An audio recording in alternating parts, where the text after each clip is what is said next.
Alright. Phoenix Darkfire is now live. Streaming The Forgotten City, spoilers. Alright. Hello everyone, welcome back to The Forgotten City. Welcome to the stream. Today we will be continuing where we left off. As I said in the title, we do have spoilers, so if you do not want to be spoiled by what's going on in this game, don't watch the stream. However, if you are interested to know what has went on, basically what has happened is we have basically ended up in this city where you cannot do anything bad or you are turned into stone. In that timeline, we have met several different people. We helped one guy cure his arthritis in his hands. We've helped 2 people fall in love. We've also found a crazy lady who is basically cutting up people in her basement or in the palace. So yeah, it's been kind of a wild ride. Without further ado, let's go ahead and get back to it.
Okay, so we are back in the city. I'm gonna ride my zipline.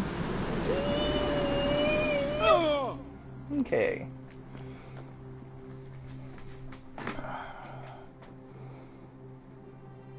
Okay, so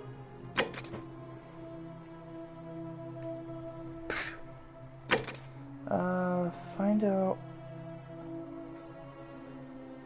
Okay, so I need to go talk to Ulpius, so I shouldn't have even came this way anyway.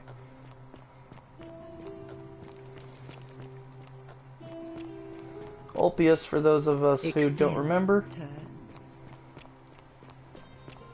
Ulpius, for those of you who don't remember from the last one, is a poor gentleman who's about to jump off a cliff. So I have to go talk to him before it happens. I didn't go down last time, so I'm kind of curious what's down here. Hi, Alice. Alice says hello.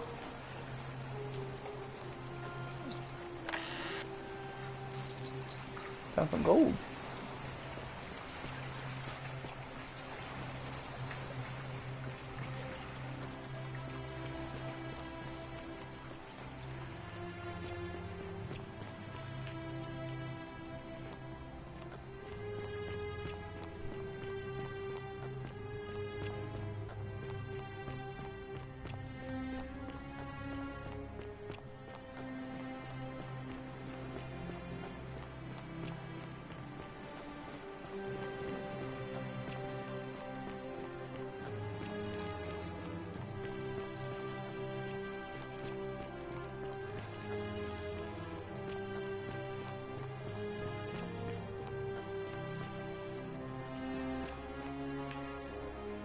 Of course, she's gonna stop me again.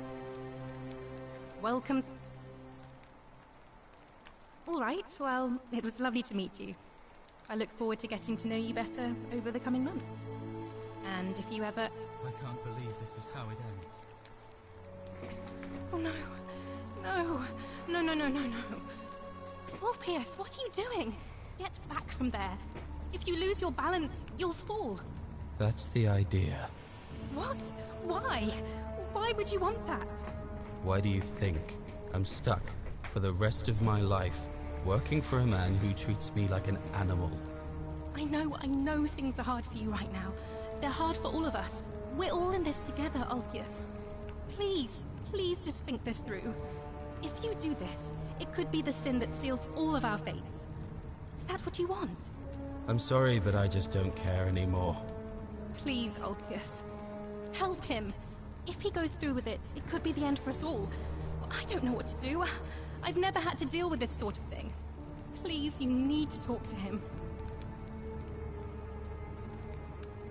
Thank you.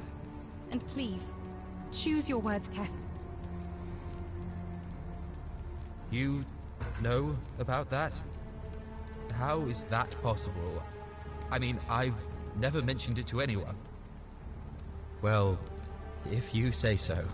You don't understand. I don't want to hurt anyone. I just want it all to be over. It's too late for that. Yulia and I made a pact, and she's already swallowed hemlock this morning. If I backed out now, I'd be betraying her. I can't do that. No. No. Time's up. I am out. Wherever you are, Scintilla, my love, I'm sorry. Ulpius, no! Octavia, you literally could have grabbed him. I can't believe he went through with it. Oh Lord. That poor lamb. The poor wee lamb. I'll have to let everyone know what happened. And I guess Malleolus will have to clean up the mess in his villa. It's of his own making, after all. And I'd best pray for poor Ulpius.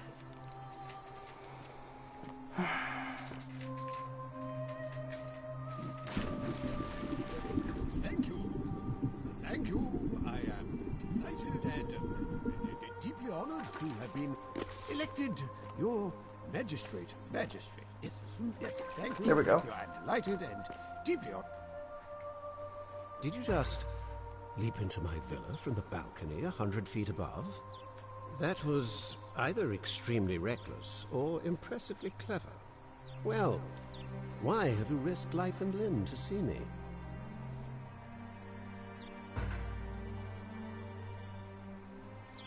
My name is Marcus Malleolus Gurgis. You seem to have confused me with someone else. You mean my heterochromia? I am guilty of nothing more than having different colored eyes. And I'm hardly the only person with the condition. Alexander the Great had it too, as it happens. Interesting. I like to think it is simply the way the gods have chosen to mark a natural-born ruler. Nothing more.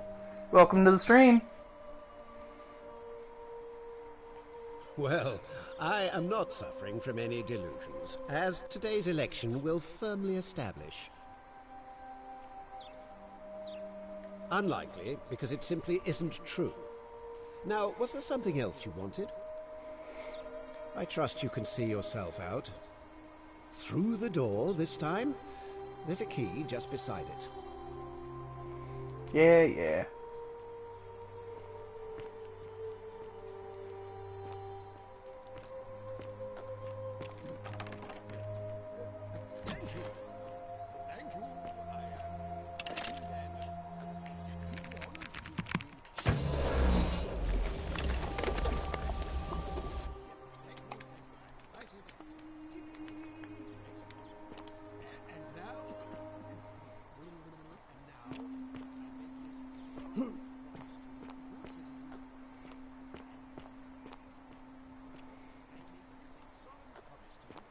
Well, other than providing me another way in, what was the point in that? Oh, I wonder if I can talk to his wife about it.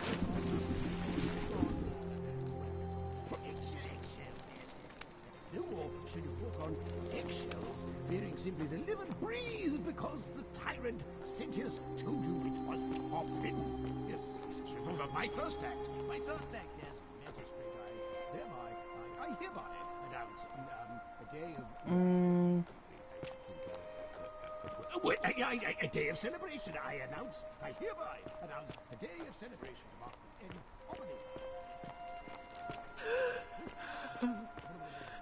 the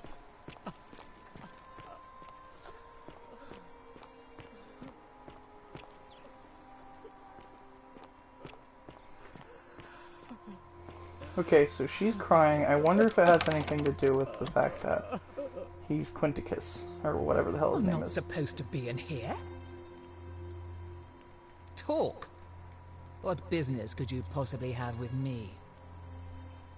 An intriguing proposition. Go on. Perhaps you're not as silly as those clothes make you look. What makes you say that?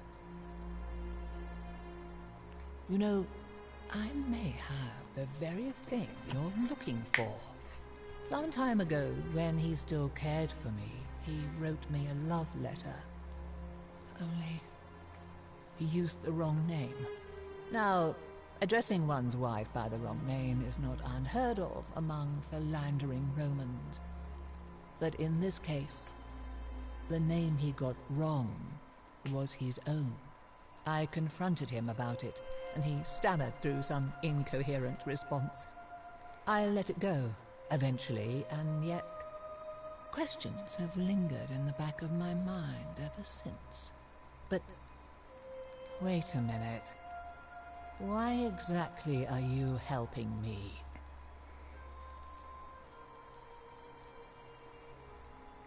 Oh, aren't you charming? I'm quite sure my husband would seethe with impotent rage if he overheard you say that. I love it. It seems our interests are aligned. I imagine knowing his true identity will give me the leverage I need to manage him appropriately. Hang on, does she have two different colored eyes too? I need you to do something for me. I want you to bring me some wine. Just one small urn should do it. Oh, don't look at me like that. I know this must be hard for you to wrap your sweet little pleb head around. So what do you need me to spell out? Let me tell you something about Malleolus. He talks a lot about freedom, but what he doesn't tell you is that he means freedom for men. After all I've done for him, counseling him through his entire election campaign, and he had the audacity to lock me in here. He said it was for my own good, and that my drinking was unbecoming of a lady, let alone the wife of a magistrate. I'll show him unbecoming. Tonight, at his victory party, I'm going to get good and merry, and if he tries to discipline me again, I'll threaten to expose his true identity in front of everyone. I am so looking forward to it. You mean, aside from the fact that I'm locked in this room, and Domitius is right outside the villa, because there's barely any left in the city. In fact, there's only one small urn, as far as I'm aware, and getting it won't be easy.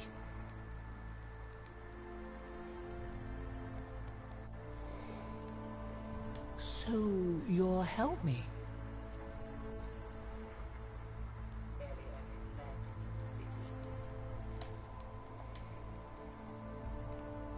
Thank you. Here's the letter.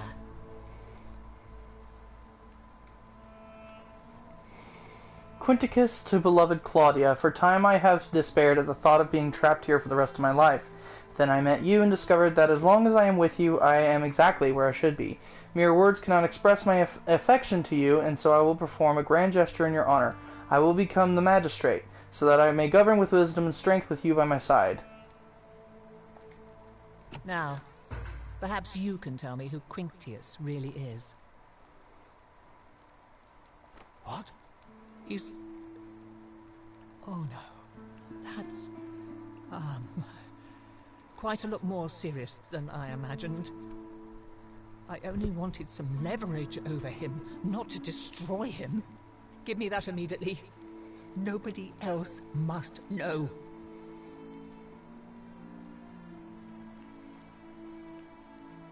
What? No. You tricked me, you mendacious little stirkers. It was a lie of a mission. You were planning this all along and you deliberately concealed it. May Jupiter cut you down. I curse you. I curse your life and mind and memory. May you be unable to walk or eat or drink. May this drag you to the depths. This is outrageous.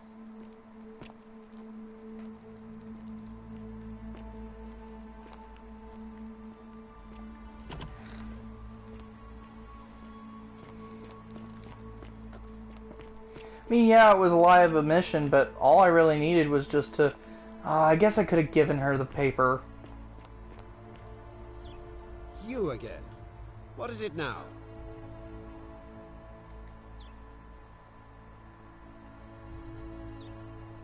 My name is Marcus Malleolus Gurgis. You seem to have confused me with someone else. You mean my heterochromia? I am guilty of nothing, and I'm hard. I like it. That's quite all right. I trust you through.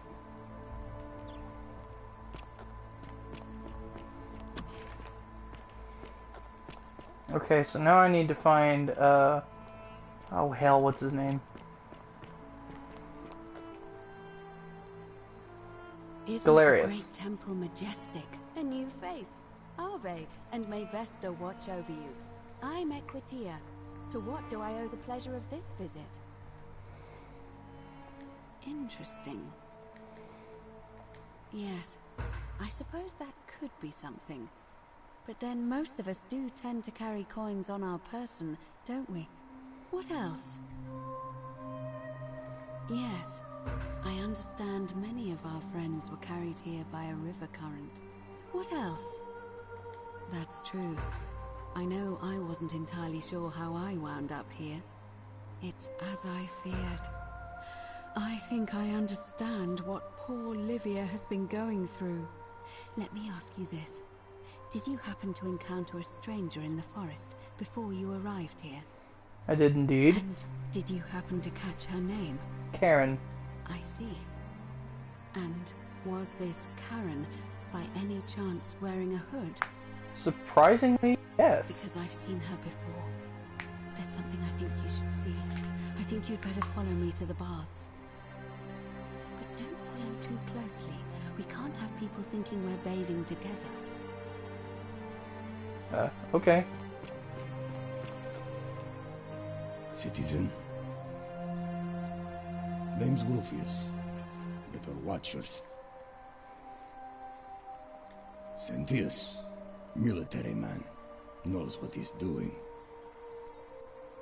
No. See you around.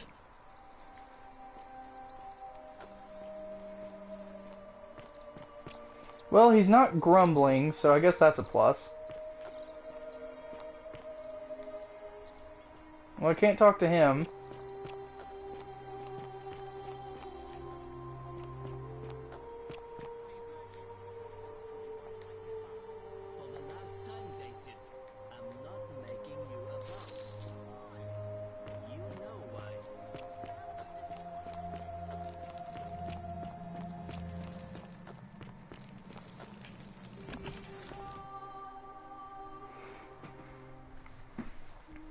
I don't know why, but it did not occur to me to just go over here and get the bounty notice and everything.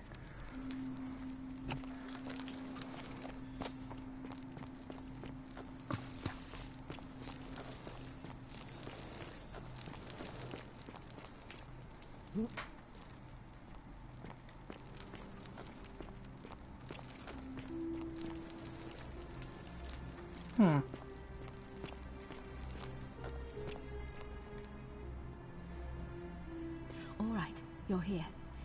You were asking how I knew the young woman you met by the river was wearing a hood.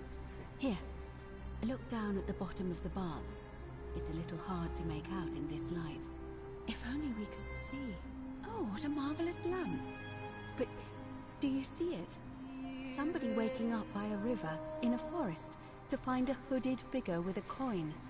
It's just as you described it, only your pronunciation is a little off. The name you heard... Charon. It was C-H-A-R-O-N, as in Charon, the ferryman of the dead.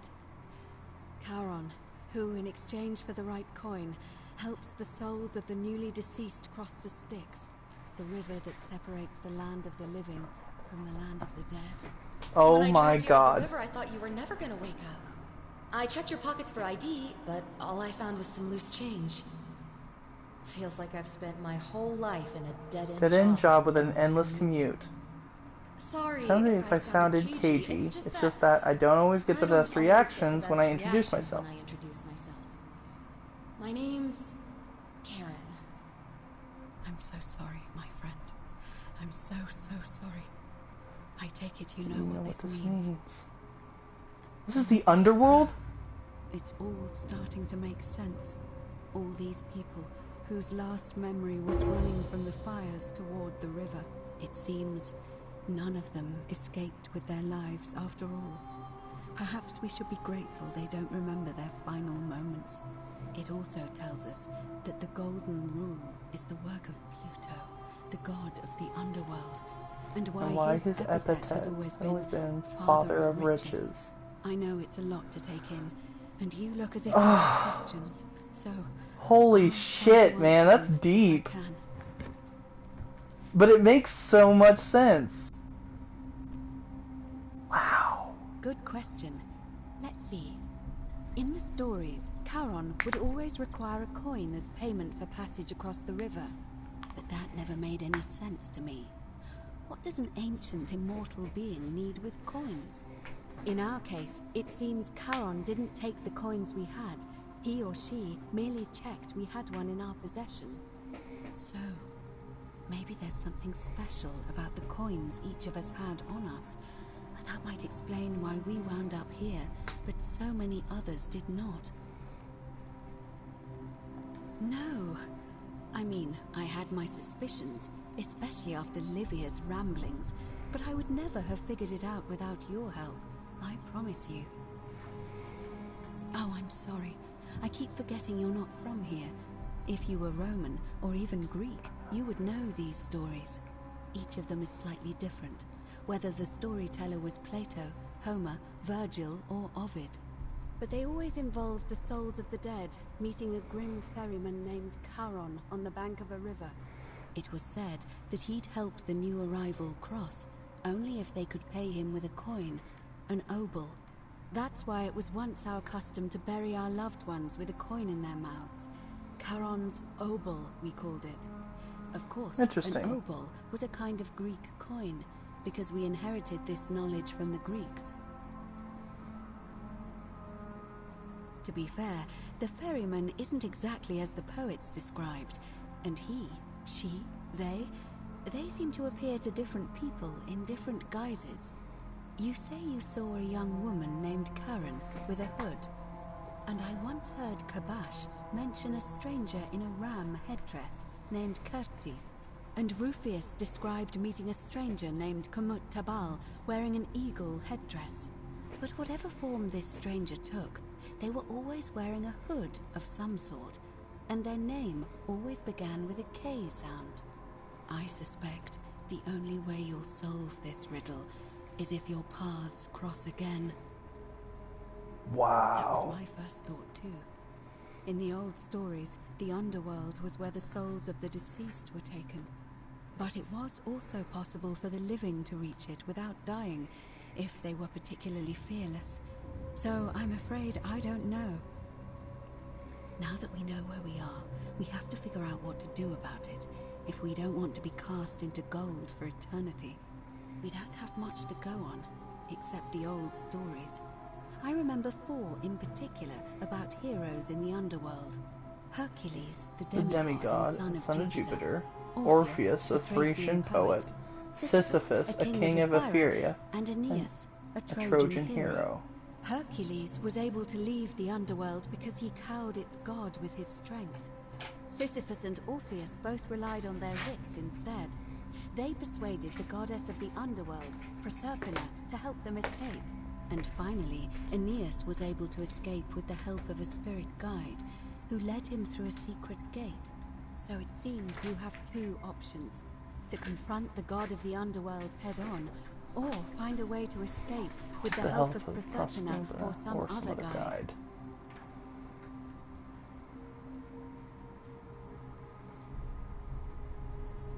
As I mentioned, both Orpheus and Sisyphus were said to have persuaded Proserpina to help them escape, and Aeneas was guided to the exit.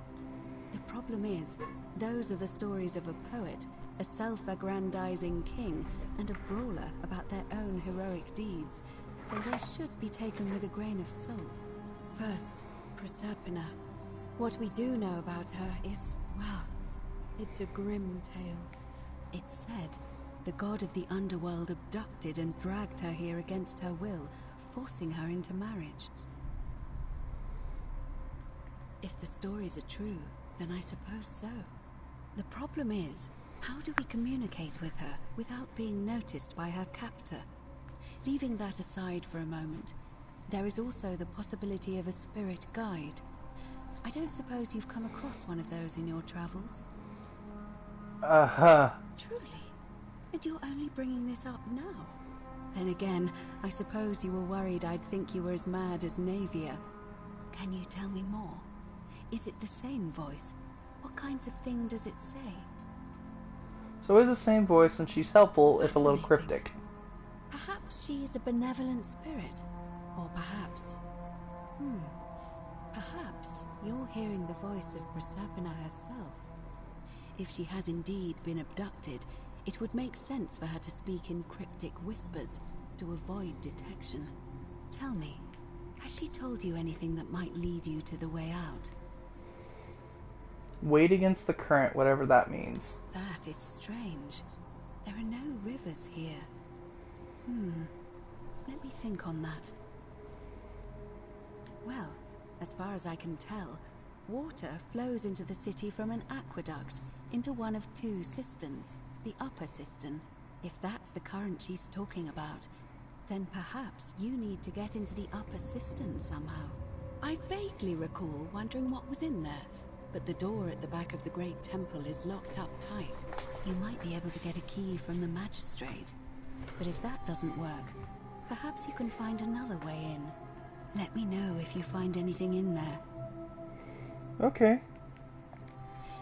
That option would be the boldest, but also the only way to learn the truth about the Golden Rule, and maybe even put an end to it. As I said, Hercules managed to overpower the god of the underworld, but he was a demigod. Forgive my candor, but you are no Hercules. Hercules couldn't manipulate time or turn organic matter into gold. I'll admit, you do seem different to anyone I've ever met. And even that lamp of yours looks like something Prometheus might have stolen from the gods. So, if you want to confront him, I'll help you as much as I can. Who knows? Perhaps your name will be uttered in the same sentence as Hercules one day. I mean, it does have a nice ring to it. You'd need an audience with you-know-who, and for that, you'll need to enter the great temple overlooking the city. The problem is, the door has been sealed shut for as long as I've lived here, and there doesn't even seem to be a keyhole. I suspect the answer lies in the desecrated obelisk in front of it. I'm not sure if you noticed, but there are 4 plaques missing from its base. It looks as though somebody, or a series of somebodies, forcibly removed them, and in doing so, dishonored and angered our divine keeper. If you could recover and replace all 4 of those missing plaques, I imagine he might be willing to receive an audience again.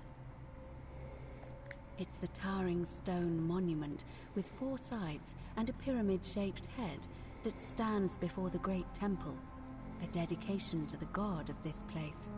You'll find them all over Rome, but of course they were looted from Egypt many years ago. It seems one of them made its way here too, although how is a mystery. However, this one is unusual in that each of the 4 sides is decorated in a different style. Roman, Greek, Egyptian, and another I don't recognize. That means you'll need to recover 4 different plaques. Roman, Greek, Egyptian, and a 4th, a mystery plaque. Interesting. Good question. To answer that, we first need to ask who would have defaced the obelisk in the first place. It would have had the god's name engraved into it, so it may be that whoever desecrated it wanted that name to be forgotten. I wonder if it's Christian There's mythology. only one group of people I know of who might want to do that. There's a cult in Rome that often argued there is only one true god. Theirs, of course. They've been known to start fires, as well as deface religious monuments whose existence challenged their beliefs. If I were you, I'd go looking for them. Of course, they've all been in hiding since the fire last year, so finding them won't be easy. But I did hear a rumor they have a secret shrine somewhere in the city. Perhaps, if you could find that, you might be able to recover the Roman plaque. Interesting. I don't know. But perhaps you should begin your search with the local Greek fellow, Georgius. His store is in the forum. Perhaps Kabash, our Egyptian resident, will be able to tell us. Unfortunately, he disappeared weeks ago. But I did hear Aurelia is peddling rumors about him at the tavern, so perhaps you could talk to her, or just take a look in his room. I was gonna say, I never did find I'm Kabash. afraid you're on your own with that one, but perhaps the goddess will help guide you to it when the time is right. All Romans try to avoid saying it, and the reason is quite simple. He might hear us. You may refer to him as Pluto, if you wish, but you'll only be calling attention to yourself. Do so at your own peril. Great, now tell me more about confronting. Is everyone so blunt where you're from? Oh.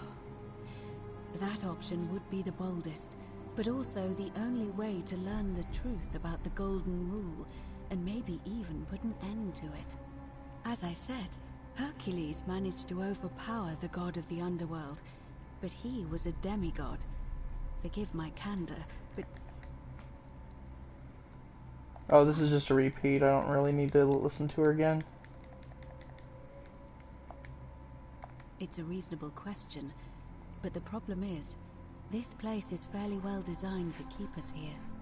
There's no way to climb up the shaft. And even if you could build a ladder big enough, just trying it would break the Golden Rule. We know that, thanks to the writings left behind by those who've tried. Interesting. All right. I would suggest not discussing this with anyone. The best we can do for them is to let them remain oblivious for as long as possible. As for Livia, it seems she's been shouldering the weight of this terrible secret all this time. Perhaps it would comfort her to know she's not alone.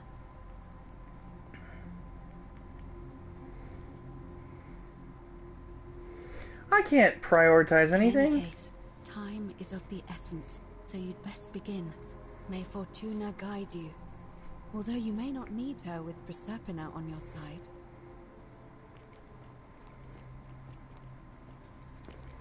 She's in a hurry, so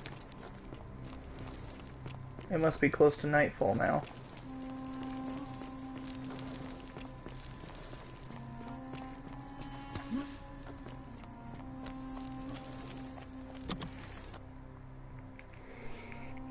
I walked too fast!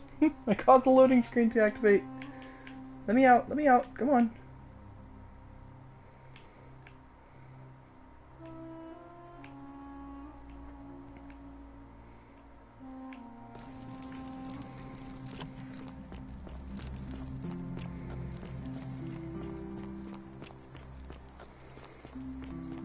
Salve, Dooley.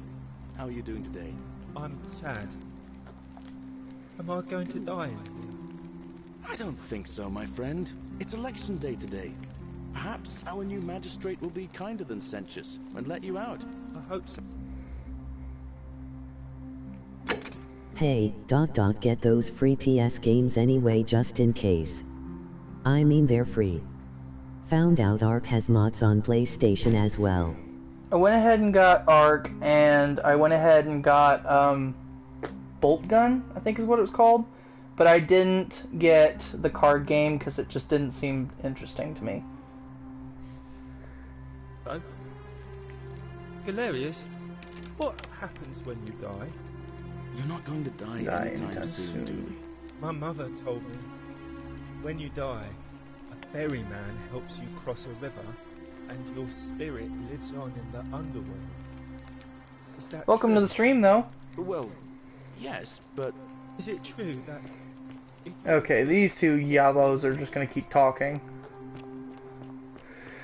Balatro is fun for the most part, but there's a lot of strategy involved in it. Uh-huh.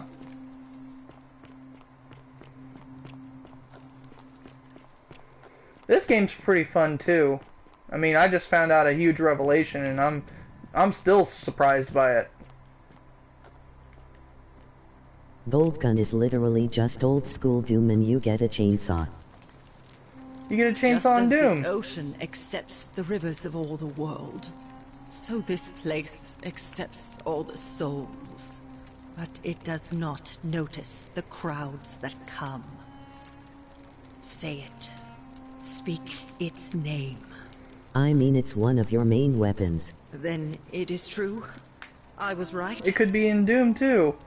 I thought I saw it, but when the rest of them could not, I kept thinking I must have gone insane. I had to tell myself it was true over and over again, until I wasn't sure if I was deceiving myself. I must apologize if my words seemed cryptic. I'd found comfort in reciting the Metamorphoses by our great poet Ovid. He gives such an uncanny description of this place. I cannot help but wonder if he himself came here. Would you like to hear it? I will do my best to remember the relevant verse. There is a downward path, gloomy with fatal yew trees. It leads through dumb silence to the infernal regions. The sluggish Styx exhales vapor, and by that way, the shadows of the newly dead descend, entombed with full rites, and the ghosts of those, at last, given proper burial. I did The try wide, PS Arc thorny last night and it waste seemed is cold okay. and pallid, Might and the play newly it more. arrived shades are Haven't ignorant of tried the road mods that out leads yet to the though. Stygian city, Fucking where pterodactyl Black scared the Dis SH. has his cruel palace. As the ocean accepts the rivers of all the world, so this place accepts all the souls, and is never too small for any populace, nor notices the crowds that come. There the bloodless shadows wander without flesh or bone. Some crowd the forum, some the house of the ruler of the depths. Others follow their trades, imitating their previous lives. And still others incur punishment. I hope I have done it justice, and now we share a secret. It's as if you've lifted a great burden from my shoulders. Thank you, friend. I think I should rest. Cheap viewers on streamboot.com, remove the space, SDLK Ouija. Coral, will you remove that? Thank you. So you tried PS Arc last night. It seemed okay. You might play it more. You have not tried the mods out yet. A pterodactyl landed next to you and scared the shit out of you when it landed. Yeah, I can understand that.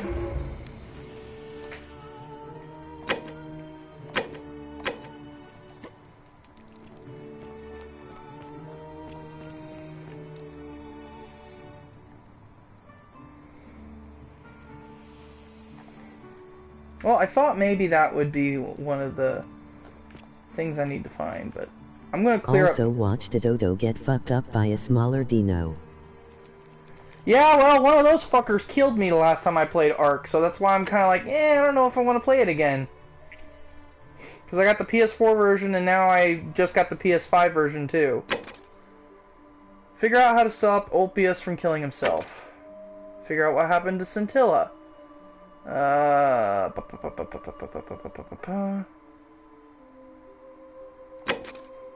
Virtuous man. Figure out how to get Galerius elected by the magistrate.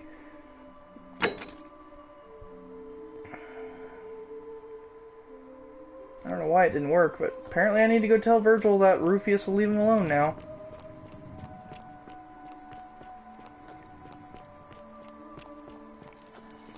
I had to turn off and change a few settings because they fucked with me. Like sensitivity and motion blur. Understandable. And field of view. That's always fun. Salve again, friend. I went and did as you asked, and it worked. How is it possible that you've just arrived here and you already know everyone and exactly what's about to happen to them? Oh, come on. I just did as you asked. The least you can do is level with me. I'll keep it between us. I promise. You're toying with me, right? Wait, you're not kidding, are you? That's the only way It you honestly could have known. wasn't terrible though. You're a bit like... Huge ass What was download. his name? Oh, I don't doubt it. Sisyphus. Yeah, that's the one. Old King Sisyphus. Sisyphus was a Greek king a long time ago. For daring to think he could outsmart the gods, he was given a terrible punishment. He was forced to push a 150 great gigs, boulder I up think. to the top of a hill. Oh, goody. Only, just as it reached the top, it would roll all the way back down to the bottom, forcing him to start over and over and over again for all eternity. Just like you. Actually, now that I think about it, there are a bunch of old stories about the gods punishing people by making them do the same futile task over and over. Tantalus was made to grasp at fruit on a tree he could never quite reach. The Bellides had to keep fetching water in a sieve. Oh, and Ixion was strapped to a wheel going round and round forever. Found a But Doom mod on the for bright Doom side, that at lets least you you're not play stuck on a in the pirate underworld ship like and they all use were. pirate weapons. I think I've seen that one, actually. Holy shit. Oh my god. Anyway, I don't know which god you managed to upset to get yourself into this position, friend, but you seem all right to me. So, I'll tell you what. I'll keep doing whatever I can to help you. And you just focus on finding a way to break the cycle you're in. Oh, that's kind of you to say. Now, I'm going to keep your secret. Although, it's not as if I'll remember this next time we talk anyway, right? Oh, and if our conversations ever start to annoy you, just tell me you're busy. I know when I'm not wanted. May fortune smile on you, friend.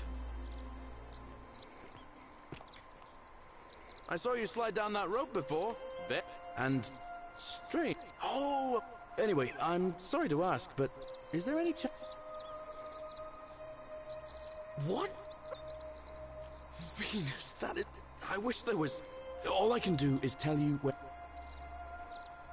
In the rock... If you could...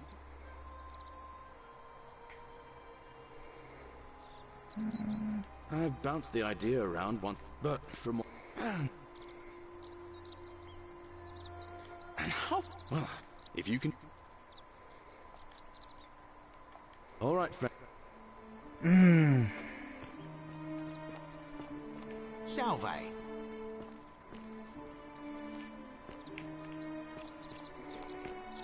I'm hoping to get a Switch 2 pre-order in on Saturday, by the way. I also figured have that's... to get my license renewed and possibly some worm medicine for ore. Yeah, I figured that's what it was. I wasn't sure, but I didn't know what all you needed to do tomorrow, so... Or not tomorrow, the day after tomorrow.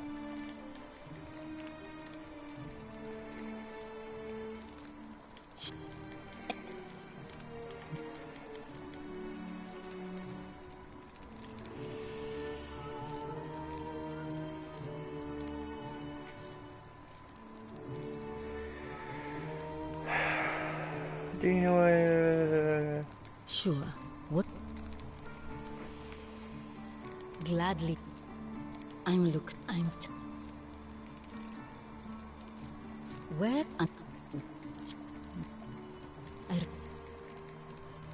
Thanks.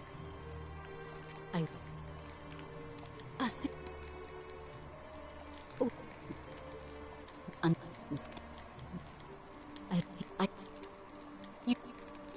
Willow back. I have.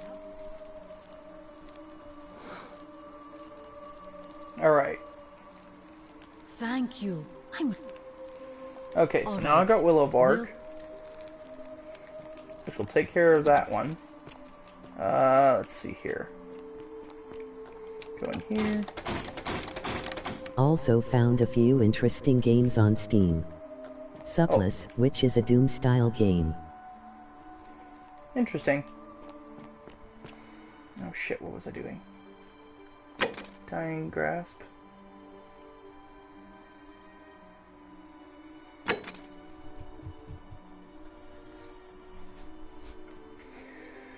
Let's see here. And The Midnight Walk, made by the people that made Lost in Random.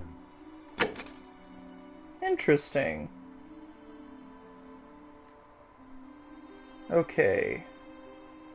To get some dirt on Malleolus. Okay.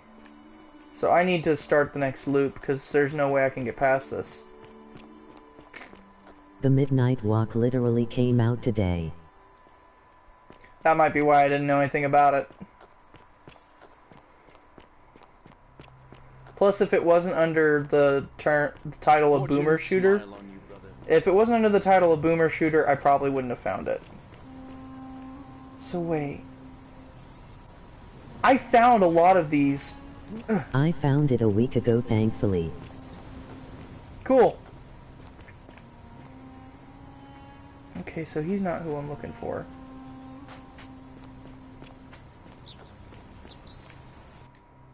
Oh my lord. I can get golden eggs.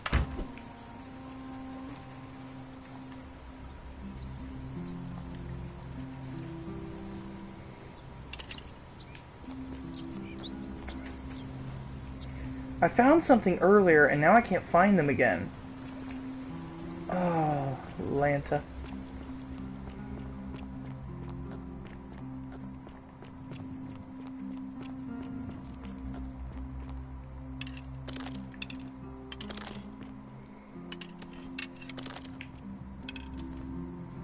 There we go. Like, why the hell are you not working? Suppless does have a demo. Okay. What?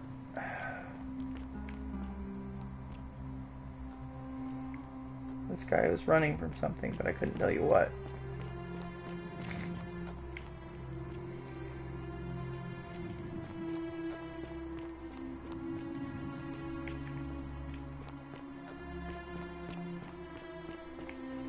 Nope, that's not where I need to go. Also made by Doom modders. Cool. That's not where I need to go either. There you are.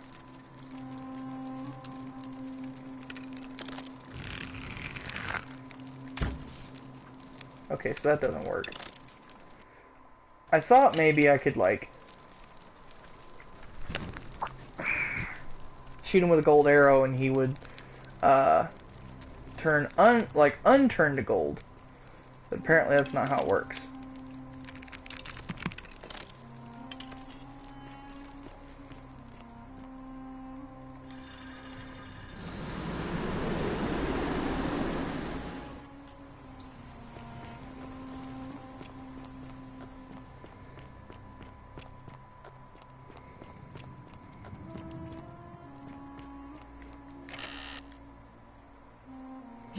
Okay, that's not what I want.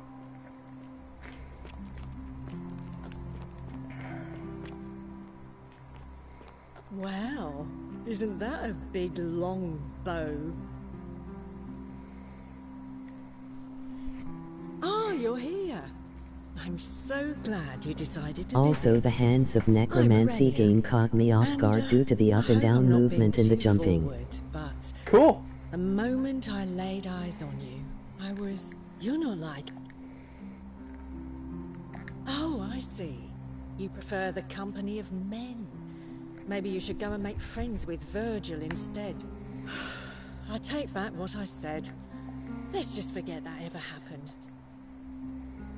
Not for a few weeks now. Last time I saw him, he was sitting at a table with Georgius, whispering about some job. Not used to that in that style of game. Looking over their shoulders as if they didn't want anyone else to know. So, naturally, I hovered. The one word I kept hearing was vanishing, and then, the next day, Kabash just disappeared. Coincidence? I think not. Interesting. All right, see ya. Okay, so I've talked to her.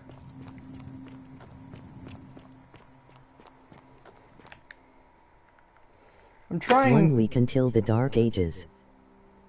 Nice. Okay, I'm just gonna have to steal it, because I got nothing else I can do, really. Then I'm gonna have to book it. Fortune smile on you, brother.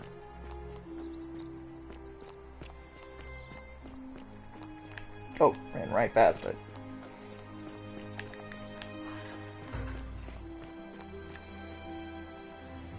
There it goes. The many shall suffer for the sins of the one.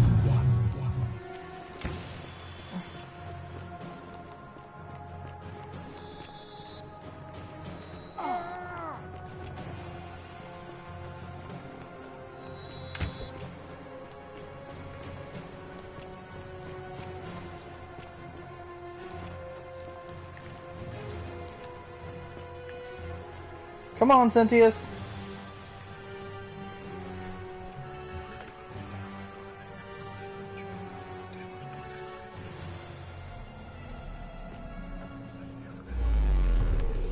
Let's do the time warp again.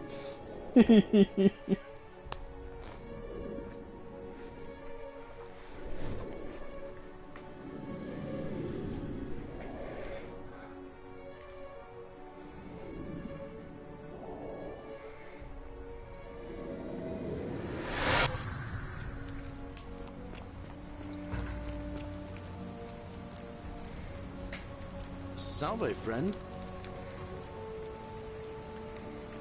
Oh. Poor guy. My uncle was a victim at rheumatism's altar, and he ended up killing himself. Alright, got it. I'll go, but once I'm done, I'll need you to tell me how you know all of this.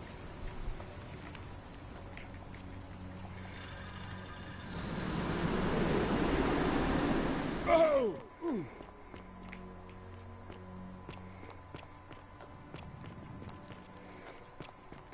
Me and Galerius.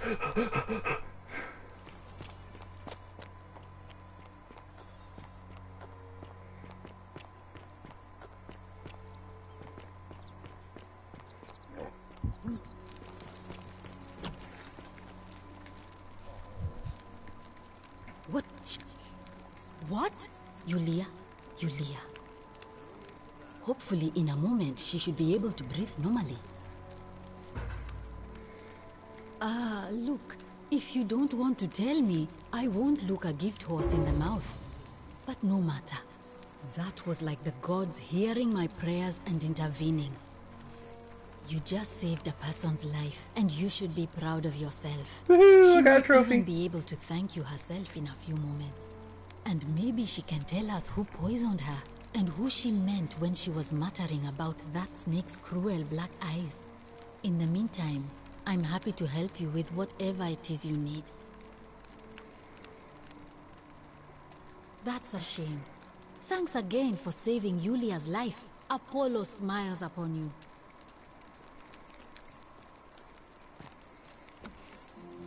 Well, she's alive, but I can't really talk to her. So, I'll have to come back later. I have to get up to, Julius, who's going to be a pain in the ass, because I'm afraid I'm not going to make it to him in time. Wish there was a way to go up just as fast as I come down. But no. Elevators weren't invented during the Greeks.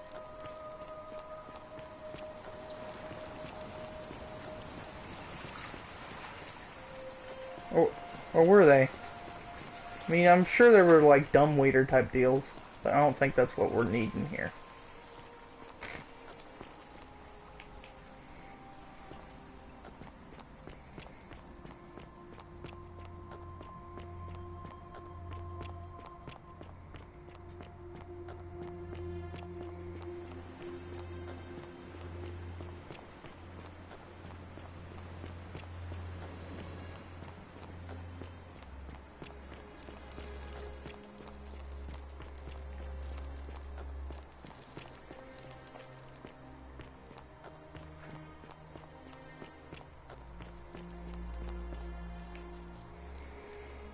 Salve, friend.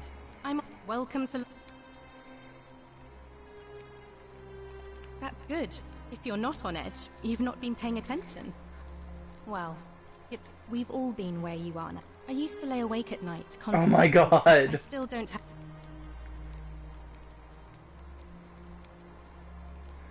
Alright, well, it was lovely to meet you. I can't believe this is how it ends. And this is scripted, so I can't even skip ahead. No. Oh, That's... what? I'm sorry. please, help.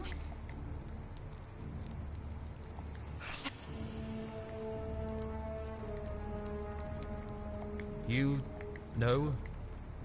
Well, you don't... If I...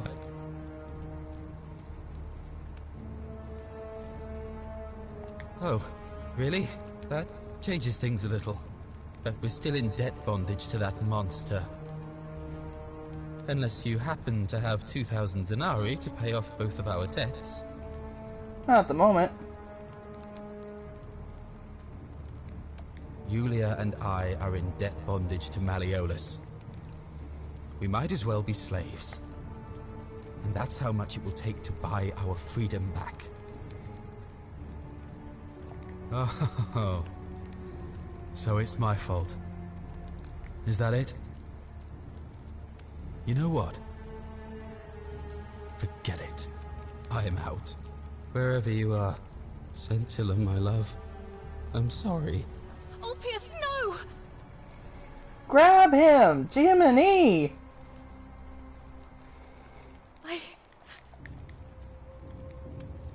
I'll have...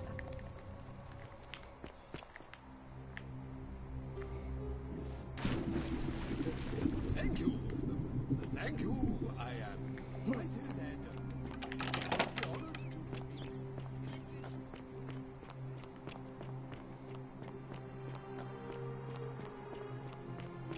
Okay, now I'm gonna go talk to that guy and see if I can get some more information on Quinticus.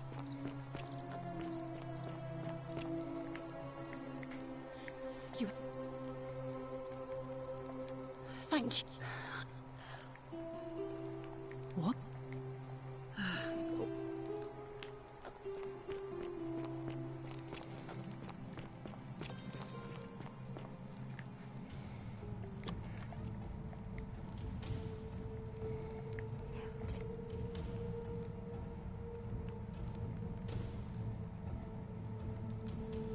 Thank you. For your service to the Empire, I'll let you live for now, but you'd best make sure our paths...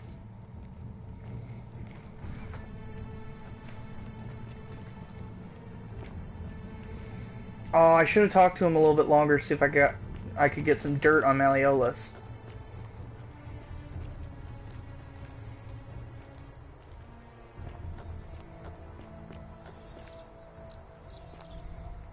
How'd you do?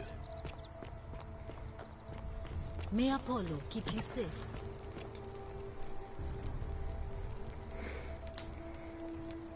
Oh, it's you. Sorry, I'm still a bit out of it. But thanks for trying to help me, I suppose. Was there something you wanted? Lucretia says I'm supposed to rest. As much as I'm grateful that you tried to help me, it's just not safe for me to talk about it.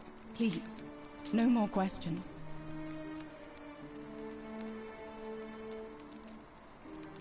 Thank you. No. I did hear from Ulpius that she disappeared. It's very sad. She was such a lovely young woman. But I'd been locked in Malleolus's villa for months before she went missing, so I can't help you, I'm afraid. I was. And look where it got me. I can tell you, but it's a long story. All right. I'd been here about a week, when it dawned on me I'd be trapped here for the rest of my life. I could hardly breathe, and I knew I had to get out somehow. So when my new friend Aurelia offered me a secret way out, I would have done anything. And then I learned her asking price. 1,000 denarii. She was supposed to be my friend. I told her it would take me years to save up that much.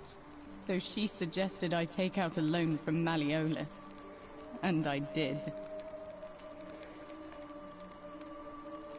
I had to sign an agreement, saying I'd work off the debt over 30 years. But I figured I'd be out of here so soon it wouldn't matter. I paid Aurelia, and she gave me her so-called way out. Do you want to know what it was? Hemlock.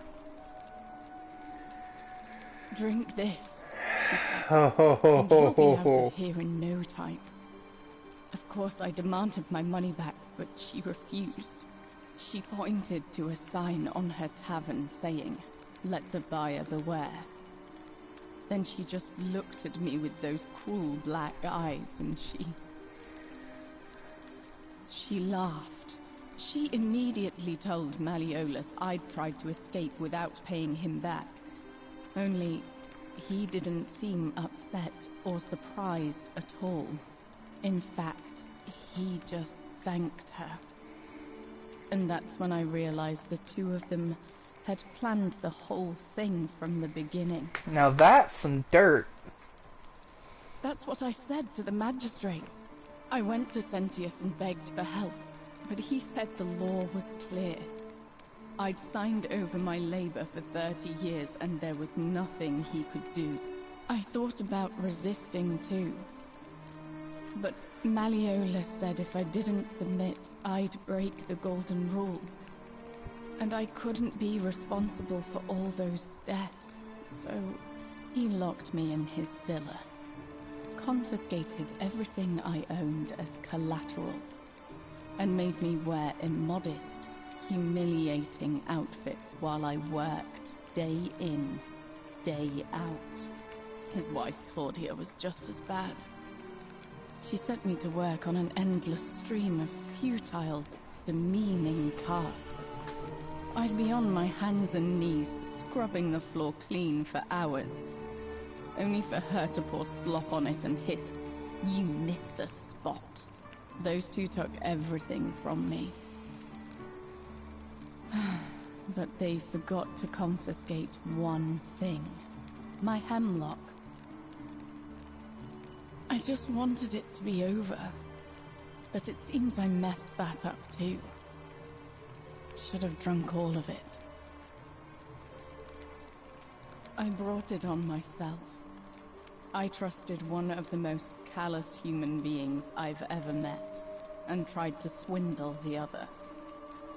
I don't know how I could have been so stupid.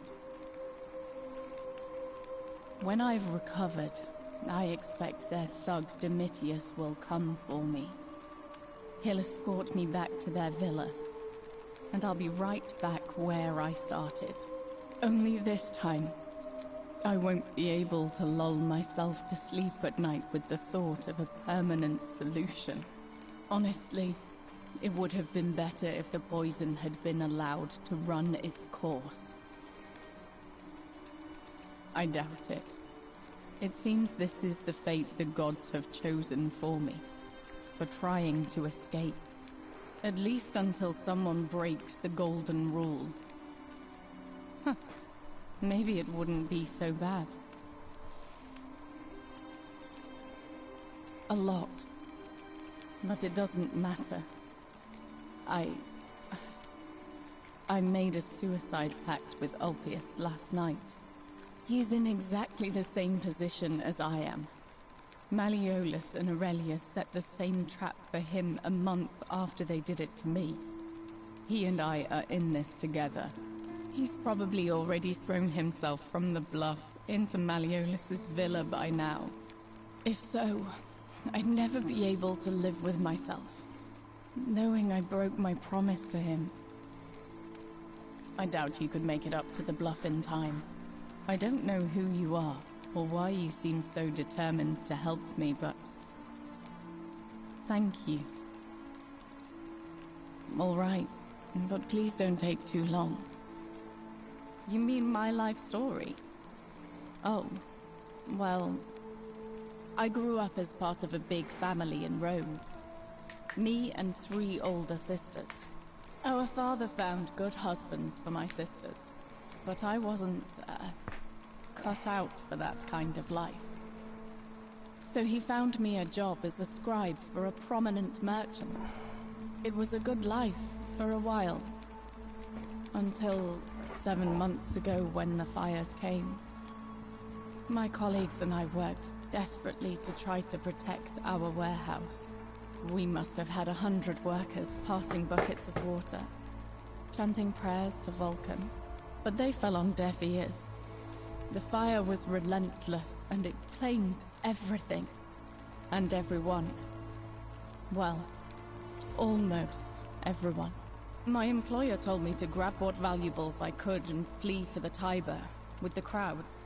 I remember diving into the river, and then... the next thing I knew, I was waking up on the riverbank not far from here. Thank you, but to be honest, sometimes I think dying in that fire might have been a blessing, given what's happened since. If that's your idea of a joke, it's not funny. Go away. I know what kind of person you are. Leave me alone. Well, didn't mean to piss her off, but go figure, I guess. Alright, what we got here? Check my inventory. Do I need to steal another,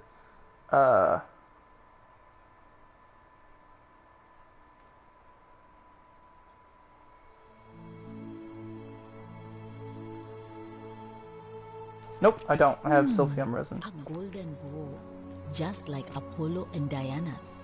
Yep, that's me. Golden bow. Woohoo! That's quite an impressive bow you have there. Yep, quite impressive bow. That's me. Woohoo! Okay, hello. I can't climb up there, but it looks like I could if I wanted to. Okay, so back to what I was doing. Let's see here. I'm gonna go talk to Aurelia because she's apparently this bitch that steals money from people. Go figure, I guess.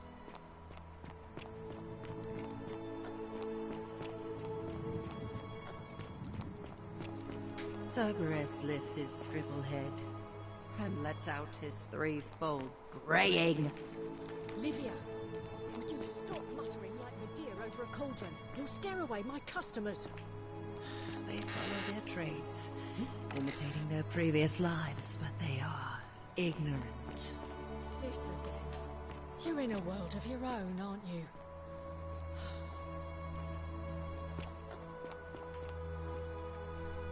Oh, you're here.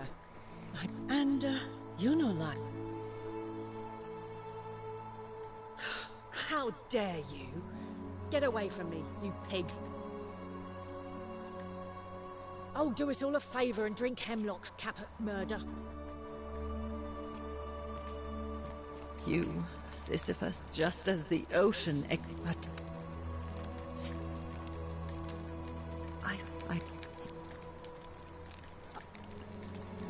And...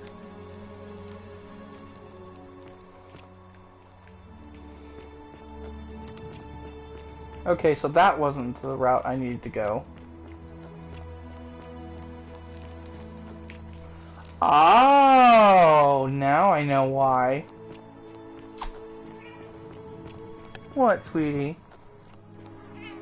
Wow, isn't that a big long bow? You stay away from my money. I wasn't going to touch your money. I was going to touch your key. The many shall suffer for the sins of the one.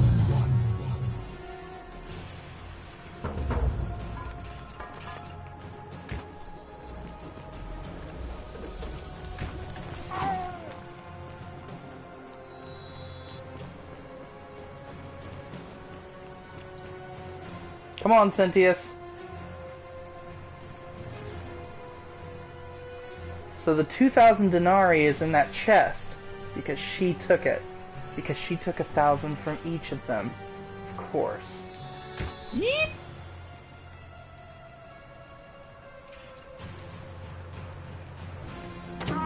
Ow! Mutter faster! Mutter faster! Let's do the time warp again!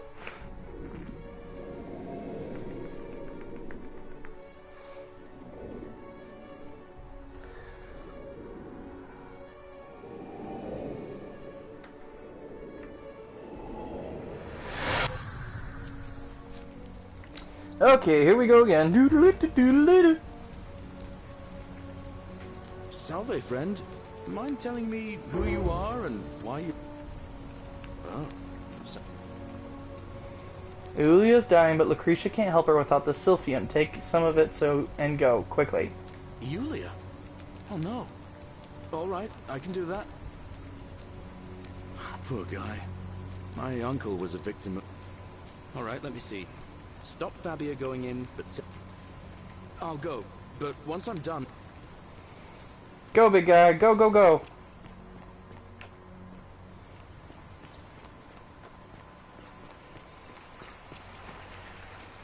Alright. Let's look at the diary that I pit-pocketed.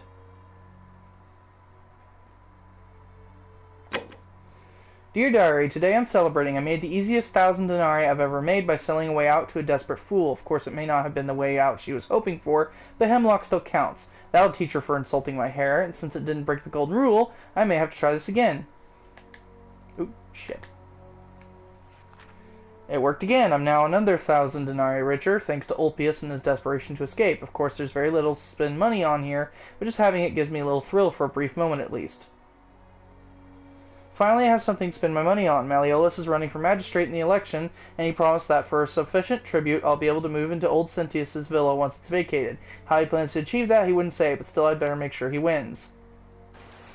Ah ha ha ha ha ha. Now I have proof.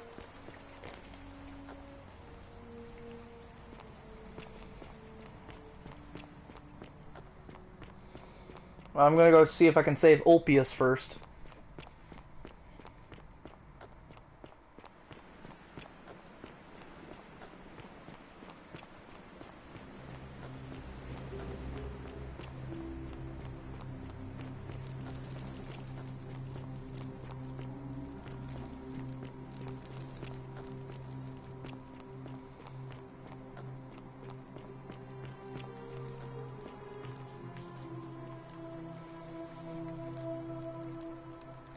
I can't believe this is how it ends. Can't believe how this ends. Gets ready to jump. No. No, no, no, no, no. Ulpius, what are you doing? That's the... Thank You...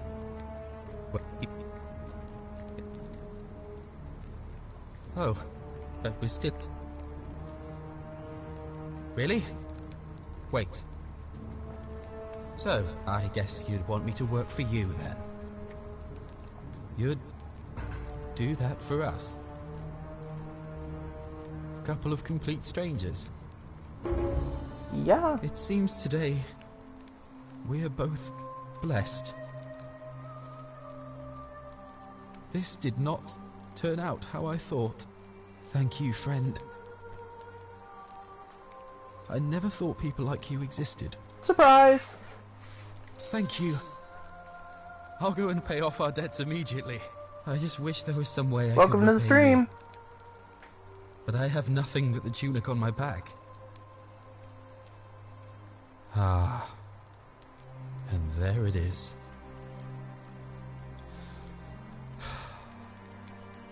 All right.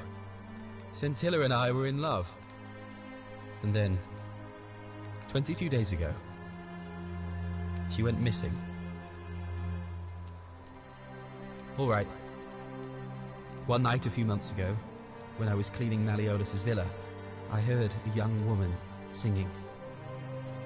It was the most beautiful thing I had ever heard.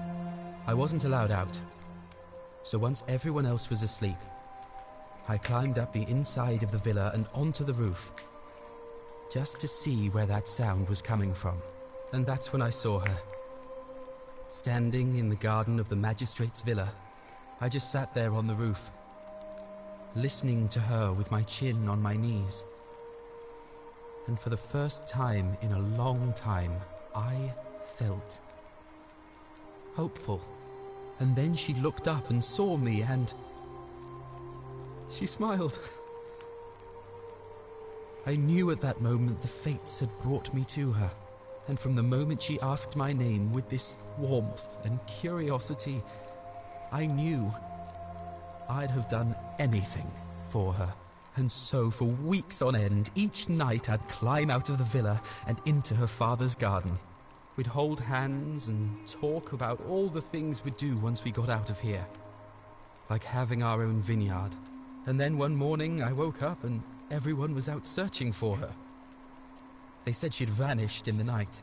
All I could do was keep my head down and try to hide how beside myself I was. Scintilla was the one thing that made my life bearable. But with her gone, things unraveled quickly. You saw how bad it got. True. All I know is she loved me. And if she had known a way out, she would have told me. She'd never have taken her own life. And there's no way anybody could have killed her under the Golden Rule.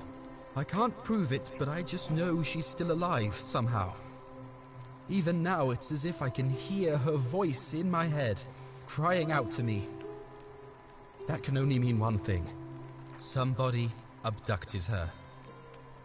I have no idea how, or who would want to do something like that to such a sweet, lovely girl.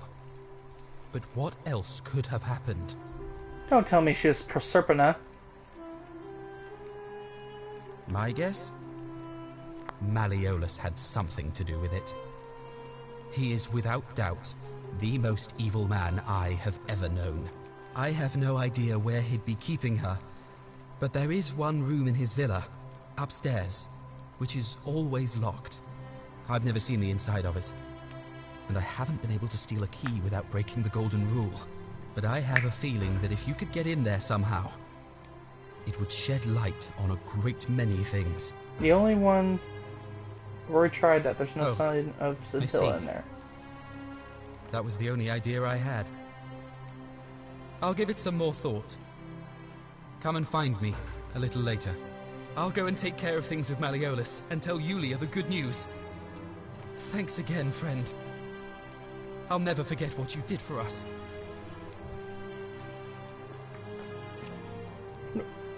Damn, he moves fast. I went to talk to him and he's gone.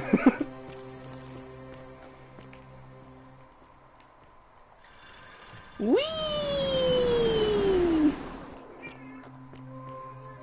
What? I can't have fun? Wait, what's this? Huh? Locking myself in, don't try to follow me, nothing good will come of it, Nevea. Oh, so this is the palace.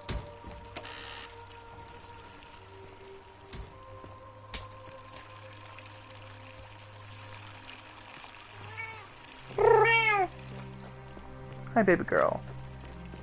Alice says hello, everyone. Ah! Release me! Whoa! Oh, I had to go. Oh, that's unfortunate. Thought maybe I could zip line down there from here. Ooh, excuse me. I guess not. Or well. And here is here's what's her name that gets water from the fountain from a sieve that can never be filled.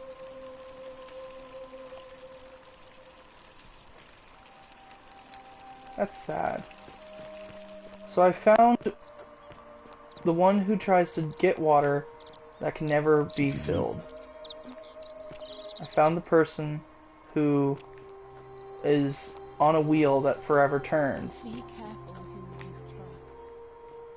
What? Why?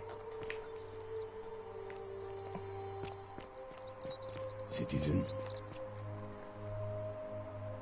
Oh, it's, Sorry, I'm still a bit out of it.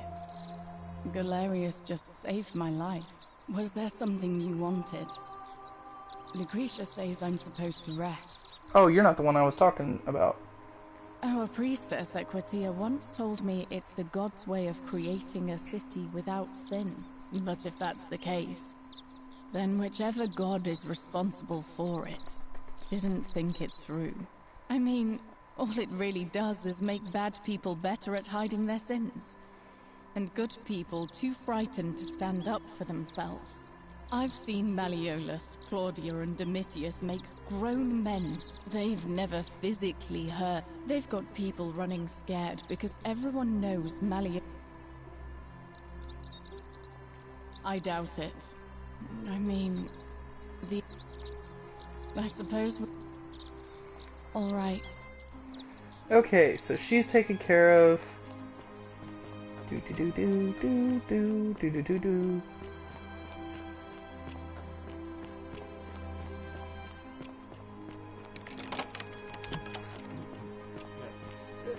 Thank you. Thank you. Domitius doesn't usually let anyone in here without a hefty tribute, so you must have been desperate to see me. Well, what do you want?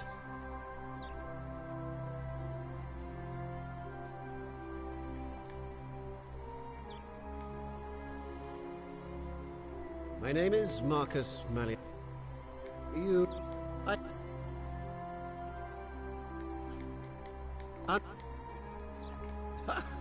Are you... Why would... Because I know you're Quinticus, your wife gave me your love letter, and Nero wants you dead. So... It finally caught up with me. I suppose that makes you... What? One of Nero's assassins? No. So... You're not going to kill me?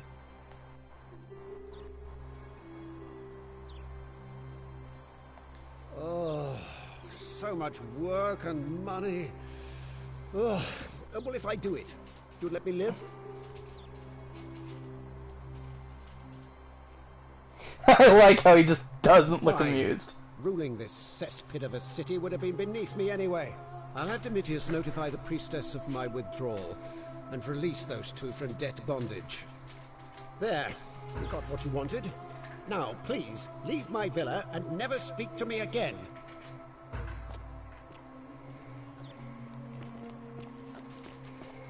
I'm so upset. Now I just need to find Galerius. Wherever the hell he went.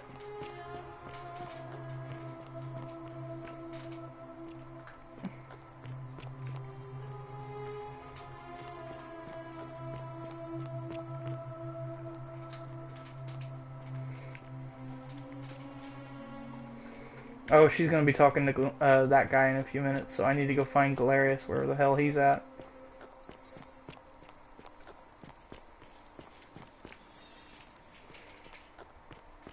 Where the hell is he at? He ran all over town, so surely...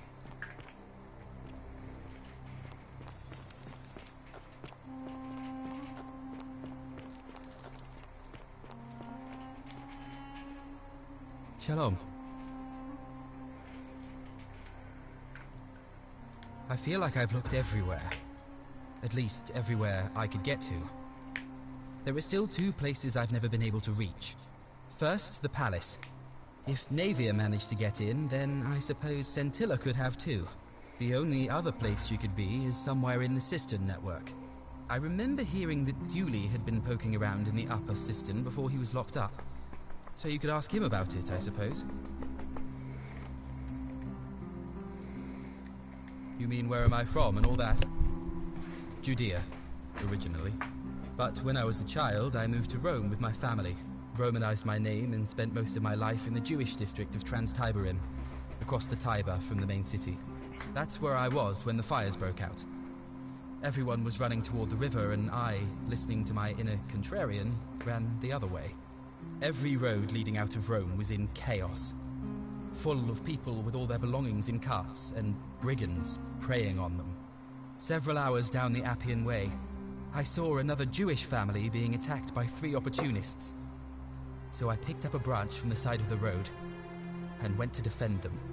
I can only assume they got the better of me because the next thing I knew, I was waking up in a forest, by a river not far from here, with no memory of how I got there. It's strange though, because I still had my purse on me. Why would a robber knock me unconscious and throw me in a river, but not take my coins? A lot of good it did me, and that family. I sometimes wonder what happened to them. I don't, but even if I did, I'm not going anywhere. I have unfinished business. Well, neither of us have a couple of hours to stand around talking about theology, law, and collective punishment, so I guess you're looking for a pithy summary? You remind me of an old story from my people about Hillel the Elder. He was approached by a Gentile and asked to explain the entire Torah while he stood on one foot.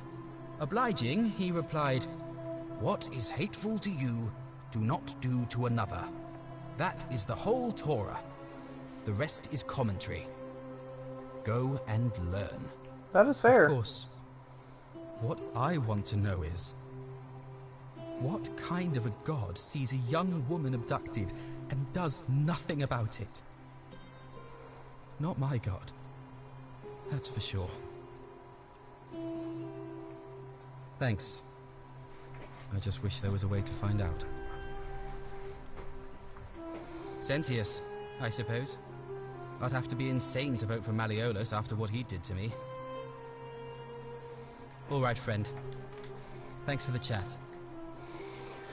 Alright, now I gotta go find Galerius. Hopefully I can find him.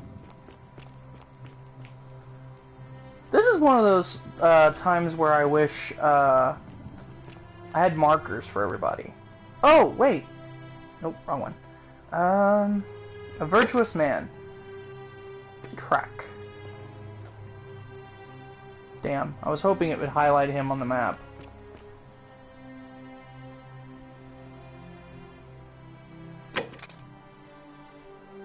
He'll nominate himself. I'll need to make him popular among a majority of the voters. Well, I will, but unfortunately... Wait a second. You sly dog! So to make him popular among voters, by solving these problems, and then... Ah ha ha ha ha! I see! Sneaky.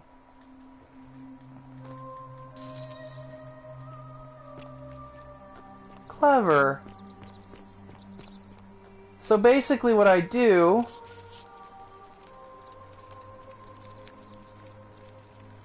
is send... Ah, a new face.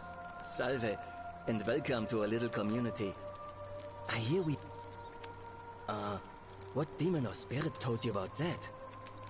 You went snooping in his place? That was risky. We're lucky you didn't cross any lines. Have you spoken to him about it? I would talk to him myself, but I think that would just inflame the situation. It's probably best if you do it, if you don't mind. Nice to talk to you. Now I gotta go find Rufius. Wow, look, he's right there! Name's Rufius. Better watch your step.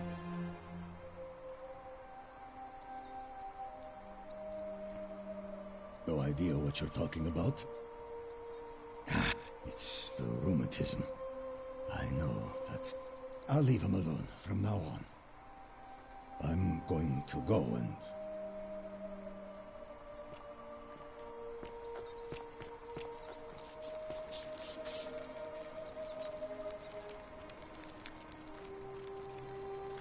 Welcome. Have you... Really? Poor fellow. I've heard that can really mess with a person's head. Well done for figuring that out. Really? That's promising. I'll keep an eye out for him. Nice to talk to you.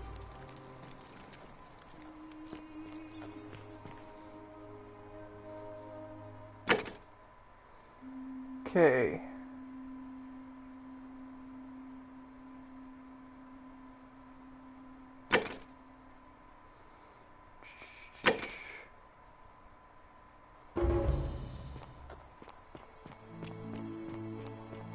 Isn't the great temple majestic?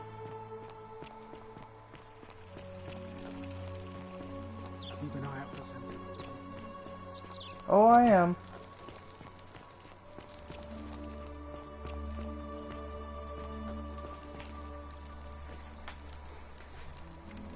We're finally alone. I assume you already know who I am.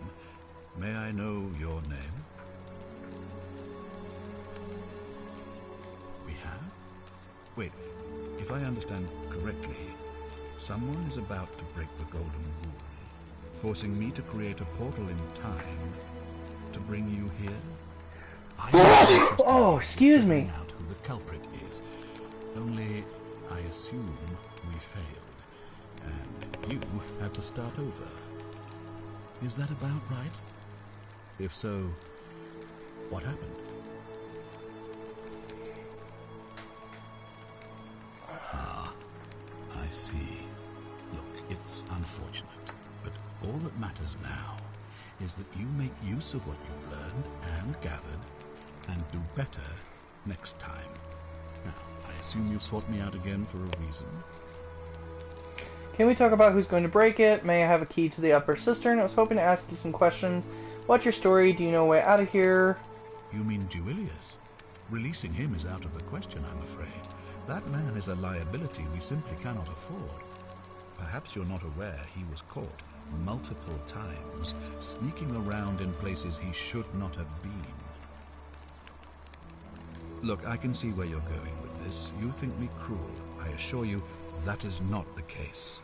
You may not be aware of this, but it was not so long ago, during the Republic, the law of the 12 tables would have required that he be killed as soon as he was born, owing to his deformities. Here we see to it that he has food, water, and shelter, and most importantly, he is able to continue living. A privilege that would be taken away from all of us were he to be released and commit the crime of trespass. The man has no self-discipline, poor comprehension of what is going on around him, and is an incorrigible rule breaker. I will not jeopardize the lives of my people so that one man can go free.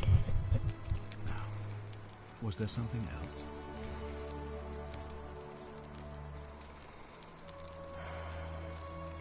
I think it's best if I hang on to it.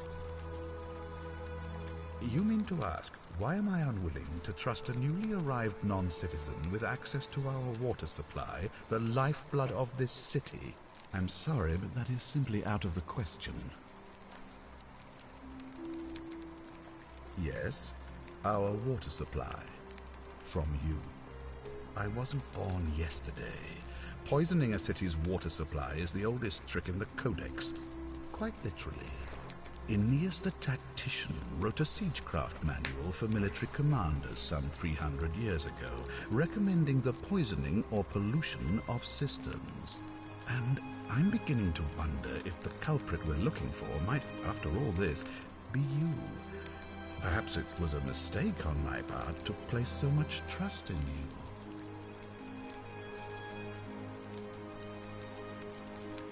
I'm glad to hear that. Now, was there something else?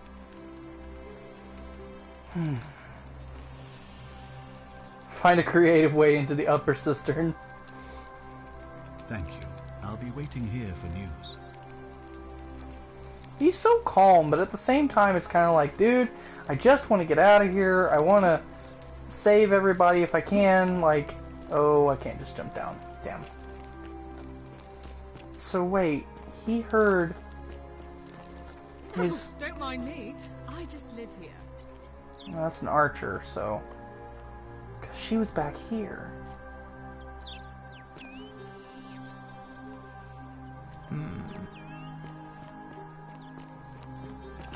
curiouser and curiouser. I hope you have a good reason for flouting my weapons ban. Kiss my ass, that's why.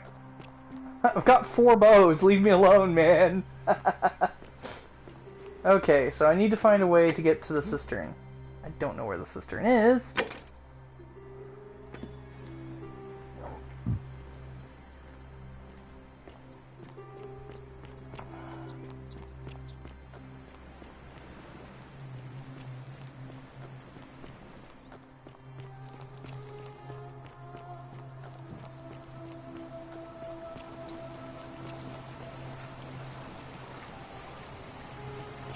Maybe that's a cistern?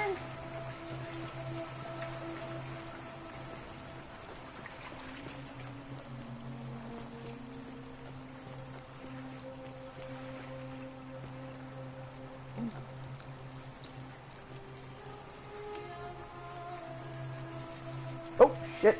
Oh, shit. Oh, did not mean to do that.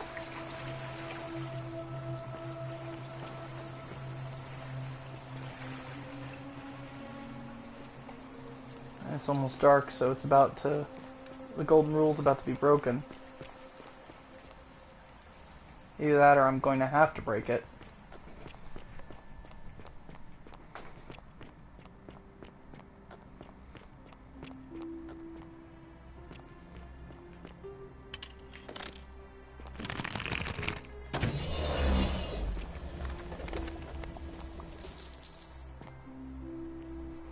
Treasure hunter.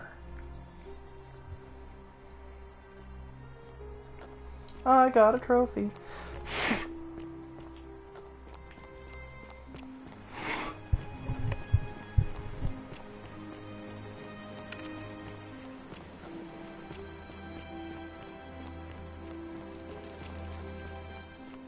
Wish there was a way for me to get into the cistern, but I don't know how to do it.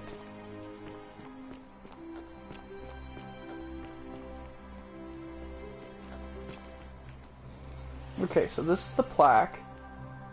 What is this? Roman? That's Egyptian. Right? Yeah, pretty sure that's Egyptian. No, that's Egyptian. What is that?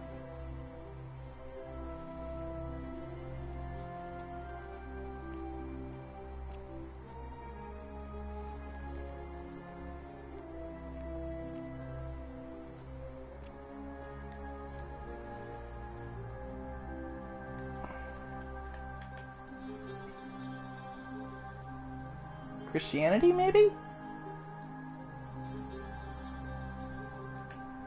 Don't know. And maybe that's why, maybe it's why it is the way it is. It's supposed to be vague.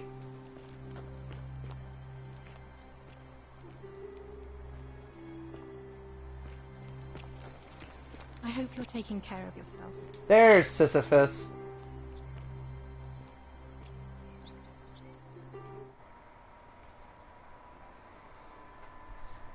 Sisyphus, Tantalus, Ixion, and Bellidae. I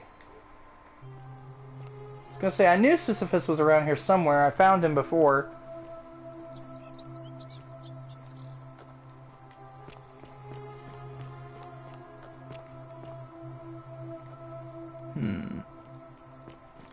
Salve, friend.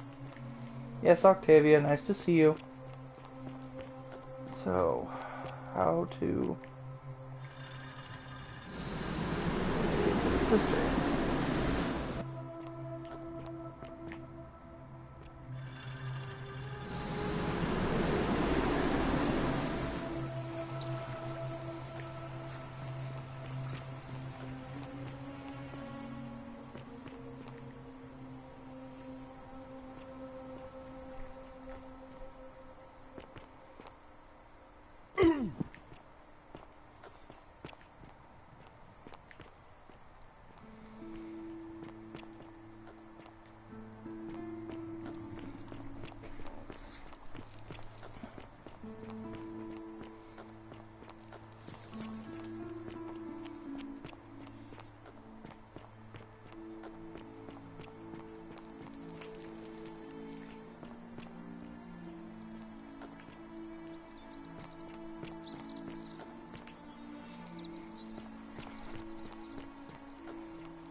Where in the world is Galerius?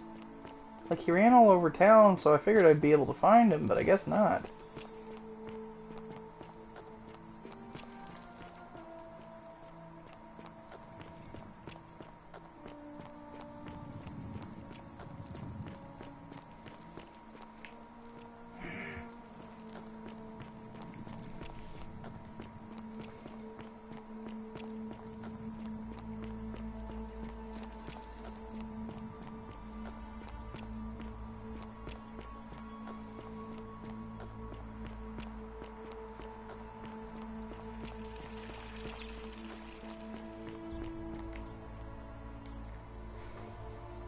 What now? Whatever. Hey, you're not thinking about going into the cistern, are you? Contrary little cap at murder, aren't you? Nobody's told you about Hannibal? Ugh, why do I have to do everything round here? So, there was this guy called Hannibal, right? Funny accent. Used to go down into the cisterns looking for junk he could clean up and sell. One day, a few weeks back, he comes out and tells me the cisterns are haunted. Said he could hear spirits wailing. Of course, nobody believed him, because who trusts a Carthaginian, right? Anyway, a few days later, he goes back in. And hours go by, and he hasn't come back out, yeah? So I go down after him, and it's dark. But in the distance, I can just make out his body, sprawled out on the ground. And hunched over him was something that made my blood run cold. No word of a lie. I saw a creature. Like the corpse of a man who'd been flayed. Oh my god. And it was eating Hannibal. What any sane person would have done. I legged it out of there and put a sign at the door to warn the others. Well, it's your funeral. I like how he's like, fuck it, go ahead then. Nice.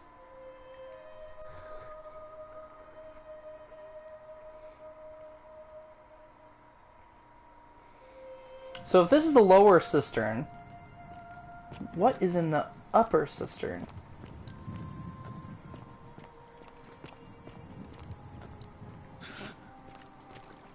Oh!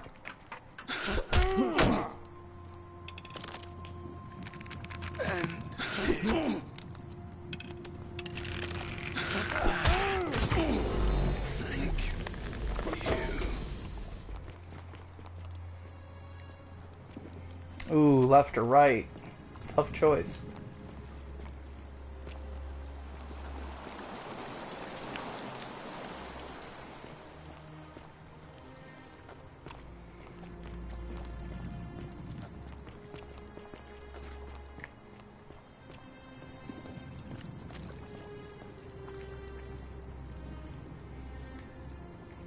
There's a Latin inscription on the back which reads, "Send dia death." Huh? Oh no. Tell me that's not Scintilla. That would be so sad. Like she died because she was stuck down here.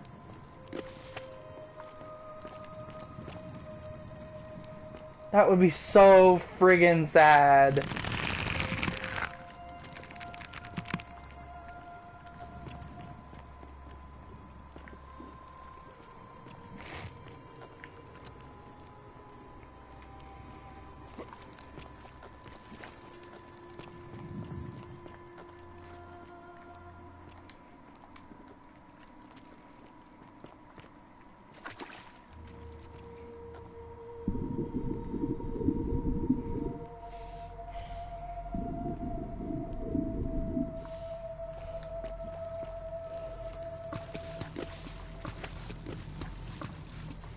I'm just kind of looking around at this point to see what's down here. Because I don't want to go up yet.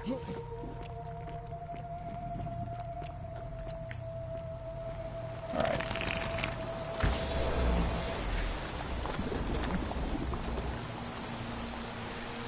Oh, this is the way to the upper cistern.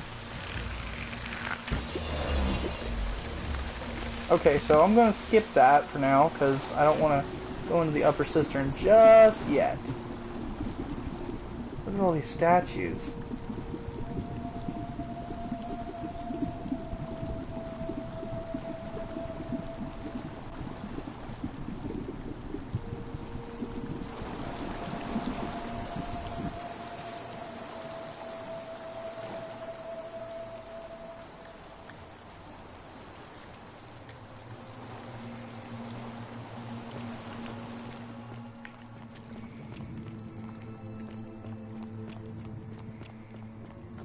Okay, so what else is down here then? Oh, it's just more arrows and a crushed creature. An emaciated human-like creature spattered in gold. It appears to have crushed to death while entering the cistern from the cave beyond. Nevea. I hope I can find Scintilla. I'll be so sad if I can't. She seems like such a nice girl.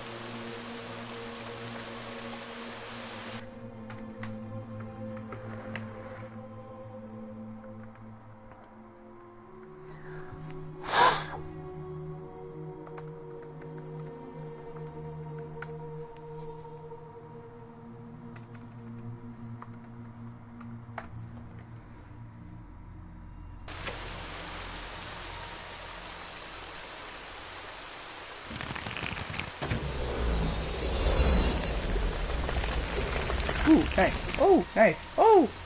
Okay. Ah! Don't fall. Don't fall. Don't fall. Yeah! Don't fall. He's a lion. Lots of lions. Is that Scintilla? Oh, thank God I found her. Wait, why is she weeping? Why is she stuck up here?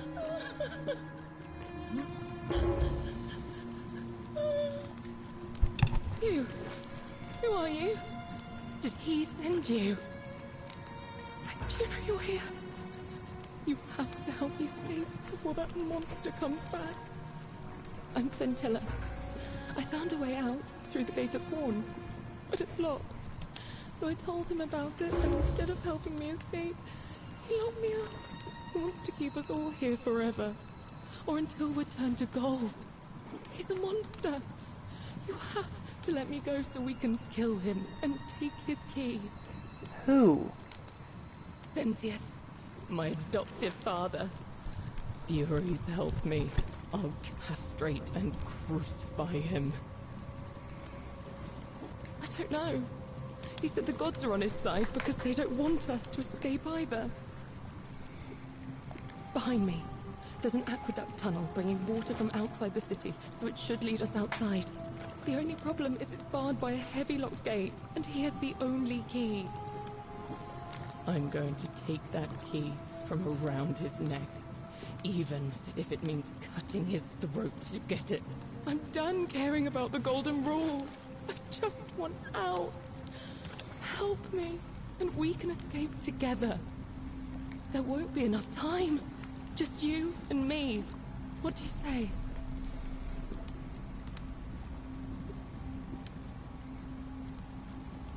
There's no time. Wait, did you hear that? He's here. Quick, you have to let me go. It's now or never. Oh, thank you. Now follow. Wait, did you hear that? He's here. He must be coming in through the door behind me. You distract him. Stay right here and keep him talking while I look for something I can use. That's interesting.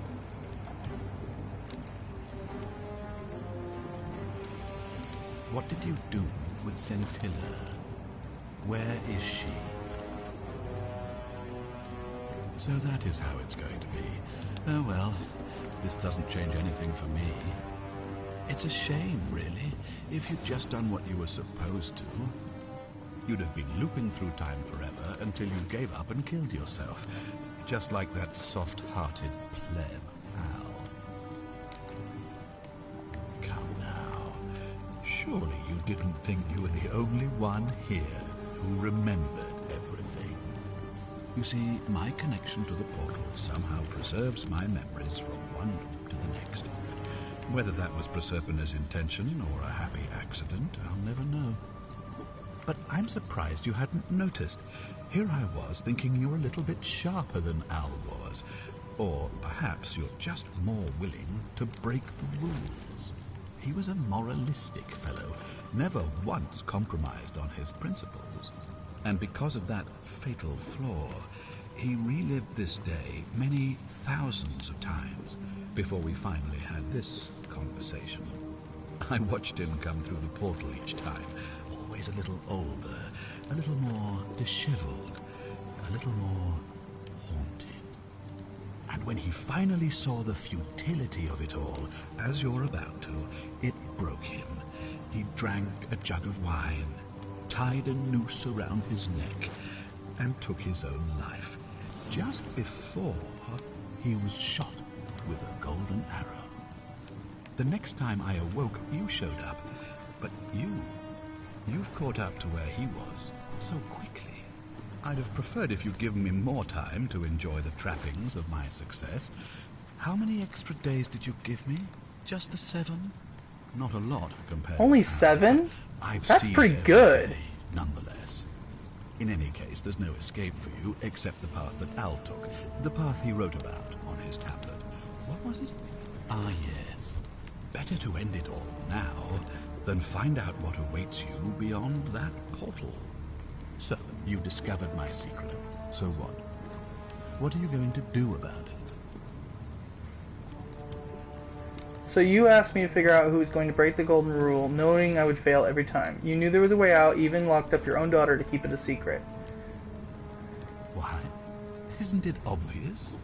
Because I have grown attached to all this.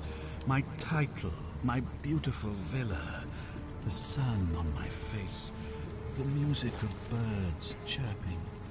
And as long as this day keeps repeating itself, I get to enjoy it all, over and over again, for eternity. Don't you see? I have found a way to prolong my life indefinitely, to cheat death. I have become, in effect, as immortal as the gods. Can you honestly say you would not wish the same for yourself? Of course, there's no way you could have succeeded. Every soul who has ever found themselves here has broken the golden rule eventually. It is inevitable. Man will always sin sooner or later. Any idiot could tell you this, but where others might see tragedy, I saw opportunity. As I told you the first time we met, I found a way to cheat death by reliving the same day over and over again forever. And I will continue living long after your dust. Do you really think you can take on a Decurion with that flimsy little bow? Who? Scintilla? Where is she? I'm right here, Father. She set him on fire? Nice! The many shall suffer for the sins of the one. Come on, we have to go. Hey, what's happening to you? That light, it's so bright. Oh my god. Oops. I indirectly finished the game. Who are you? Are you Al? Hi there. Gave me a bit of a fray. Thought I was in here alone. I'm Al. Well, here I am. I'm sorry, I didn't catch your name. Really? That's strange. I was just reading an old tablet I found here. Well, trying. My Latin is kind of rusty, but the last entry mentioned someone with the same name. It described an event about 2,000 years ago. Someone with your name appeared in the city out of the shrine of Proserpina, freed an imprisoned woman named Scintilla, who then murdered her captor, breaking some kind of ancient law. It said the attack caused golden statues to come alive, hunting down everyone in the city and turning them into gold. Apparently, the only person to survive was Scintilla, while the stranger disappeared in a flash of light. What? You're saying you were here 2,000 years ago? I'm not sure I understand. I'm sorry, come again? Let me see that. God, why does this writing look so familiar? It's yours. Spent a lifetime in this place, going around and around in circles. This is disturbing. But I don't understand how I could have written it. I'm not following.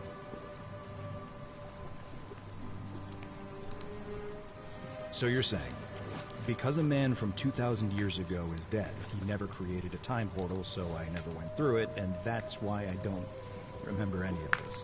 Correct. I guess you saved my life then, as well as helping that poor woman to escape. That's a lot to take in. Maybe we can escape through the same aqueduct Scintilla used, if we can find it.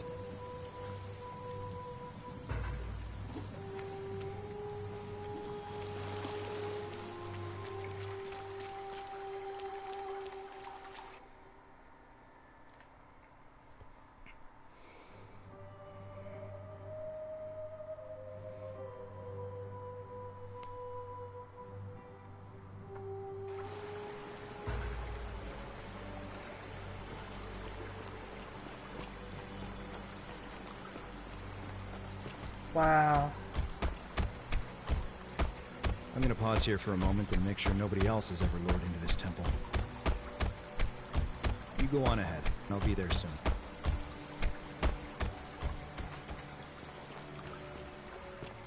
I wonder if I'll run into Charon along the river.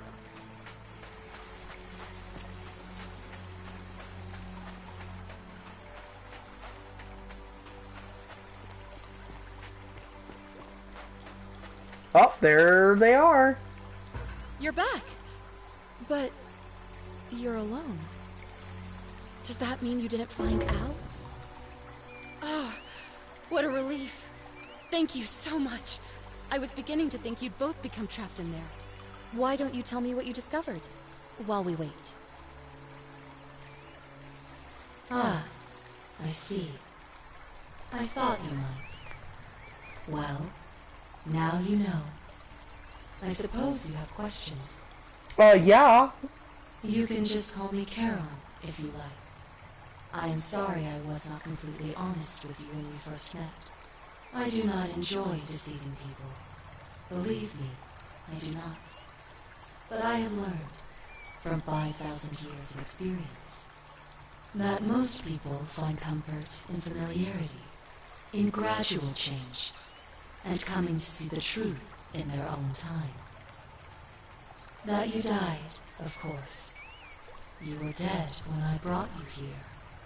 My role, as the servant of the god of the underworld, has always been to assist the chosen to cross the threshold from the land of the living to the land of the dead. Usually, when people do not remember how they died, it is because they suffered a terrible trauma. Most souls would rather not remember. Ask yourself honestly, do you really want to know? As you wish. You were murdered. You made a purchase in a marketplace, and the change you received was, by mistake, a single silver coin of ancient origin. You were seen inspecting it, and soon after, you were set upon by 2 thieves. The shopkeeper who had given you the coin saw the scuffle break out and leapt to your aid.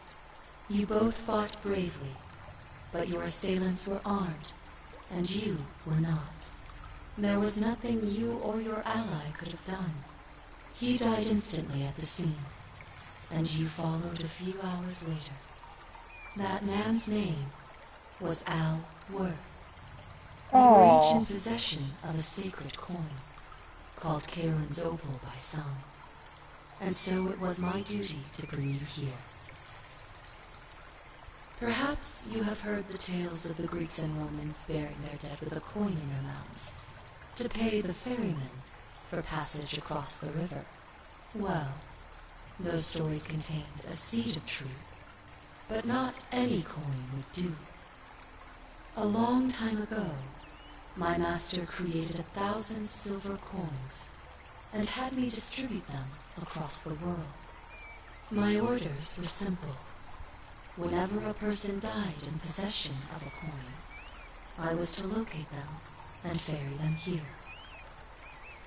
That is a question you would have to ask him, if that were still possible, in light of the path you have chosen.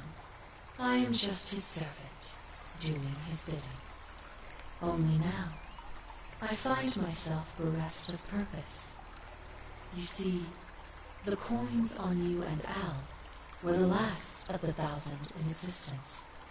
There is nobody else to ferry here, nobody to keep you company. After 5,000 years, the underworld has finally run its course.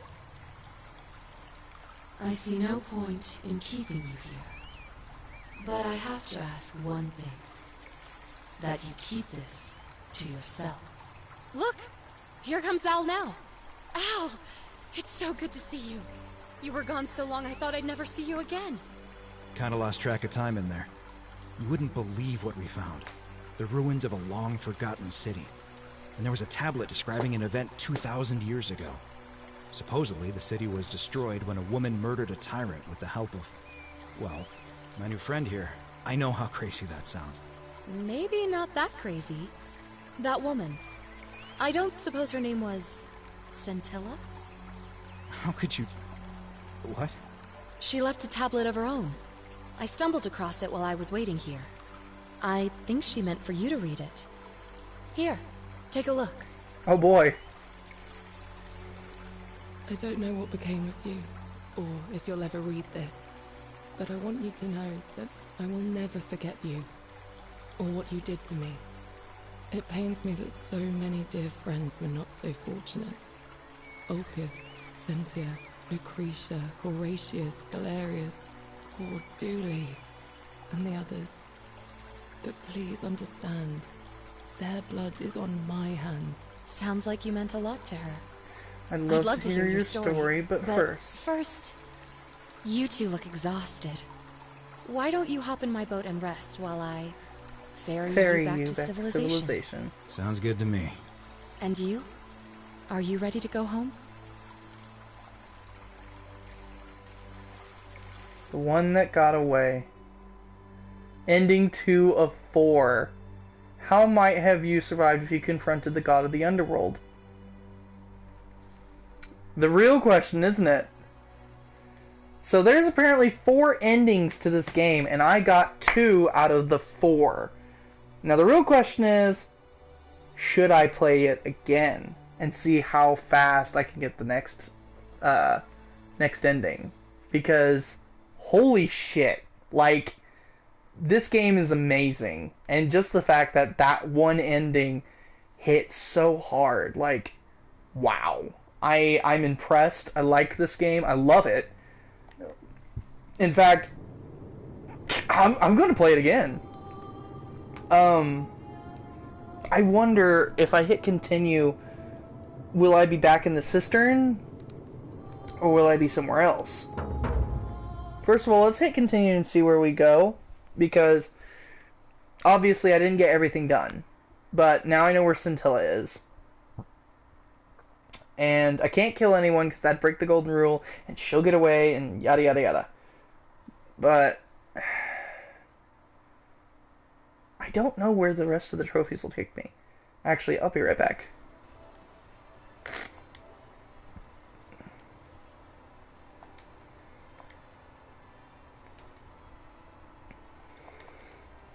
I'm trying to look at the trophies real quick.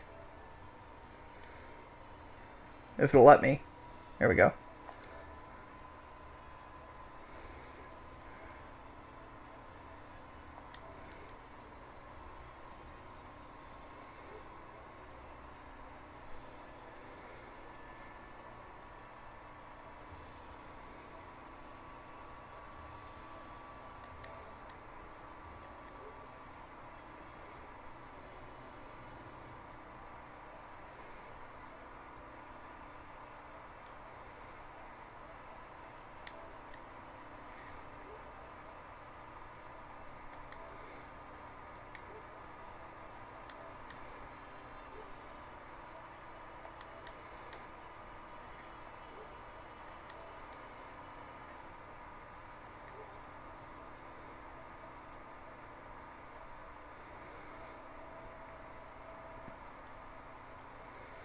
Okay, it doesn't tell me how to get to the other endings, which is fine.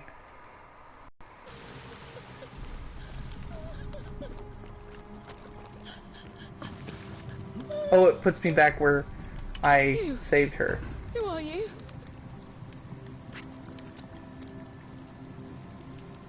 Behind me. I'm... No. What? No.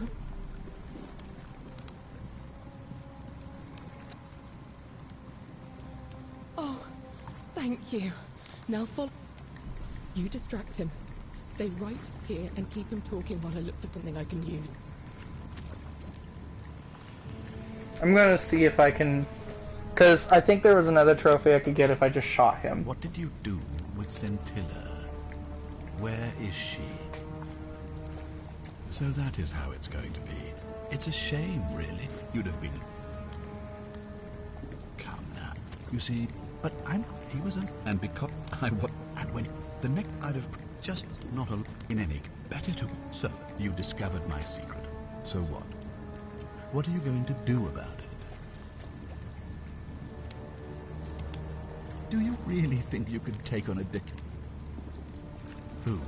Scintilla? Where is she? I'm right here, Father.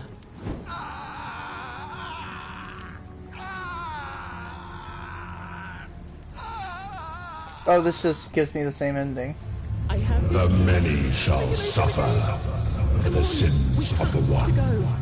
Hey, what's happening to you?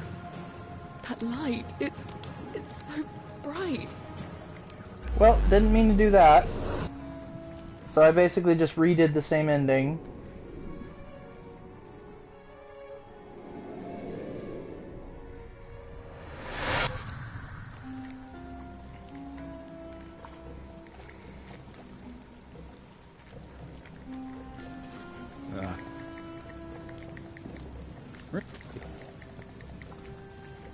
I didn't for one moment think it was, but the way you say that makes me wonder. I mean, I don't... Oh.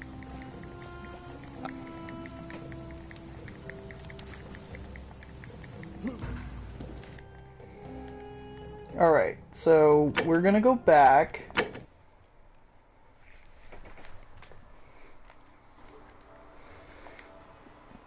But for some reason, there's a...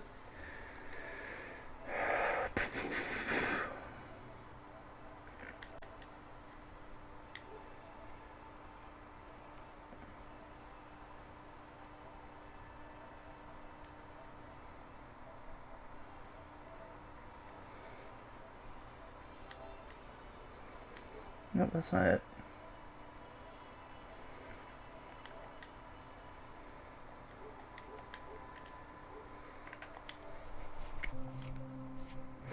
Alright, now we're back.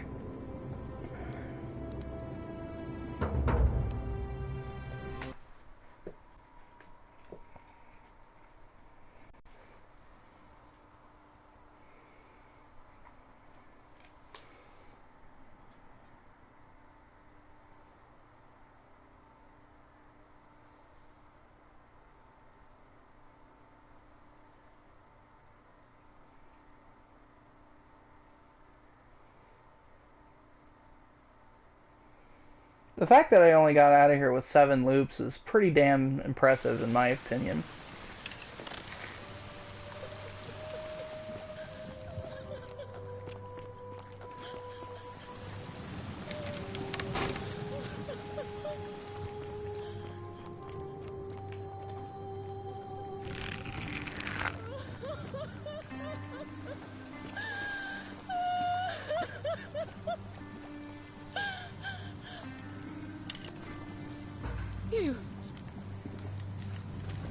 Nobody sent me. Where's the way out? Who did this to you? I'm good.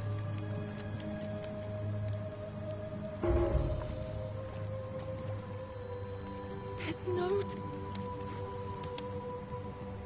What?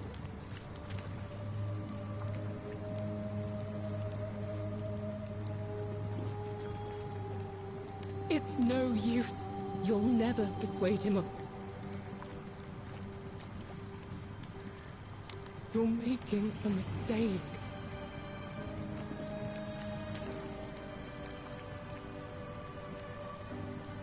You're back. What? It's no... You're making a mistake, okay?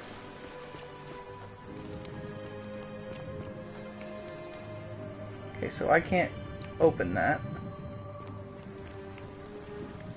What's funny is if I let her go, he comes down here immediately. But if I don't let her go, then he doesn't. So it's like... What? Oh boy. Whee! Oh. Whee! Oh, okay.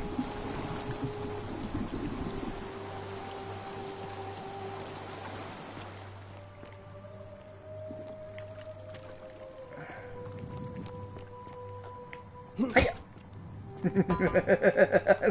I don't know why that cracks. I like that there's no button to open some of these doors. But at the same time, it makes loading screens a little bit of a pain in the ass.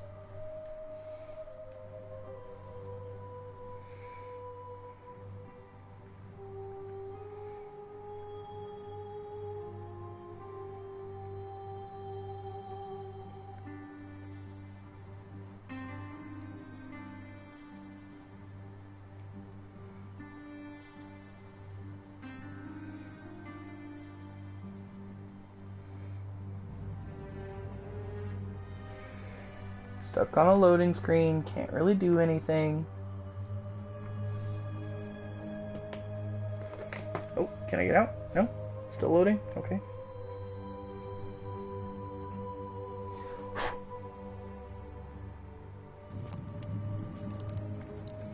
Okay.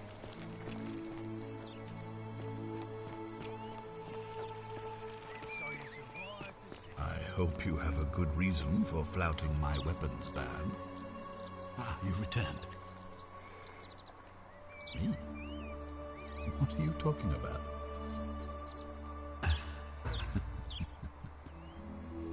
You know, you remind me of him. Al Worth. The fellow who came through the portal before you.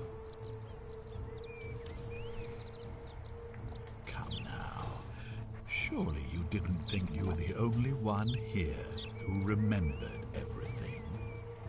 You see, my connection to the portal somehow preserves my memories from one loop to the next.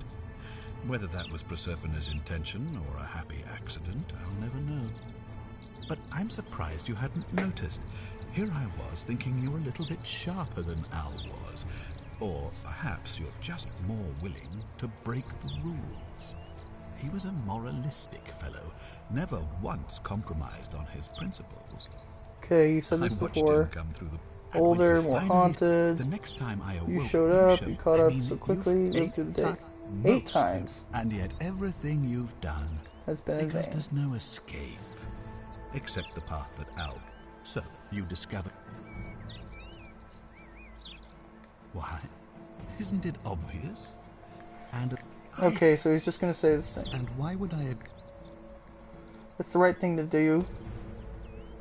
If you don't hand it over, you might have an uprising. You might want to think that through. If anyone so much as touches me, everyone dies. The only way you're getting this key is over my dead body. And if I die, I won't be able to open the portal for you again, meaning you have created a paradox. You see, it was my actions that brought you to this point in time. So if you kill me, you'll stop me from doing so, and you being here will be an impossibility. That means if I die, you'll be flung back to your original time, having caused the deaths of everyone here, and you'll never be able to undo it. Is that what you want? You and your pathetic morality. Nobody cares about your opinions, least of all, me. Understand that, to me, you've never been anything more than a useful idiot, and you're no longer useful. I certainly hope not. In fact, I want it to go on and on forever until you wither and die like Al did, and the gods send yet another useful idiot to extend my life for me. What are you going to do? Beg the gods for help? They don't care about you, and neither do I. Now, get out of my villa. I'm bored with you.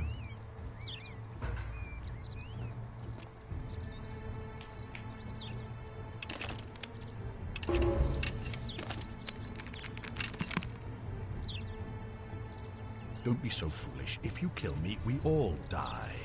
And if I die, I won't be able to open the portal for you again, meaning you'll have created a paradox.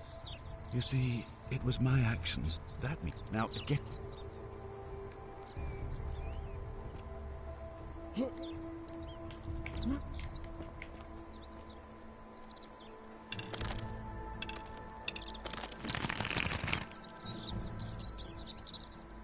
Hasta la vista. The many shall suffer for the sins of the one.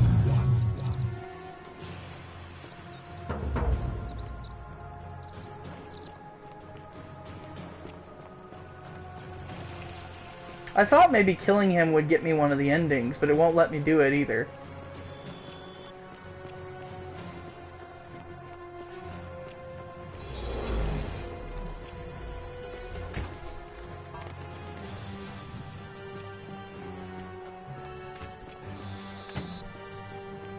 Well, I guess by doing this I can start the next loop and get everybody to like Galerius.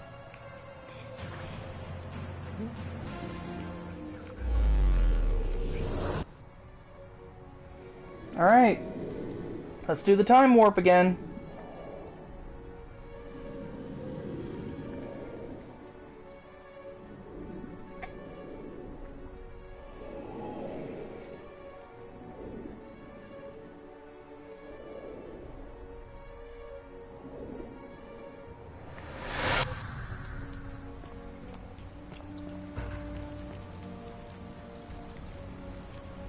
Salve, friend.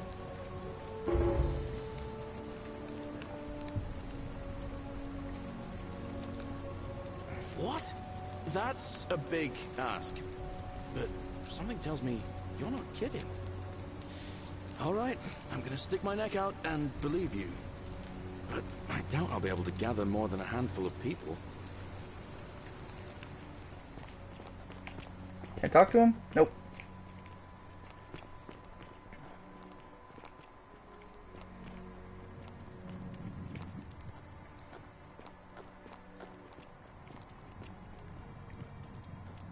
You, Sisyphus, attack or pursue the stone that always return, just as the...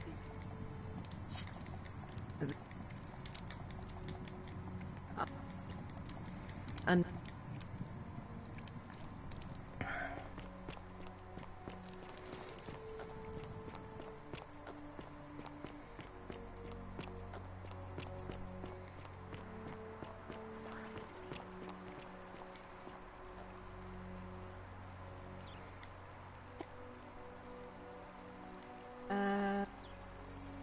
Oh, let's see. We don't have much. Hercules was a May 4th.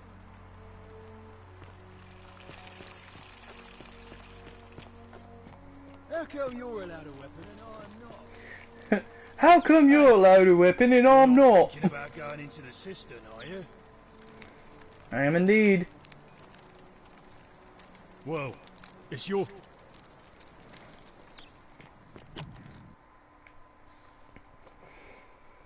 I know about your creature, don't worry about me. Doo-doo-doo! Just runs in there.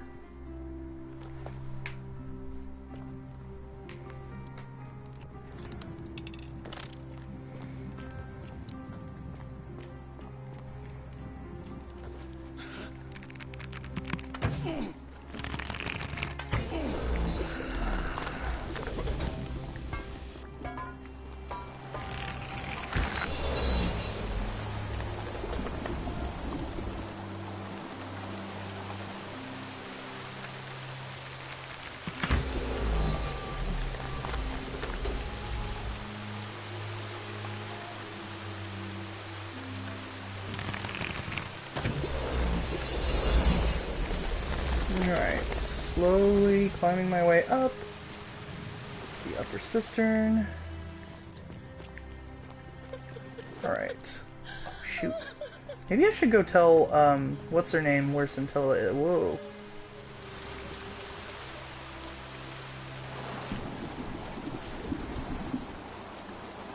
Yeah, I'll go do that.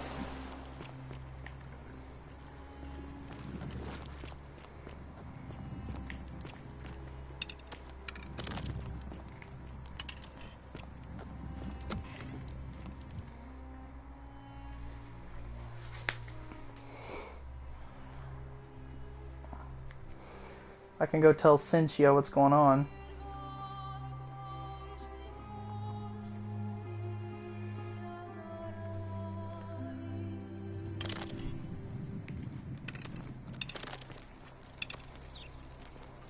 Good grief.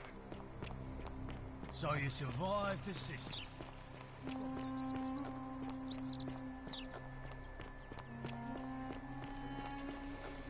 Alright. Oh, another one fresh. Oh, I wish Horatius would. Oh, you. What? Is this. No, surely not. Father, is this true? I'm afraid it is. I don't understand. Why? Why would you do such a thing? Because you found a way out. And if you're wondering why I'm telling you this, it's because you're never going to remember any of it. All I have to do is commit a sin, and the day will begin again. Watch this. I'm going to kill you now. The many shall suffer for the sins of the one. Sneaky bastard.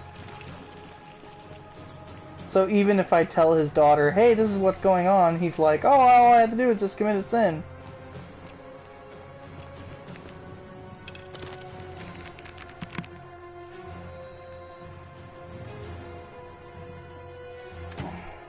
Follow me, quickly.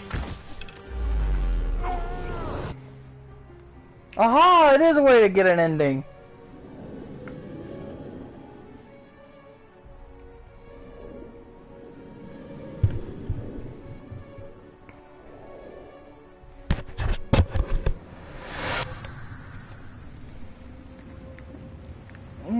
Okay.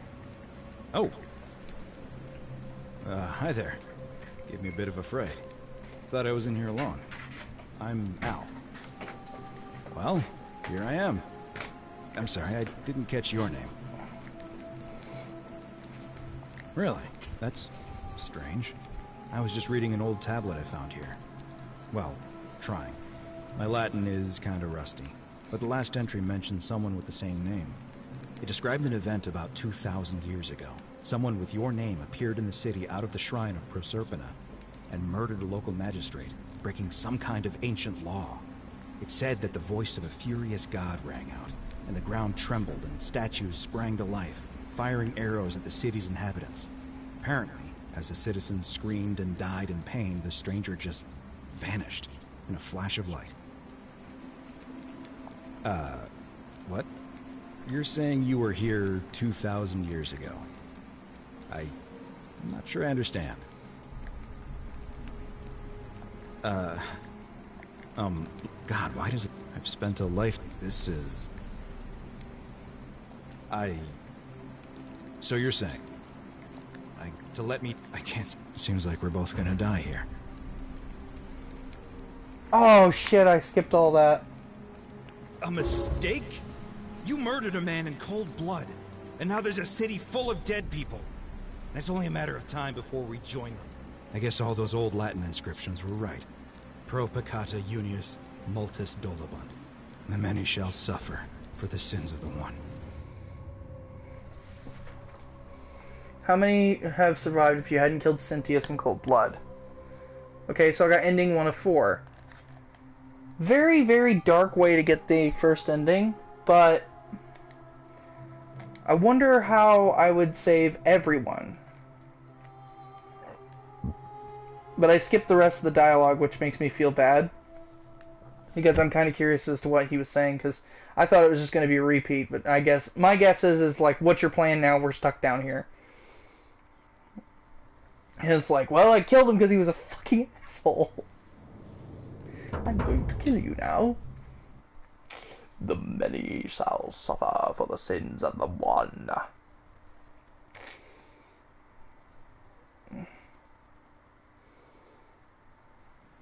But yeah, I kill him to create a paradox, which means I basically create the first ending. The second ending is Scintilla kills him and creates a paradox. So, okay, so that's two endings. So what would happen if I went the other route? Like,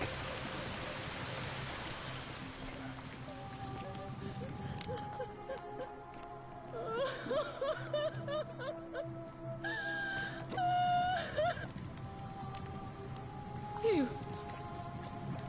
nobody sent me. Wait, what? God, am I going out of my mind? Are you going to let me go or not? How did you know? Wait, did you hear that? He's here. He must be coming in through the door behind me. You distract him. Stay right here and keep him talking while I look for something I can use.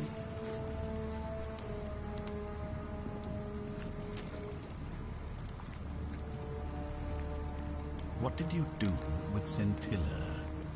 Where is she? So that is how it's going to be. Oh well, this doesn't change anything for me.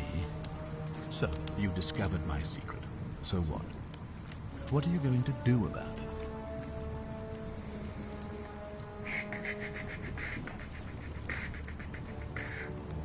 Do you really think you can take on a Decurion with that flimsy little bow? Who? Scintilla? Where is she? I'm right here, Father.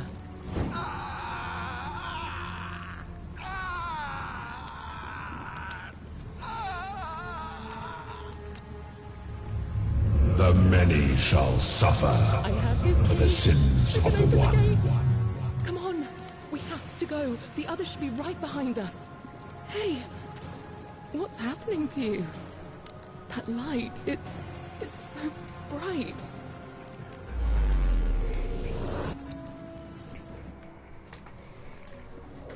And this must be ending 3 because I got everybody out.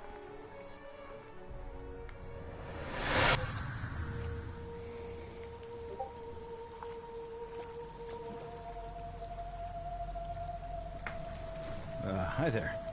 Gave me a bit of a fright. Thought I was in here alone. I'm Al.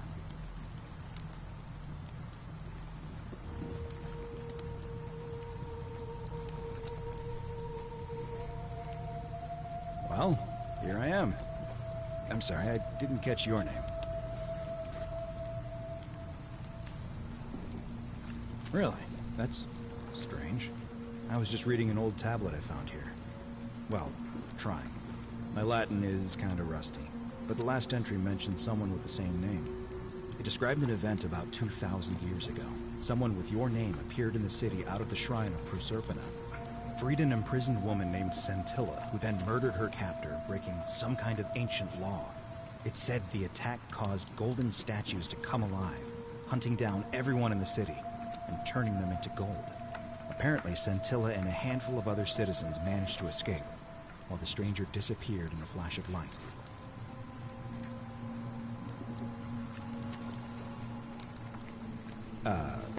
What? You're saying you were here 2,000 years ago? I'm not sure I understand. I'm sorry, come again? Look, God, why does this writing? I've spent a lifetime. This is...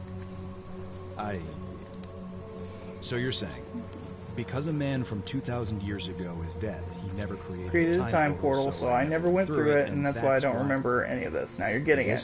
Because to save my life, as well as helping a bunch of others to escape, that's a lot to take in. Enough talk, how do we get out of this place? We can escape through the same aqueduct Scintilla. right here in the cistern. Okay.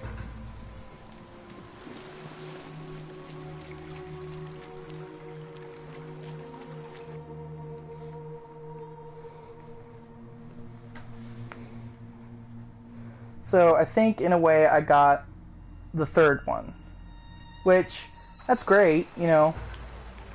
And I don't know if this will be like the best or the worst ending, in all honesty. I'm gonna pause here for a moment and make sure nobody else is... You go on ahead.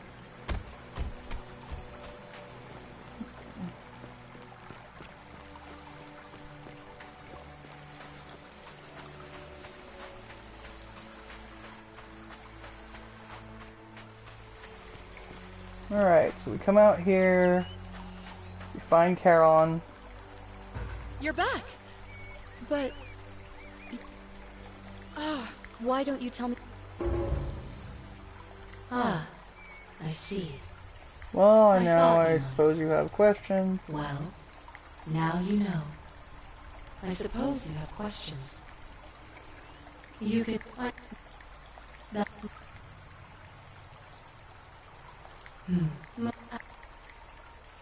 A wise decision. All you need to know is that you and Al died in possession of a sacred silver coin. Perhaps you have heard the tale. Well, along my order. That is a question. I am only now. There is nobody. I see no point in keeping you here. But I have to ask one thing. That you keep this to yourself. Look! Here comes Al now. Al! It's so I still good to like see that. you. I feel like that's a You were really gone good so long, I effect. thought I'd never see you again. Kinda lost track of time in there. You wouldn't believe what we found. The ruins of a long-forgotten city. And there was a tablet describing an event 2,000 years ago. Supposedly, the city was destroyed when a woman murdered a tyrant with the help of... well, my new friend here. I know how crazy that sounds. Maybe not that crazy. That woman. I don't suppose her name was... Scintilla? How could you... What? She left a tablet of her own. I stumbled across it while I was waiting here. I think she meant for you to read it. Here, take a look. Wonder what this one says. I don't know what became of you, or if you'll ever read this, but Octavia, Lucretia, Horatius, Equitia and I will never forget you, or what you did for us. It pains us that so many of our dear friends were not so fortunate, including Ulpius and Galerius, who heroically tried to rescue Dooley, but never made it back. But there is no point dwelling on what might have been. All we can do is take this gift you've given us, and try to show others the same compassion you showed us. We promise you that saving our lives was not for nothing. Scintilla et al. Sounds like you meant a lot to her. I'd love to hear your story. You two look exhausted. Sounds good to... And you? The ones that got away. How many might have survived if you confronted the god of the underworld? Now I'm super curious. I gotta see if I can get this last ending. Just one after another, guys. That's what we're doing, apparently.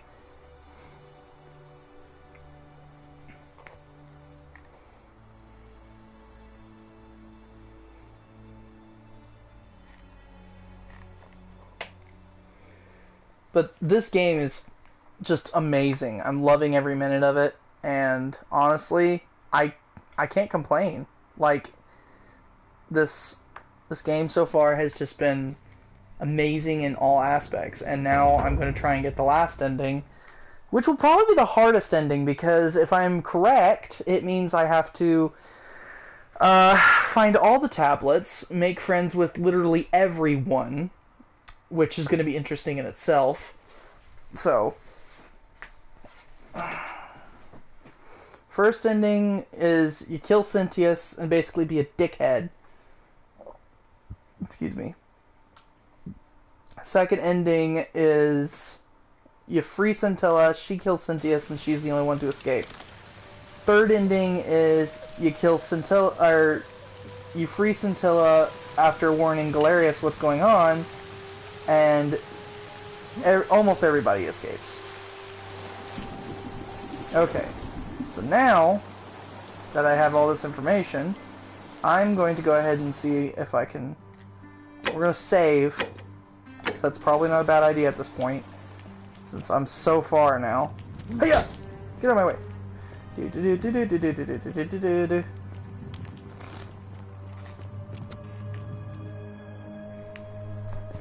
Curse you, loading screen! Also, guys, one of the QR codes that's cycling through, the one that doesn't have PayPal, Cash App, or Venmo, if you guys want to donate to Whimsical Whiskers, they are currently trying to buy a building. What we want to do is we want to help them as much as possible because they are a non-profit animal shelter and they are doing their best to save as many cats and kittens as possible. So any help would help them.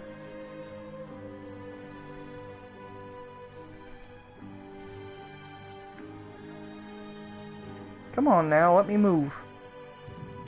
Thank you. Alright. That's not what I wanted. That's not what I wanted either. Nope. Okay, so create a time paradox. A Herculean task. Collect all 4 stolen plaques. Persuade Galerius to run for magistrate. Figure out how to get Galerius elected by magistrate. Okay.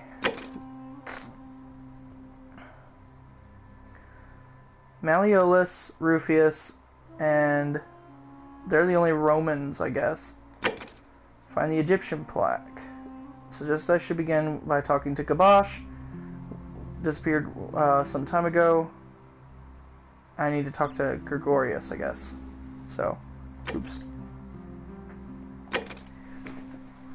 Hopes this plaque will reveal itself if I can find the other 3. Okay. Oh, here we go. Wait, why are there 2?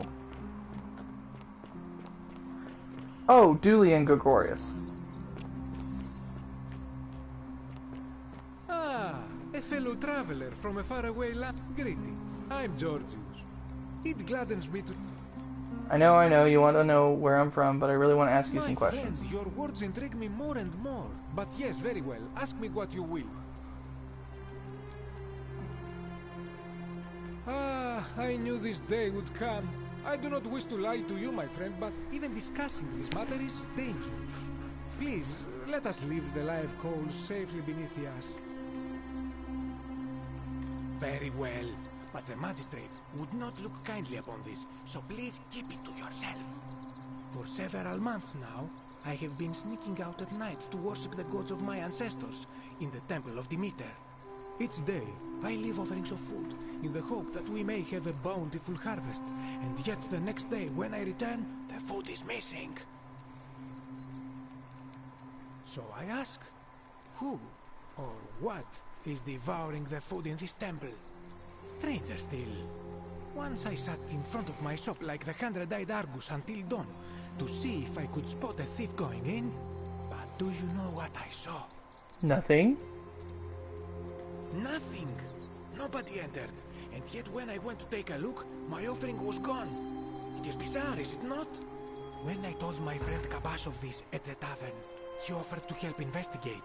He went in, and to my dismay, he was never seen again. It is the only Greek temple in the city. Head towards the baths, and it is the last building on your right. I do not think you should pursue this, my friend. It would break my heart to be responsible for 2 people disappearing. But you do not strike me as a kind of person to be deterred by such warnings, so just be careful, I beg you.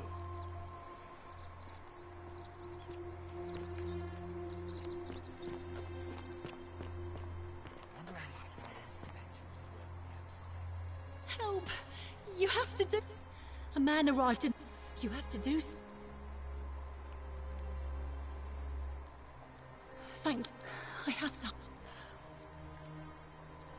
What?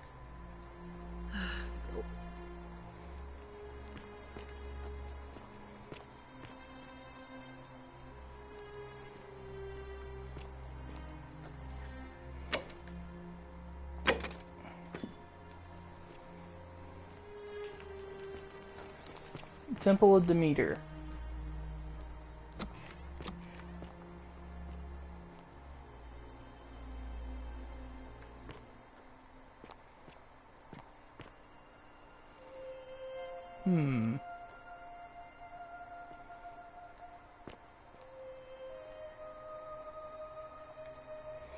A Greek statue, probably of the goddess to whom this temple is dedicated.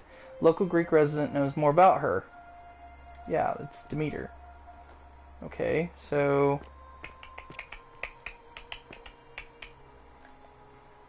Oh, well, I'm stupid. Hello?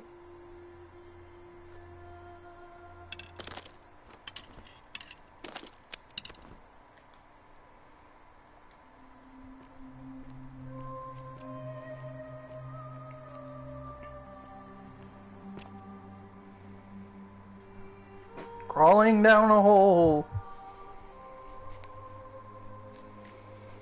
to find the plaques that no one could find.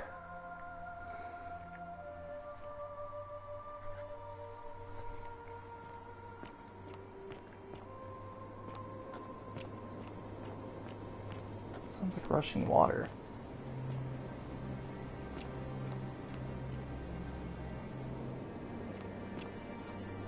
There's a lyre.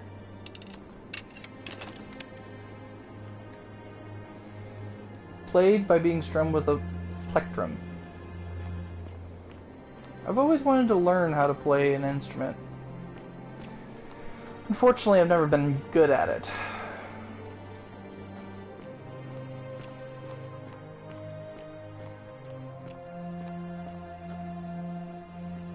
What in the world?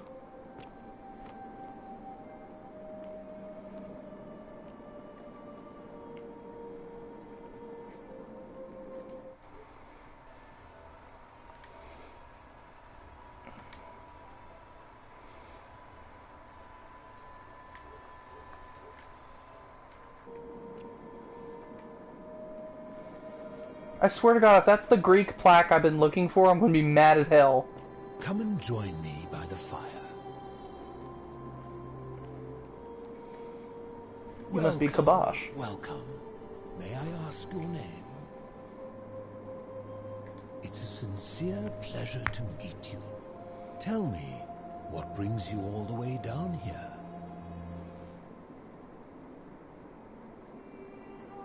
Ah, yes, that cursed thing. I know exactly where it is. I will tell you everything I know, but first, a request. I have been living down here alone for many years, with nobody to talk to but myself. The one thing I long for above all else before I die is a good philosophical argument with somebody astute. I'm hoping that person is you. Let us find out with this simple question. Have you deduced the name of the god responsible for the Golden Rule?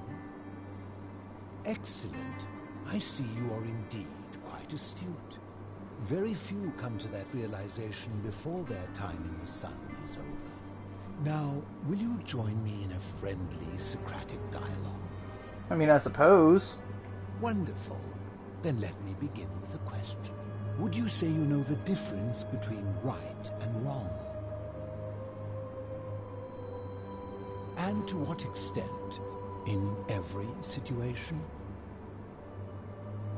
You sound confident, but I must ask, has your confidence not waned upon finding yourself in this place? Knowing that your moral errors will result in the deaths of yourself and everyone around you, how confident are you now? Interesting. I'm reminded of something Socrates once said. To paraphrase, better to know that you know nothing than to know nothing and think that you know.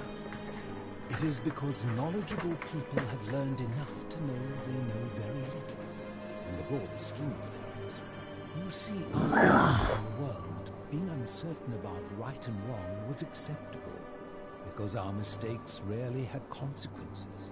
So we would tell lies and bend rules and turn a blind eye and rationalize, and yet still find a way to think of ourselves as good people. But under the Golden Rule, morality matters. The slightest wrongdoing could result in a mass execution. So to navigate this maze, we would have to be certain about the difference between right and wrong. Wouldn't you agree? So let me ask you this. Is there one system of morality which is always perfectly correct, which you could follow in every situation and always do the right thing? How can that be? Since they all have differences, it follows that in some cases they would offer different conclusions about what is right and wrong. If there is a correct moral code, then wouldn't it follow that only one can be the correct one?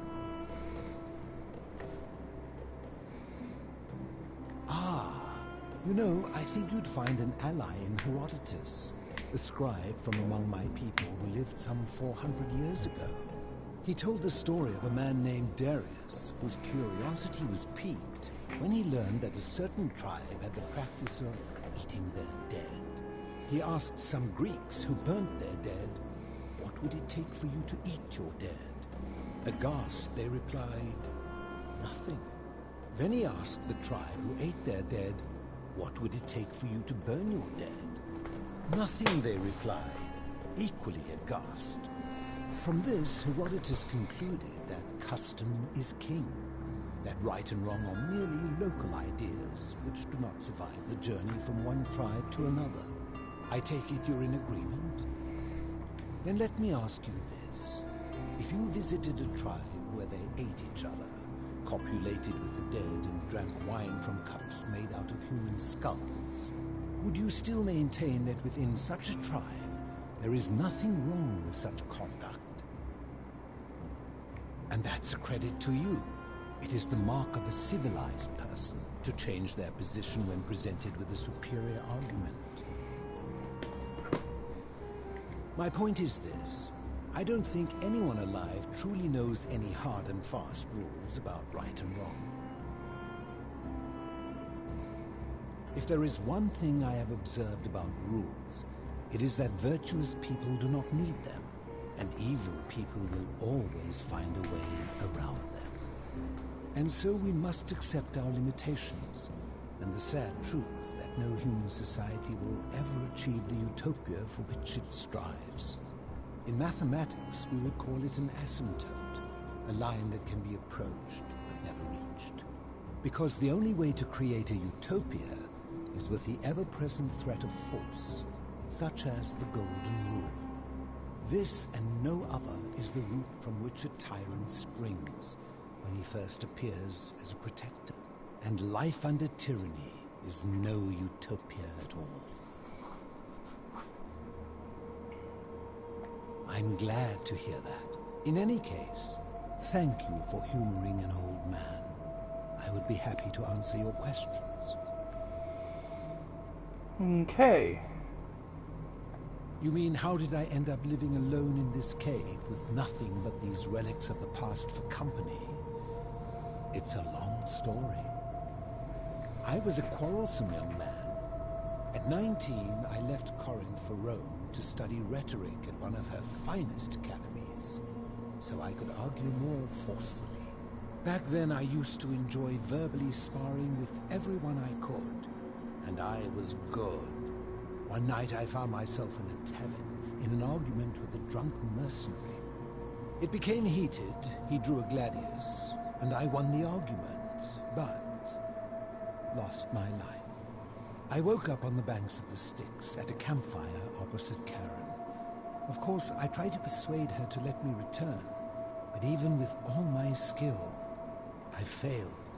I settled in, made friends, and learned what I could, quickly realizing our little community faced certain death under the Golden Rule. So I began looking for a place to hide underground.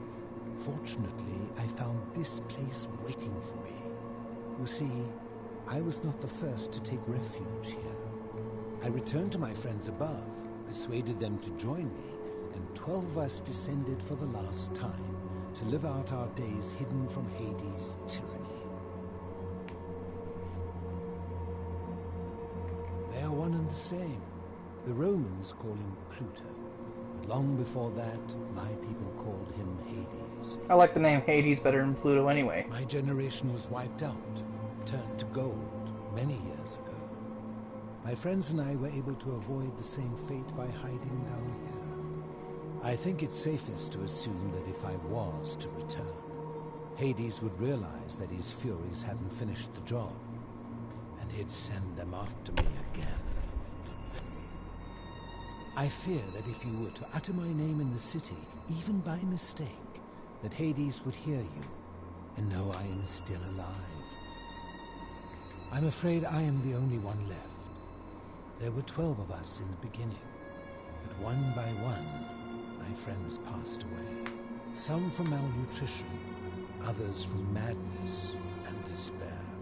It has been lonely. Before my unexpected visit from Kabash some weeks ago, I'd not seen another person in many, many years. Living in darkness is not without its challenges. The first challenge is diet. Fortunately, I found that eating fresh fish provides most of the nutrients I need. And sometimes, when there are Greek people living up above, I surface at night and salvage the offerings they've left in the temple of Demeter. The greater challenge is the isolation, so I like to imagine arguments, where I argue both sides. But, like so many things in life, arguments are better with a partner. As you wish. Ha! If I did, would I be living like this? Did we not discuss it at length already? Oh, I see. You seek the plaque bearing the Egyptian inscription. It is a cursed object, and I would be happy to give it to you, if Kabash had not already taken it. I will tell you, but you may find him hostile. To prepare for your encounter, there are certain things you must know. Very few know this, but before the Romans came to this city, it was once entirely Greek. The architecture, the temples, and the people. When the Romans came, in typical fashion, they claimed it as their own, built over everything that could be built over, and renamed the things that could not. Thus, the Shrine of Persephone became the Shrine of Proserpina. And when they found an obelisk bearing the name Hades, they tore it off and replaced it with Pluto instead. And the city's dwindling Greek residents, witnessing this compulsive Roman conquest, decided to preserve what they could of their heritage. They gathered their art and valuables, secreted them away through the Temple of Demeter, and hid them here, out of reach of the Romans. However, there was one thing that always seemed out of place to me, and it is the very thing you seek. An even older plaque bearing an Egyptian inscription.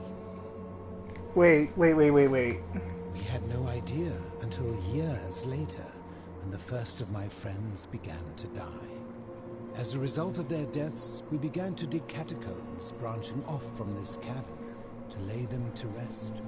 We extended the tunnel so far that we accidentally discovered another, an even older tunnel, which somebody had gone to great lengths to keep hidden. Suddenly it made sense why there was an out-of-place Egyptian plaque among our people's possessions. You see, we proud Greeks had thought the Romans beasts for stealing and corrupting our heritage. But it turns out this game has been going on much longer than any of us imagined. I think it is best you head through the catacombs and follow Kabash's trail. There are certain things you must see for yourself. Take this key. You'll need it to open the gate. I enjoyed our chat, but please, keep my presence here a secret, yes? So wait.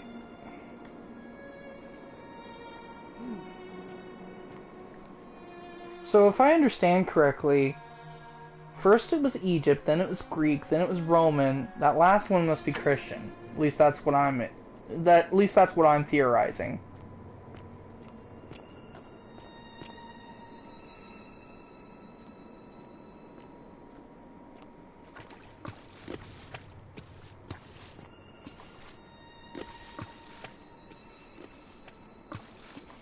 but Anubis, Hades, Pluto.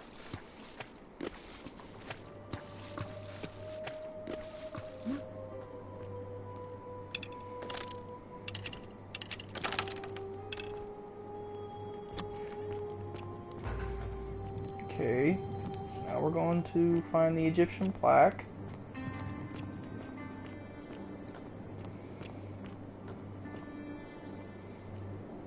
I'm afraid he's went bonkers, and he's gonna try and kill me.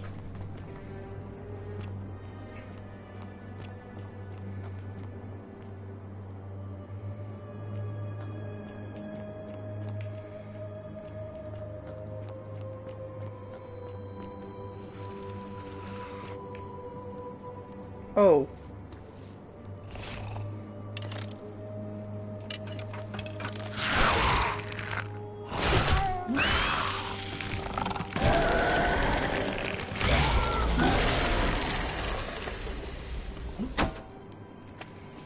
It's wrapped like a mummy.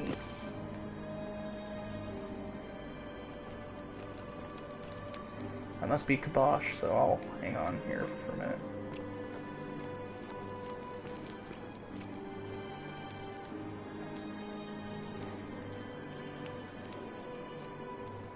Interesting. Used to be locked from the other side. Clay vase of Egypt origin decorated with animals and geometric patterns. It now contains nothing but sand. Board game of Egypt. Interesting.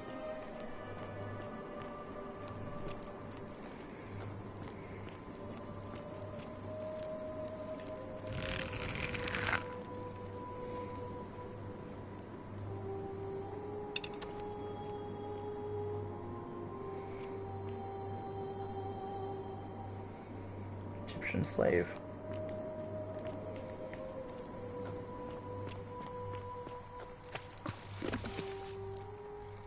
Oh wow.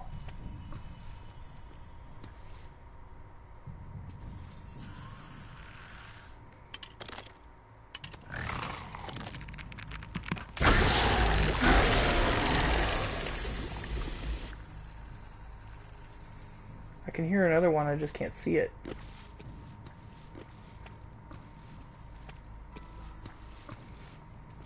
Apparently the Egyptians didn't make it either.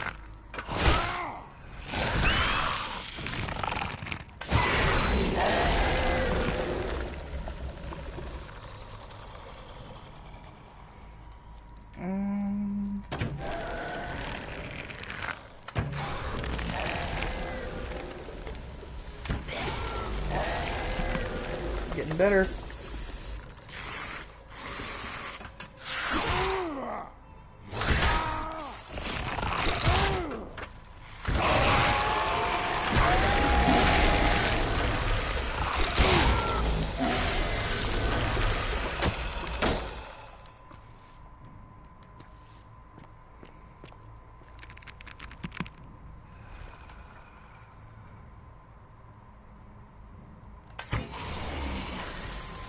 Got another one.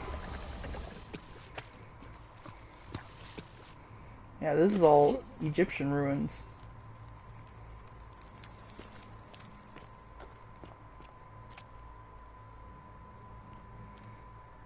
Wow.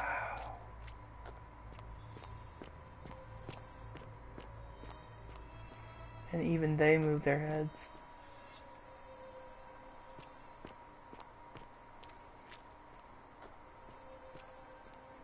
Kibosh? That you? Stop. Do not come any closer. Who are you? I am Kibosh. And let me guess. Another Greco-Roman come to loot and plunder the resting place of my ancestors, To what end? That is welcome news. You really are not Greco-Roman, are you? I was planning to return it myself, but for now, I must remain. Here, take it, and restore the honor of Osiris. A plaque bearing a hieroglyphic inscription, Osiris, Lord of Silence. Okay. Now, as for the other plaque. Indeed, I have it right here. I stumbled across a collection of dusty curiosities while searching for a place to hide from the hungry children of Amit, and there it was. You may not. In fact, I am about to destroy it. Because it speaks a treacherous, blasphemous lie. I will tell you, but first, do you know what this place is? It has a name, and that is the Duat. Duat. See what has become of it. I have been down here for weeks, piecing together its story, and here is what I have learned. As Egypt declined and the Greeks had their turn to flourish, their souls came here in great numbers. But instead of adopting our ways, they copied and corrupted them. When they found the obelisk bearing the name Osiris, the true god of the underworld, they desecrated it, removing his name and replacing it with Hades. Even the ferryman of the dead, known to my people long before as Kerti, they renamed to Keron. As if that desecration was not enough, they built over this place, using it as the foundation for their own underworld, so that ours was forgotten. My only solace is that the Greeks then suffered the same fate when the Romans rose to power, renaming Hades to Pluto, and the cycle began anew. It is inscribed with a script I do not recognize, but it is ancient, almost as if it is older than the plaque bearing Osiris's name. But if that is so, it would imply the gods of Egypt are mere imitations too, copied and corrupted from an ancient people who prospered even before us. And that my people did to them what the Greeks and Romans did to us. But this I cannot accept. I cannot accept. I sense a deception. Perhaps it is the work of Set, the usurper, seeking to undermine Osiris once more. You must think me a fool. This work of sacrilege must be destroyed, thrown into the black abyss below in Osiris's name. You are too late. It is done.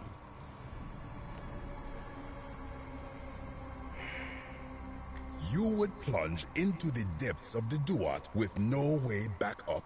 Madness. If it will help you to see reason, then ask. I am from Rakotis, which you may know as Alexandria, the name of the city the Greeks built over it. I was a fisherman, like my father before me. Since the Romans had taken over from the Greeks, I took the opportunity to learn Latin and eventually traveled to Rome. When the fires broke out last year, I tried to help. I gathered terrified locals into my boat and led many of them to safety farther along the Tiber. On my 7th trip, a passenger demanded I wait for his brother. But we were full to almost sinking, and smoke was all around us. I told him his brother would have to save himself, and he tried to bribe me by placing a coin into my hand. When I refused, he drew a dagger and thrust it between my ribs. I awoke on the banks of the river to a stranger wearing a ram headdress. He said his name was Kerti, and at the time, I simply thought him odd. It did not dawn on me until much later that he was the Kerti, the ram-headed ferryman described in the Book of the Dead. I do not know. What could possibly lie beneath the underworld?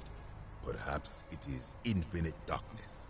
Perhaps it is the lair of Amit, the devourer of souls. All I know is, it would be unwise to venture down there.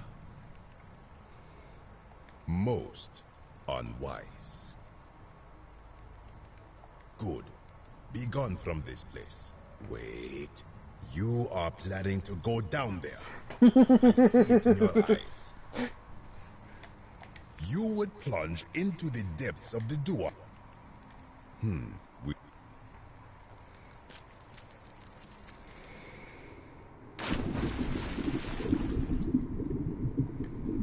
A plaque bearing a cuneiform inscription, Nurgle the Fierce One. Wait, that's Japanese! Oh, come on. Japan took over Egypt. Egypt took over... Surely not. I never thought... No.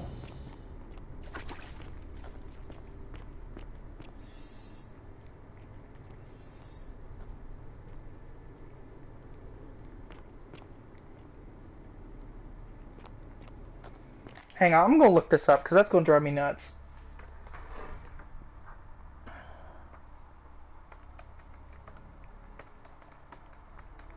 Because that looks like Japanese. Mesopotamian. My bad. I didn't think that was right.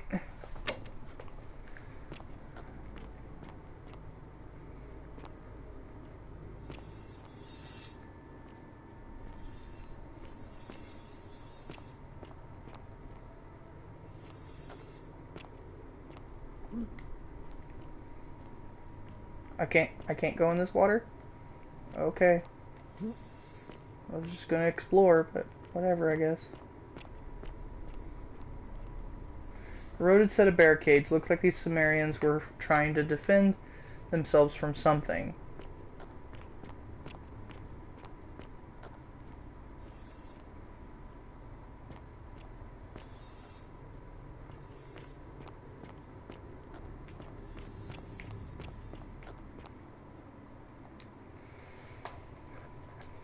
Stranger, heed the final words of Namkazu. Bear witness to our aftermath and lament us. We did our best to live as the gods commanded. We planted and harvested. We shared bread and beer. We accepted newcomers with open arms as a family. But with each newcomer, the bonds of our family strained, and soon we were strangers to each other. And when those bonds were finally broken, brothers and sisters planted only for themselves, ate and drank alone. It was there, in the empty space between us, that sin took root. Nurgle's sentinels have awoken, and the clamor at our barricades. Learn from our mistakes. That's sad.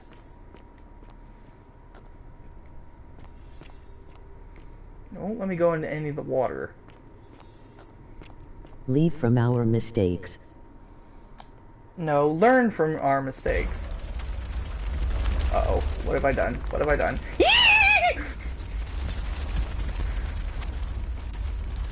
Not what you said.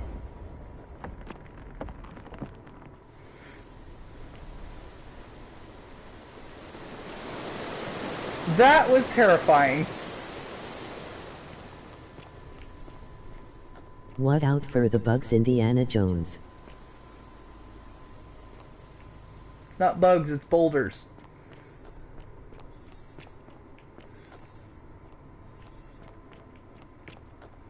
He had them too. Broken set of Sumerian pottery.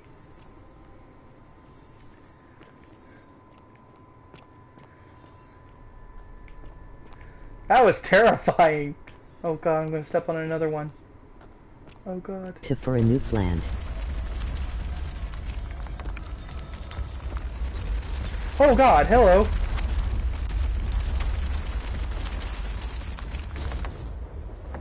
What about new plants?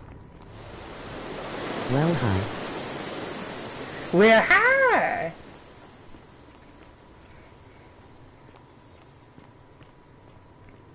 Time for a new plant. What are you talking about? When I told you that you would not find a way back up, that was not a prediction. That was a promise. You will die here. Broken pottery. Oh. There's no need for this to end in violence. I disagree. I warned you against coming down here, against perpetuating this sacrilege. But you persisted. You have undermined and dishonored the true god of the underworld. How did you think this would end, if not with bloodshed? Very There's well, always I need will for listen. violence. But if I sense deception, or if you further insult my gods, I will carry out my threat. So tell me, why should I let you live after you salvaged this instrument of blasphemy? If something can be destroyed by the truth, it deserves to be destroyed by the truth. There's no shame in building on the works of people who came before you. I'm just trying to replace all the... Why? To what end? I'm hoping it'll earn me an audience with the God of Why? the Underworld.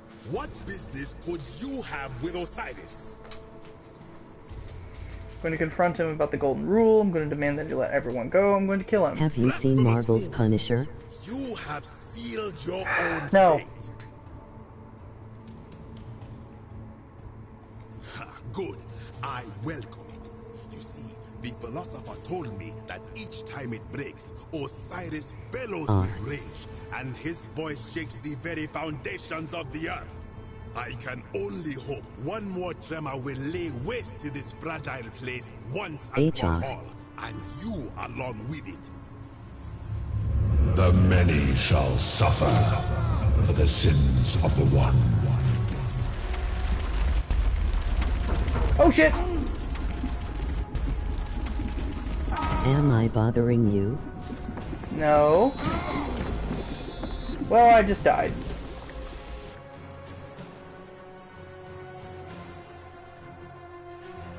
Aww. I haven't saved for a while. Maybe I should start then. Why?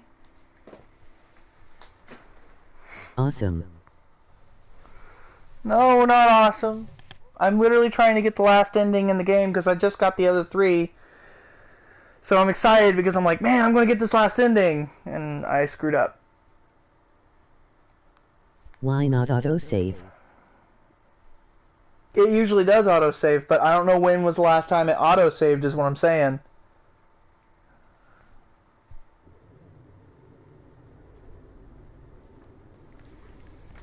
Okay. Not sure where the hell I am. Does it not say? Only if I look at it. When I told you that... In the dark. I can't look because right now, Why? I'm stuck in a dialogue. But...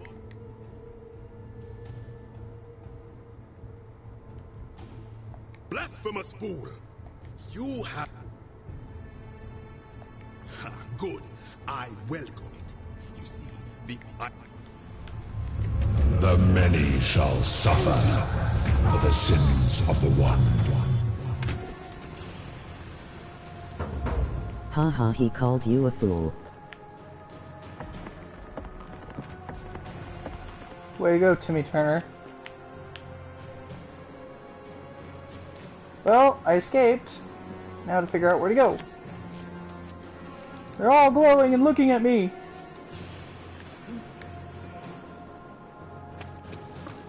Way to go, Brain. Way to go, Brain. Did you just quote Igor?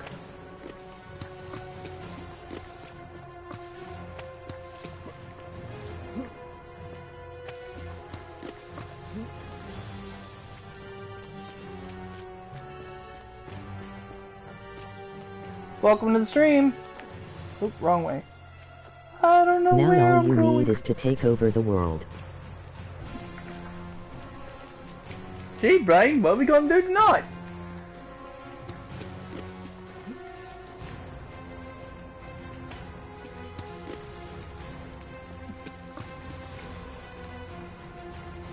Ah, a light!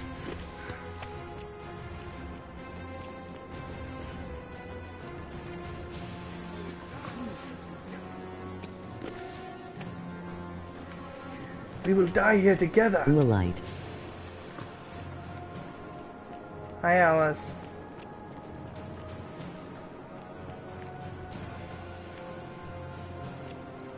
Hi, Alice.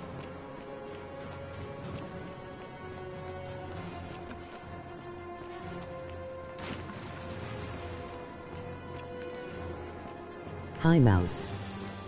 Mouse? What mouse? There's no mouse in here.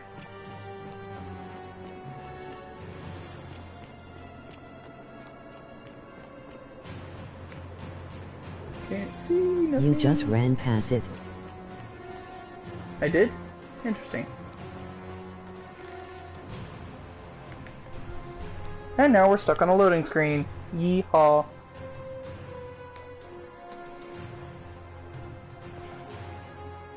Awesome. It's got to render the world, so I have a few minutes. Is there a reason you're blowing up Twitch?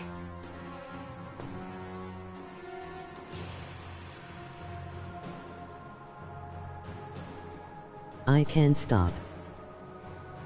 No, it's fine. But since you're here, I can go ahead and advertise. If you guys will notice that one of the QR codes that is available is actually you don't do Whimsical voice chat. Whiskers. One of the QR codes is actually Whimsical Whiskers, and if you want to donate to them, it would be greatly appreciated as they try to help many cats and kittens along the way. One of the ones that they're trying to help right now is making a shelter for the kittens, because unfortunately, if they do not have a building, then they cannot keep doing what they're doing. So any help would be greatly appreciated. Whiskers. Yes, Whimsical Whiskers.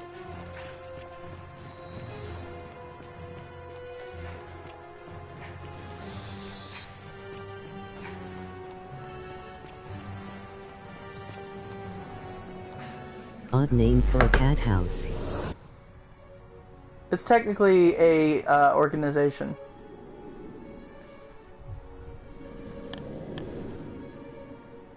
Hi, 4 viewers.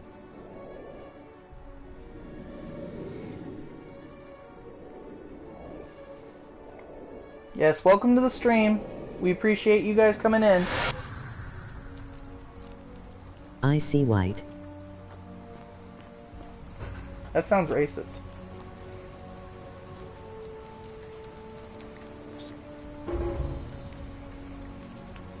It was. Oh. Yulia? Oh no.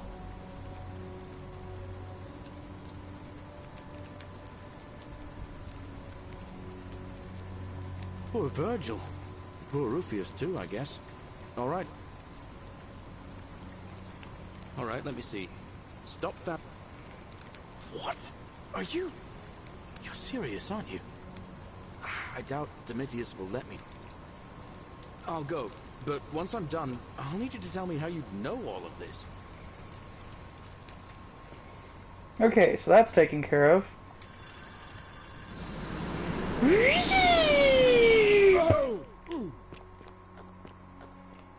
Isn't the great temple majestic? Sure. I don't know what the rules are anymore. What are you talking about? What rules?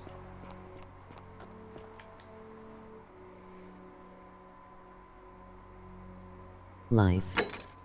Oh. Got nothing.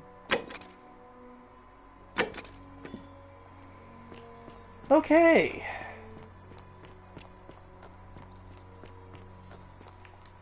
Greetings and greeting. And in a city full of Romans you are asking me? Because I am Greek. Let me tell you something about Greeks and Romans. My name is Georgios, yes. But the Romans, they do not care. They hear me say Georgios, and they think, I wish I can run that far without needing to catch my breath. They do this all the time. They see us worshipping Zeus, Yeah. they copy us, but call him Jupiter.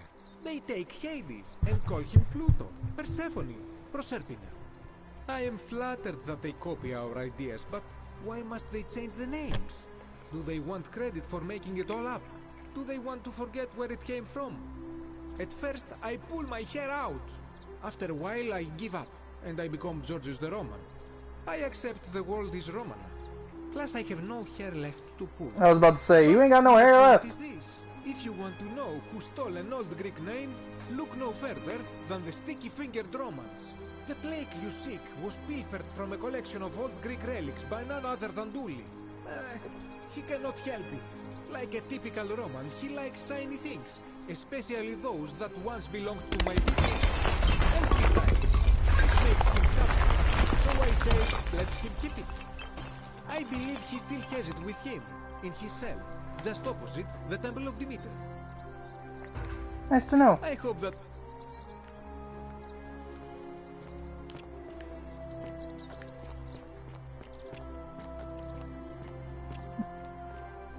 I think he's dead. I'll just take this.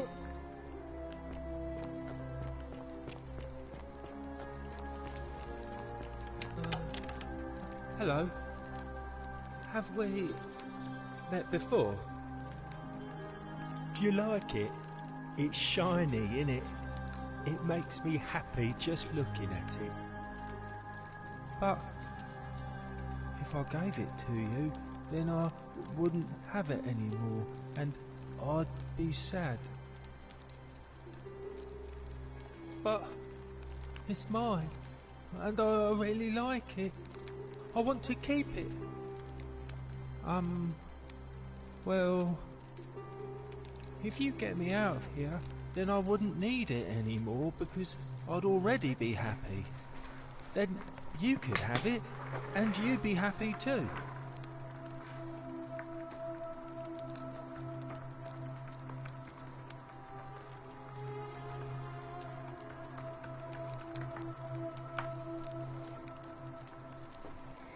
Like Galerius. He's nice. I like Galerius. He made me a doll and everything.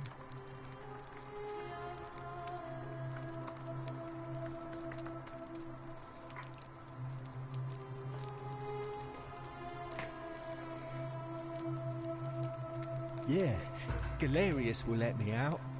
Then you can have my plaque and everyone will be happy.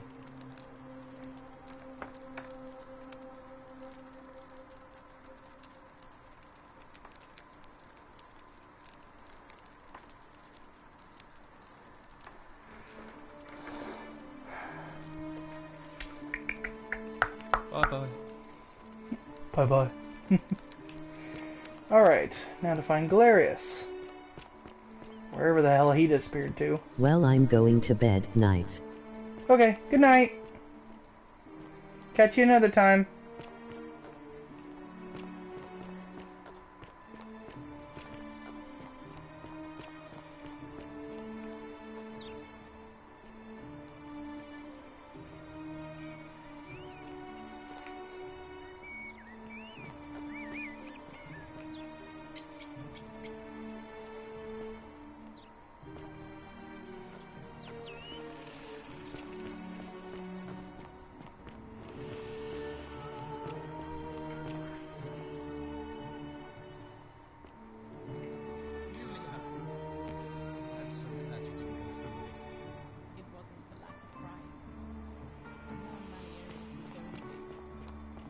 Wait, why do you look so happy? Just like We're Apollo free. and Diana.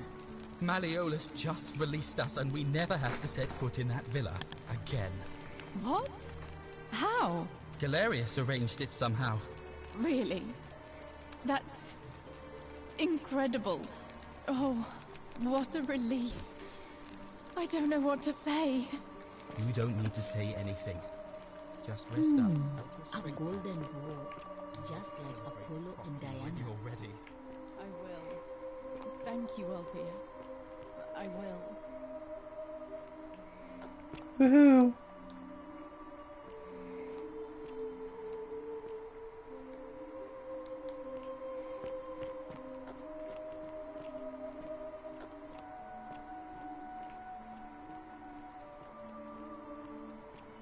Don't believe a word they tell you.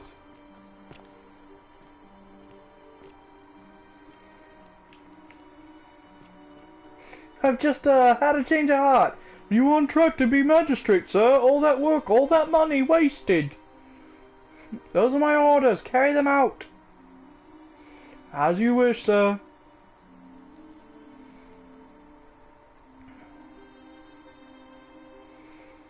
Oh, what? He's busy. He's literally just standing here. Let me talk to him. Priestess, Malleolus has decided to withdraw from the election. Oh, well, that's surprising. But thank you for telling me. I'll let everyone know.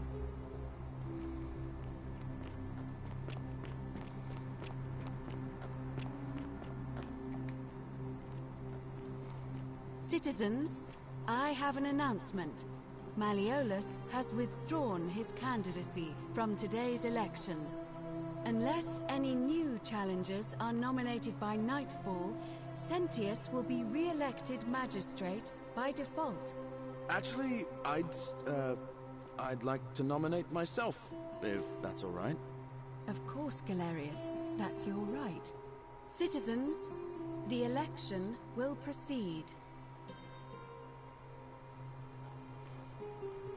Salve again, friend. I went and did as you asked, and it worked. How is it possible that you've just arrived here and you already know? Oh, come on. I just... You're a bit... Sisyphus. Yeah. Sisyphus was a Greek king. He was forced to push a great... forcing him to... Actually, now that I think about it, Tantalus was made to... Oh, and Ixion was strapped to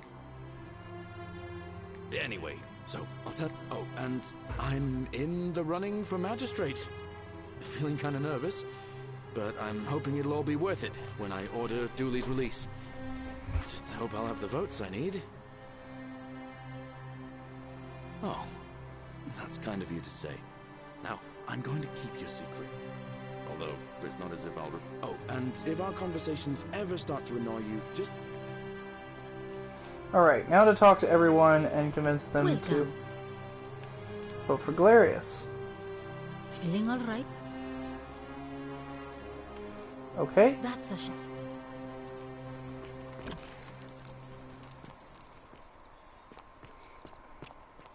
Greetings and salutations. Hello. Galerius, did you know he saved the life of my young friend Fabia? The man is a hero. But of course, I hope... Alright, so he's voting for Galerius.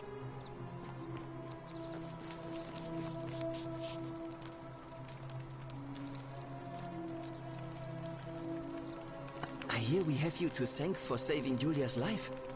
I'm glad you arrived when you did. Galerius, definitely. He put an end to the notes and graffiti I've been receiving. All right. Nice to talk. Alright, Virgil's taken care of. Wonder how much one of these Hello there, friend. May I say, that is a glory...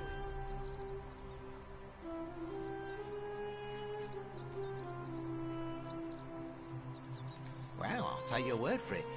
But perhaps you'd be interested in selling it to me. Oh well, let me know if you change your mind. Sentius, I suppose. Yeah? And what's he gonna do for me? He's nothing. Certainly, for a few thousand denarii. Nothing illegal about it. Well, that's a shame. Come back if you change your mind. Very well. Another time. That's one vote for Sentius. shiny. Salve and welcome. Need something? Oh, there's not much to tell. I mostly just bake bread and try to help out where I can. Alright. Thanks again for... Alright, so Fabia didn't say anything. Great temple up there on the bluff. I bet it's worth Dooley's obviously going to vote for Galerius.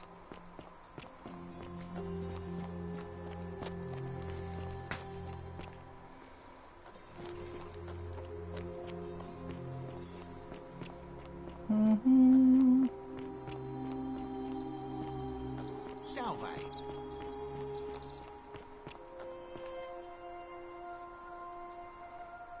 Name's Rufius.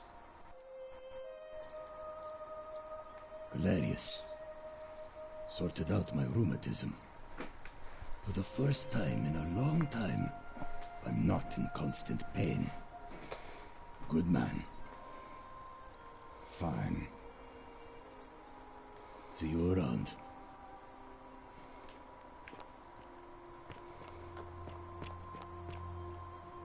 That's quite an a new face. Arve. It must be completed by dusk. Just the same, it'll be between Sentius. Why do you up? As I said, I'm... Yes. I have overheard some rather unpleasant arguments. The last thing we need here is additional conflict. Very well. I'll get things started right away. Citizens, it is time. Let us meet to elect our magistrate. I go to the future.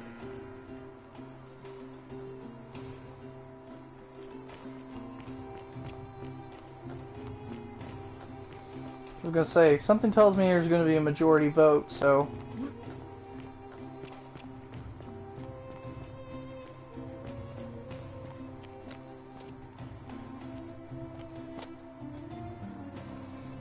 Ulpius is more than likely going to vote for Galerius. Eula is probably going to vote for Galerius.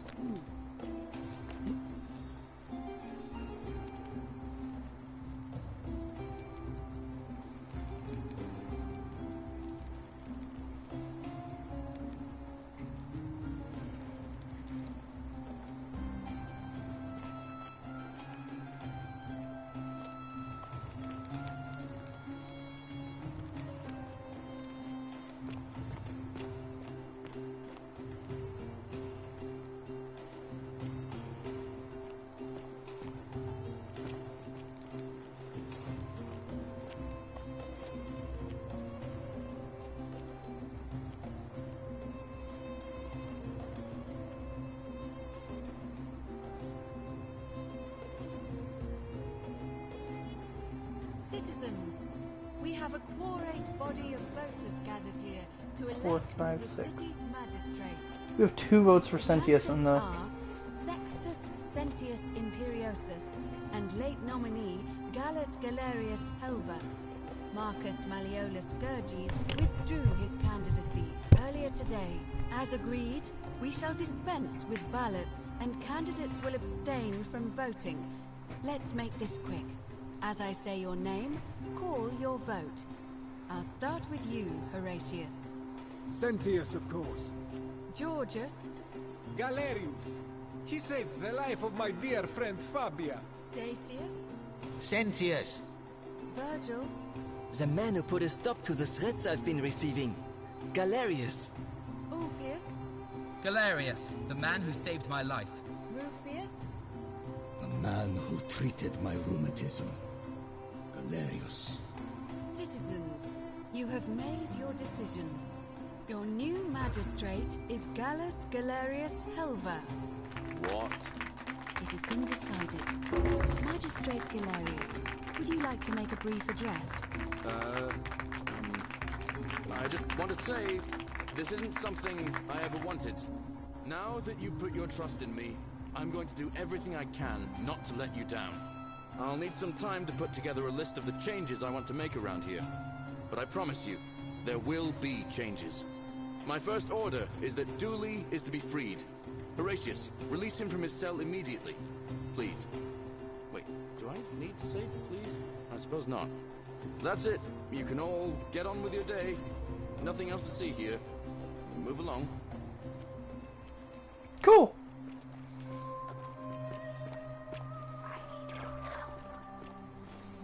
Sentius is pissed. He's just stomping away, all pissed off.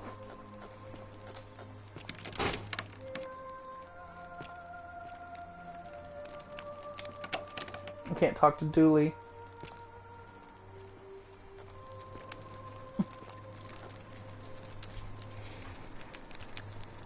Fortune smiles on you today, Julius. Magistrate Galerius here has ordered your release. You're going to let me out of here? I'm sorry it took so long, my friend. And it wouldn't have happened at all if it wasn't for a newcomer. So be sure to offer your thanks when you can. I will. I will. Thank you, Galerius. I'm so happy. I'd love to stay and chat, but I've got a lot of work ahead of me. Why don't you go to the baths? Then tell Georges I said you could have some new clothes. Then I want you to go home and rest. I'll speak with you soon, Dooley. It's so nice.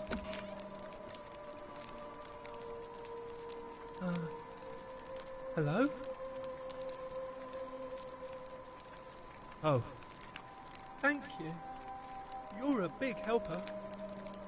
You can have my shiny plaque, and maybe you can help me find my friend Hannibal used to look after me.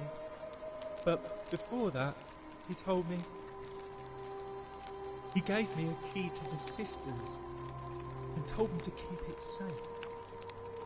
Please help me find it. Oh, thank you.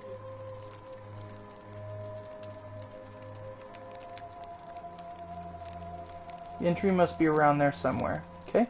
Hope you find it. In the cisterns. Way up high, Hannibal said. Oh, look over there. Something shining. Is it treasure? Maybe it is treasure. I could see it for myself. Hades bearing a Greek inscription, Hades, Lord of Many. It's just lying out here in the open. Maybe nobody wants it anymore. Maybe no one will mind if I just take it. Oh god, no. Don't you dare.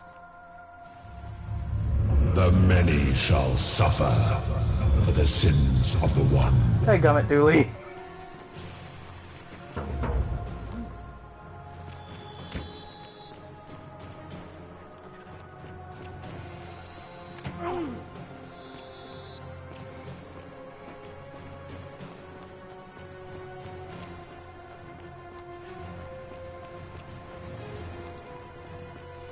Maybe no one will care if I just take it.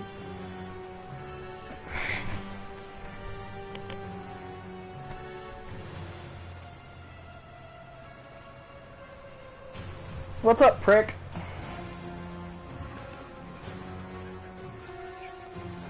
Let's do the time warp again.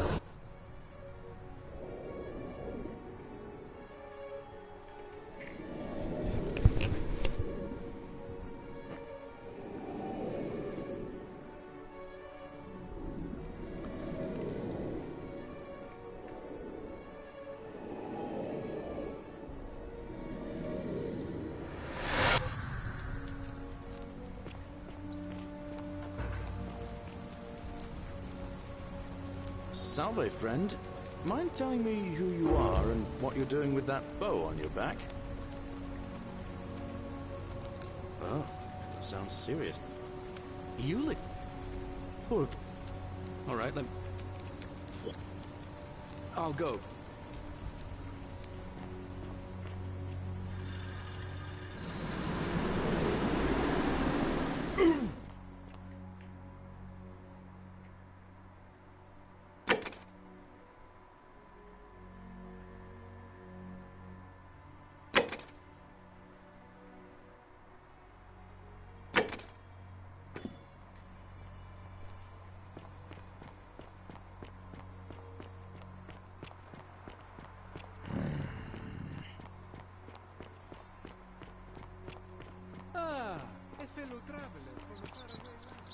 Okay, up, up, up to the upper cistern. Find this treasure. Not a good time, friend.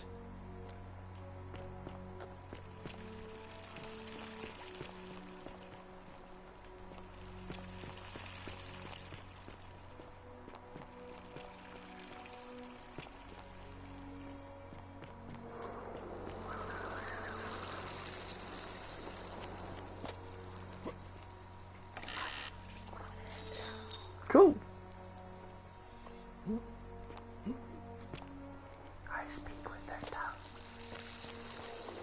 That's always so creepy. Okay, so there's got to be a way into the upper cistern, because the lower cistern is under Malleolus' house. So... oh shit. Where would the upper cistern be?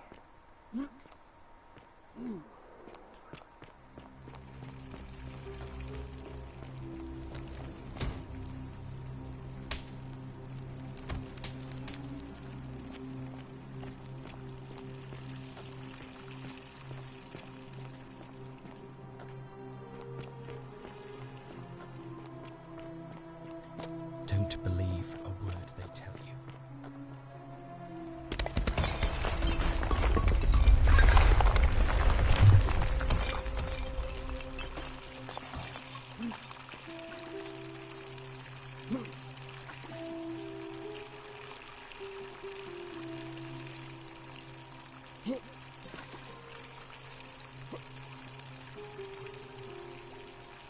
Okay, that might be the truth, but where's the upper cistern then?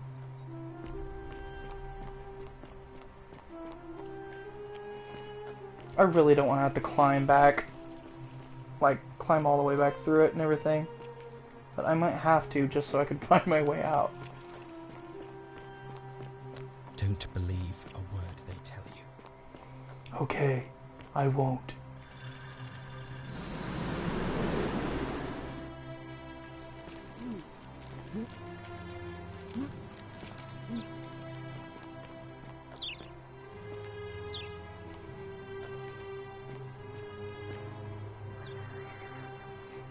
Not gonna make that mistake.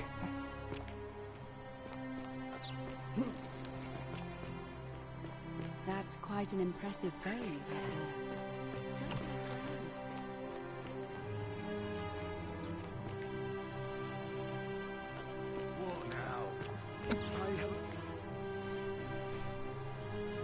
Alright, while Galerius is distracting him, I could probably go into the cistern and just go that way.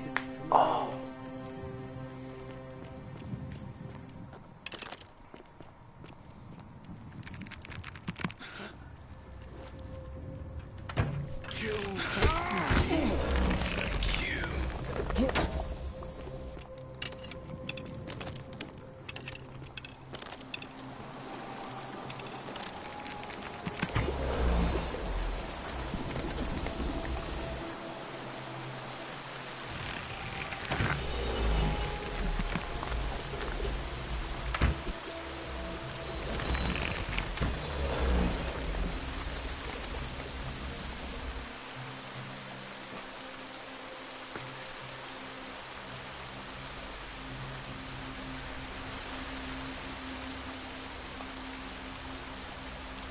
Interesting.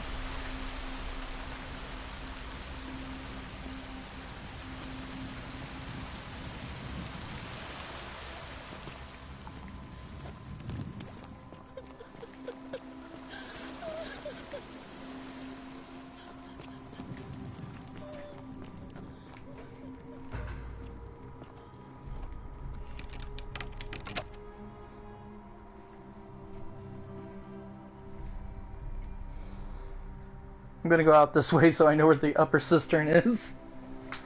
So, that makes me sad that Dooley, you can't even open the door for him because then he's like, oh, so shiny.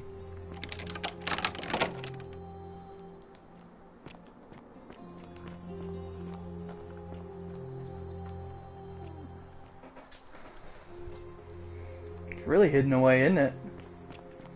Well, no wonder I couldn't find it. It was all the way up here. I'm over here looking by the palace, and it's... Oh, I hope hi. you're taking care of yourself. Right now I am.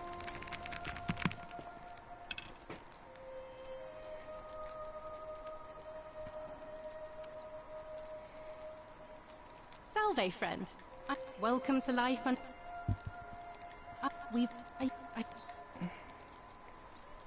Even if I had seen it, and I'm not saying I have, I couldn't in good conscience give it to you.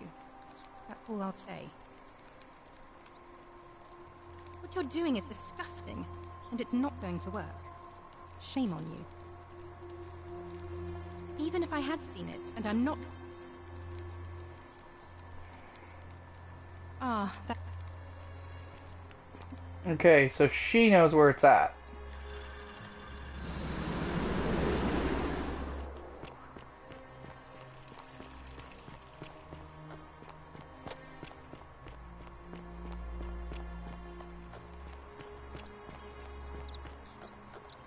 Citizen. I just ran past you're the first coping. micro. Name's Wolfius. No idea what you're talking. What? That was good. Oh. He got that from you? I guess you did help me then. Huh. I think I have seen that plaque. Sorry I lied.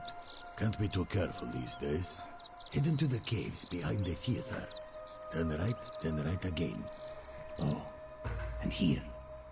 You'll need this key.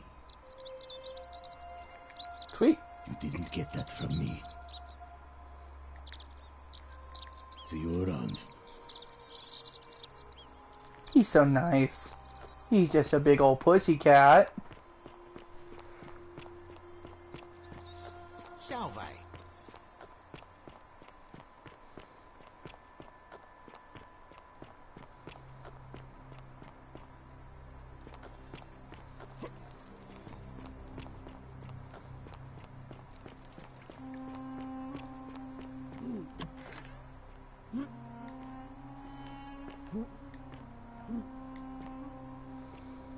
Wish there was a way I could move this woman.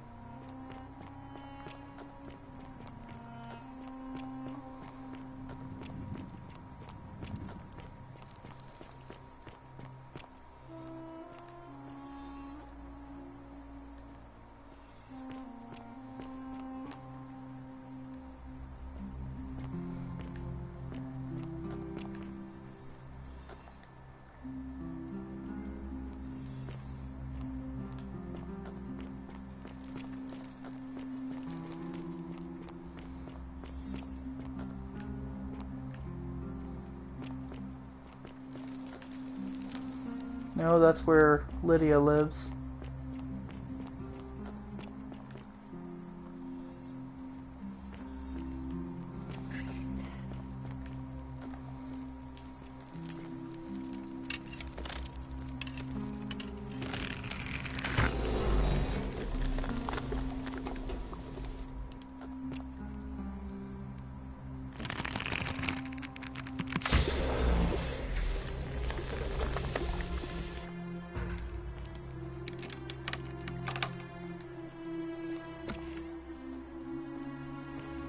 Oh! Looks like it might be religious in nature. Pluto, father of riches.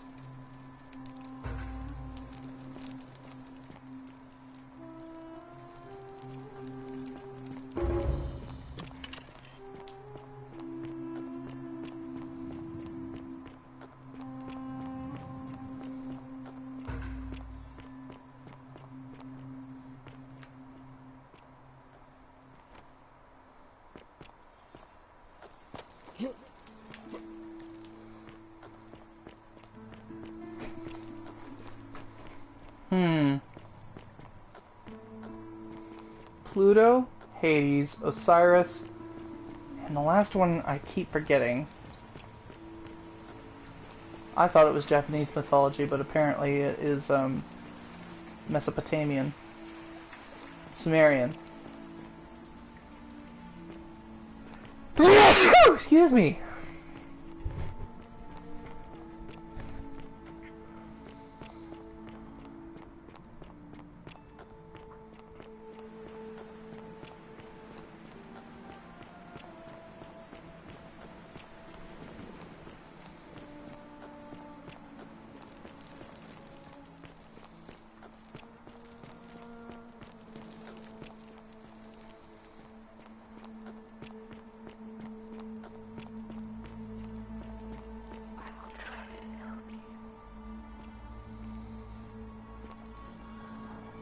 Rome, Greek, Egyptian, Mesopotamian.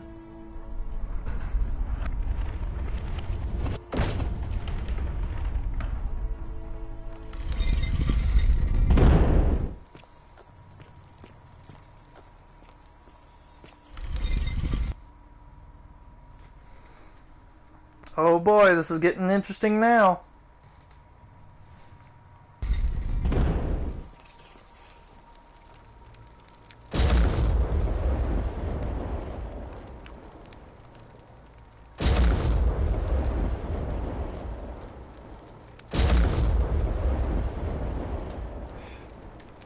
Hades, Lord of Many, grant me an audience. Nurgle, the Fierce One, grant me an audience. Osiris, Lord of Silence, grant me an audience. Pluto, Father of Riches, grant me an audience. Pluto, Nurgle, Osiris, and Hades.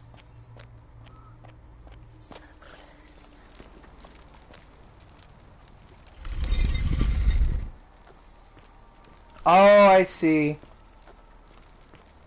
So for each culture I have to say something different.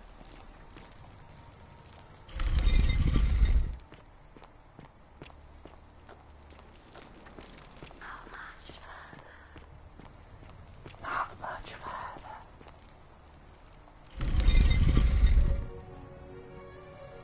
What the fuck is this? What the fuck is this? Great, I'm in frickin' Star Trek. This is amazing and I love it. Holy shit.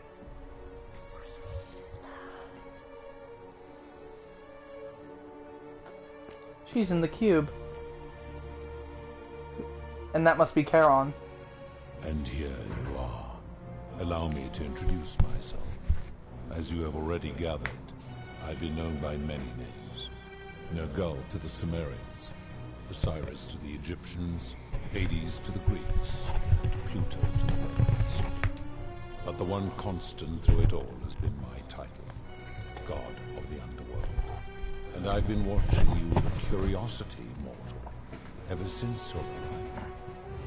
You are unlike the others, aren't you?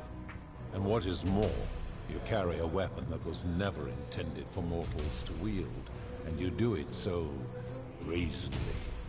But there will be time for your reckoning later.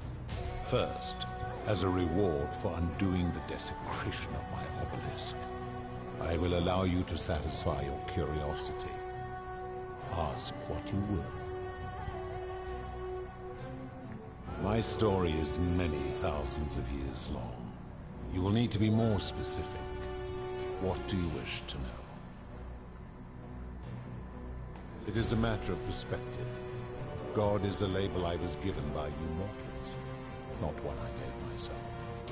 Your ancestors revered me because to them, my knowledge and technology made me incomprehensibly powerful, just as you might seem so to an insect. But despite all that, there are rules even I must obey. My kin and I all adopted this form long ago, so that we might better understand and communicate with your kind. In time, we grew fond of the sensory delights it affords. Desire, joy, ecstasy, even rage and sorrow, while an acquired taste can be addictive. This is my beloved. Like me, she has been known by many names. Ereshkigal to the Sumerians, Isis to the Egyptians, Persephone to the Greeks, and Proserpina to the Romans. Or perhaps you might know her as the goddess of springtime, the cycle of life and renewal.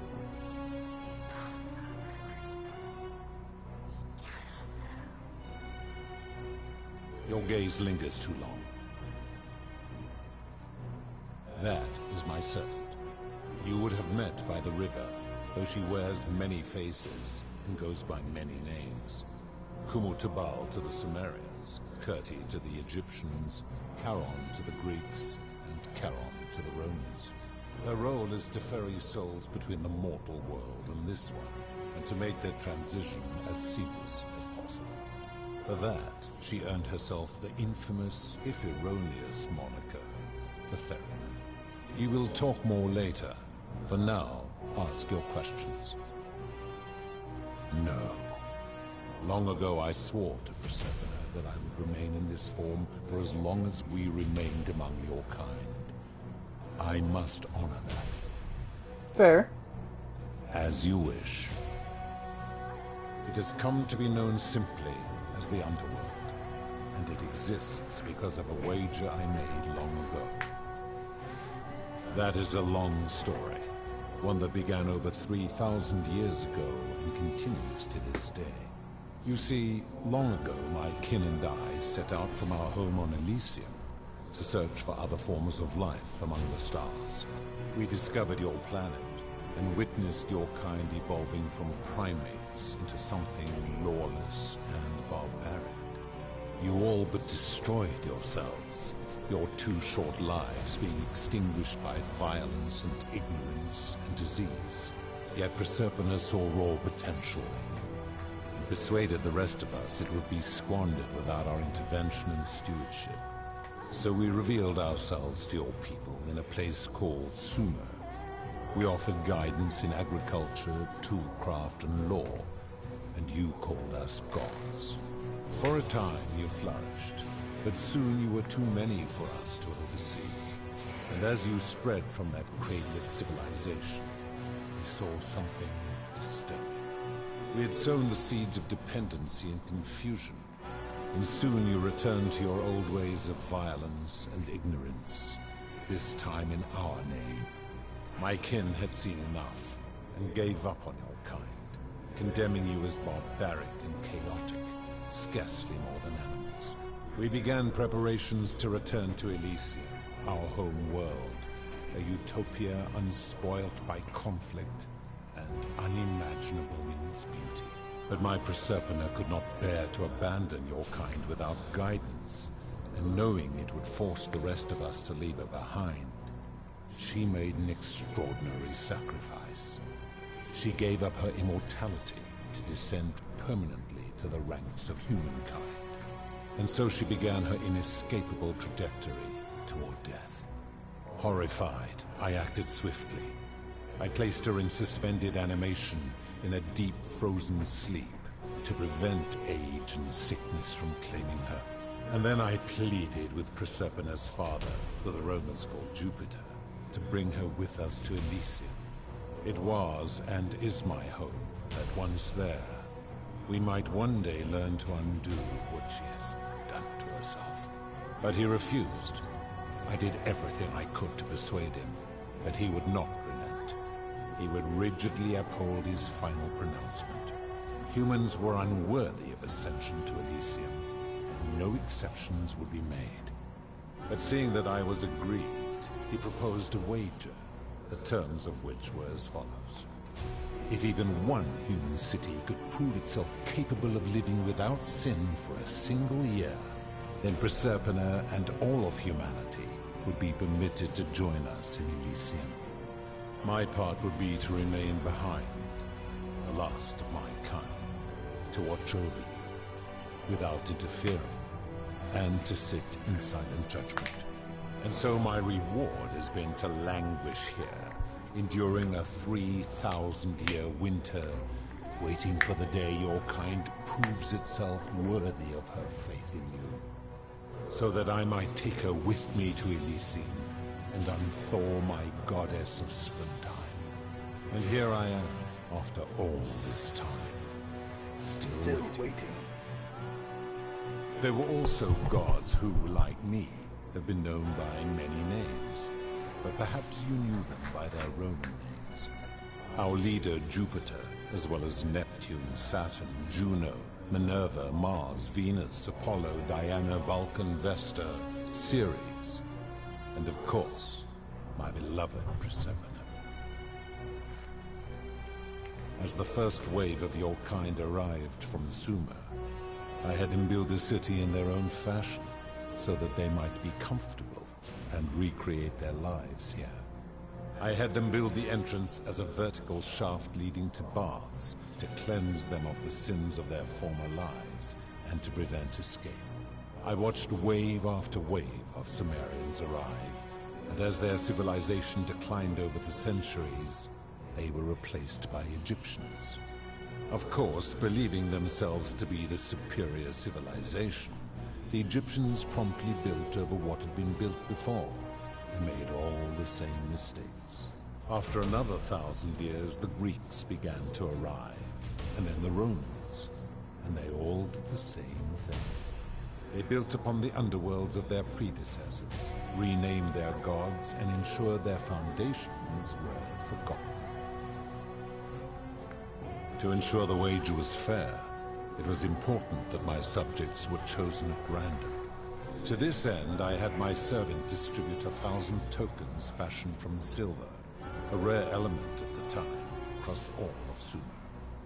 Whoever died while in possession of one of them would be located by my servant and ferried to this place, with no memory of how they arrived. As the tokens were discovered, they were traded, smelted, and fashioned into trinkets, and eventually coins, spreading to Egypt like seeds on the wind. Later, when they spread to Greece, they would come to be known as Charon's Obol, or as coins for the ferryman. Some placed coins in the mouths of their dead, hoping they would awaken here, though they had no way of knowing which coins were fashioned from the original tokens. In fact, almost all of the tokens are accounted for, only 2 remain. And so after this wave destroys itself, as it is destined to do, your kind will have squandered the last of its potential to ascend beyond this rock, and Persephone is along with it. It is a regrettable story. One of the first men who came to this place was a king of Sumer, and a troublemaker. To be rid of him, I returned him to his people, on the condition that my servant erased his memories of this place. But the erasure did not take completely, and he told stories of this place as if describing memories of a dream. His tales were committed to writing, which came to be known as the Epic of Gilgamesh, and his words were twisted and distorted over generations. Makes sense. Later, the Egyptians would adapt Sumer's stories of the underworld, making them wildly intricate and labyrinthine. Their Book of the Dead and Book of Gates bore less and less resemblance to this place in their priests' pursuit of profit. Then, when the Greeks began to arrive, they proved far more cunning, and in a series of incidents that will not be repeated, 5 of them escaped. A warrior named Heracles, 2 kings named Sisyphus and Theseus, a poet named Orpheus, and a Trojan named Aeneas. They each told embellished tales of this place, how to get here, and how to escape. And so from Sumer to Egypt, Greece to Rome, your kind has always told each other stories about this place, though each story contained only a seed of truth. Of course, that is merely the name your people have given to it, but yes, it is my doing. That is a story dating back to the very first wave. After the Sumerians finished building their city, the self-declared ruler threw a banquet to celebrate. Now this man was unmarried, and many women were vying to become his wife, a prestigious position of power and influence in a new world. Of all the women, 2 were particularly ambitious. Both were beautiful, and both arrived at the banquet wearing eye-catching dresses and painted faces, their hair woven in elaborate fashion. The first woman, recognizing that she would require an advantage to win the ruler's affection, draped herself in jewelry, ornate necklaces, bracelets, and rings fashioned from gold. Seeing this ostentatious display, the second woman grew envious, for she had no such jewelry at her disposal. She prayed aloud to any gods that would listen to cover her in gold, and when her prayer went unanswered, she took matters into her own hands. While the others indulged at the banquet, the second woman summoned the first for a discussion in a quiet place. She checked that nobody was watching, and pushed her rival from the top of the ziggurat, where she broke her neck on the rocks below.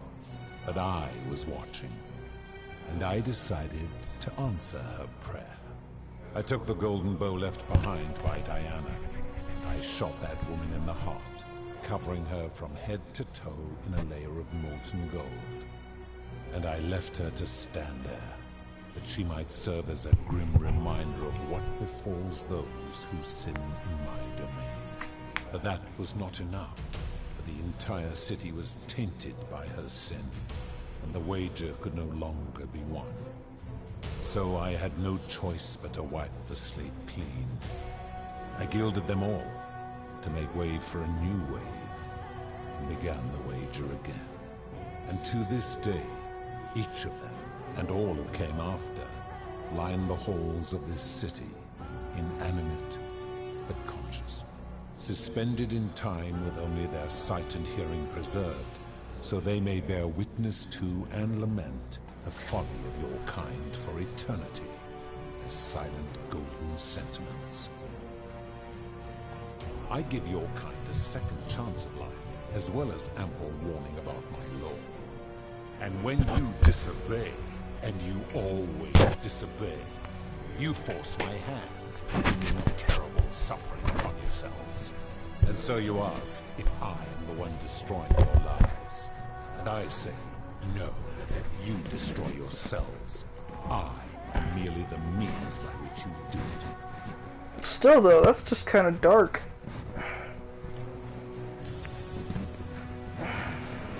Okay, where did these golden bows come from? What do you consider a sin? How do you know when people sin? When my kin departed, they left behind many relics which I inherited. Consolation prize of sorts. The golden bow originally belonged to one of my kin, who the Romans called. As my collection of golden statues grew, I chose the most ferocious among them, and equipped them each with a duplicate of her bow, and tasked them with hunting down the Forsaken at my behest. They became known simply as Furies. Makes sense.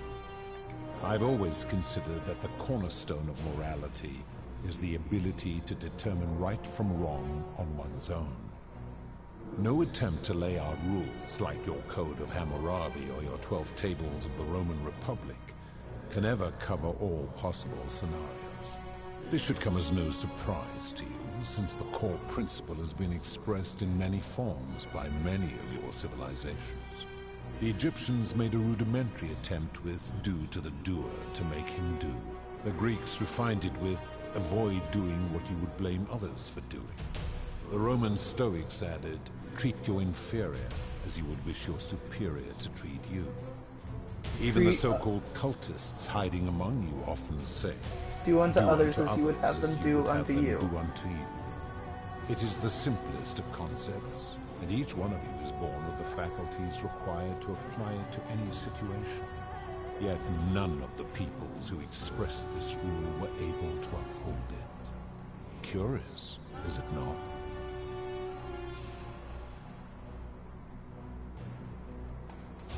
Ooh.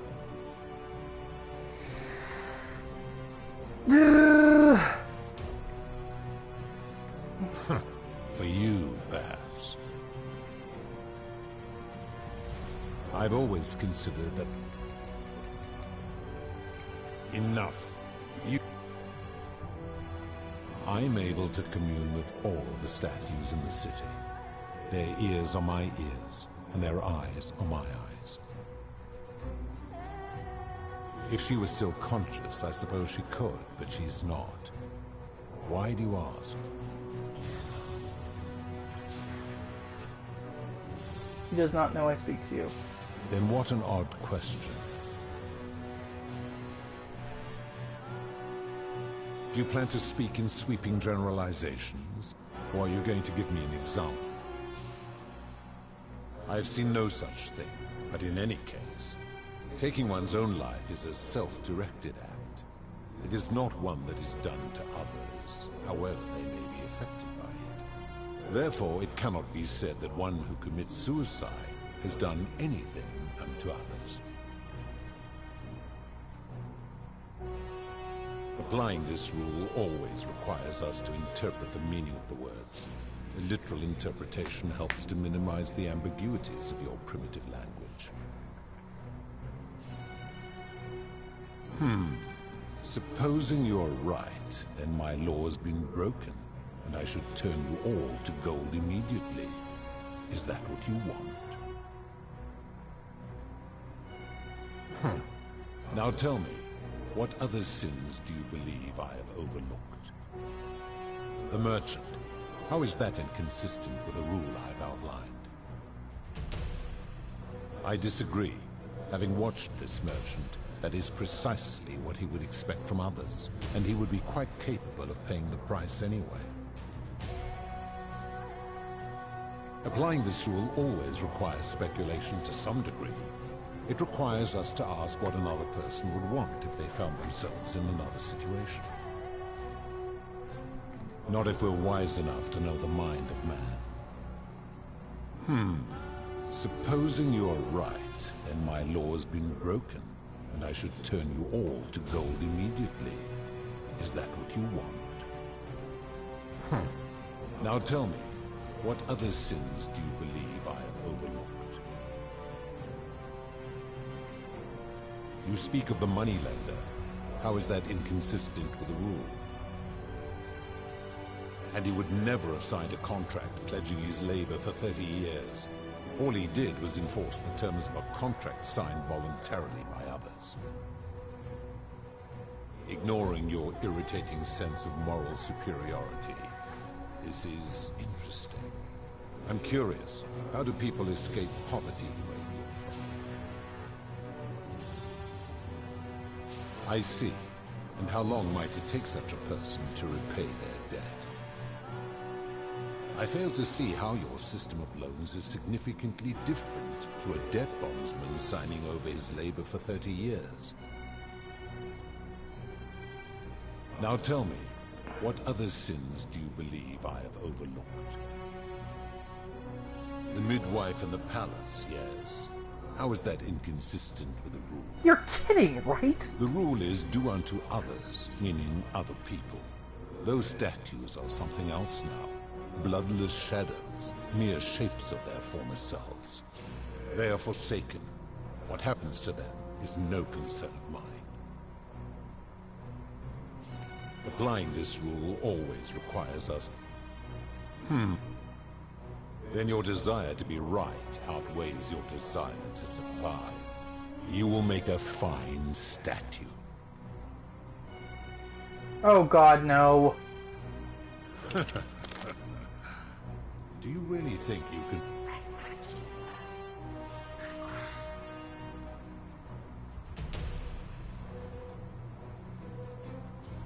How dare you threaten her?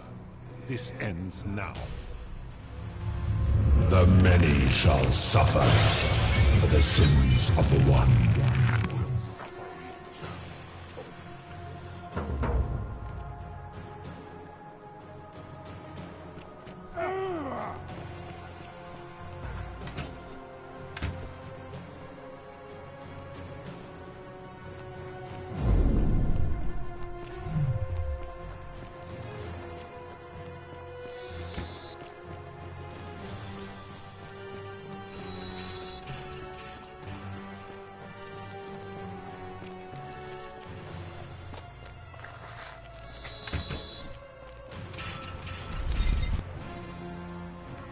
No, don't stop me on the loading screen!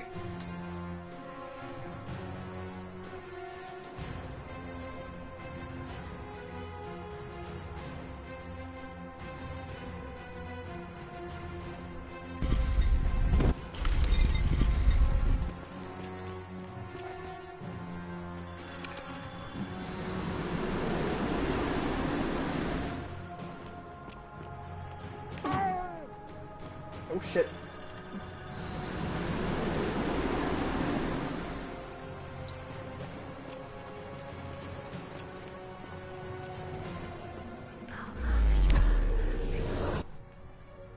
I heard her whispering something, but I didn't hear what she said.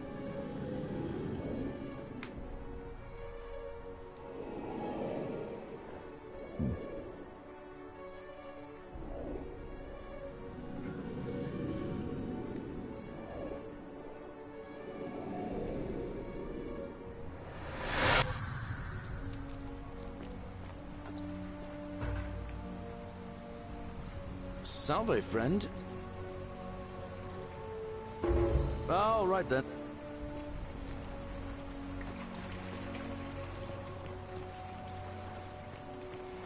I don't mean to be mean to him, but it's like I have to tell him to bugger off so I can actually get this shit done.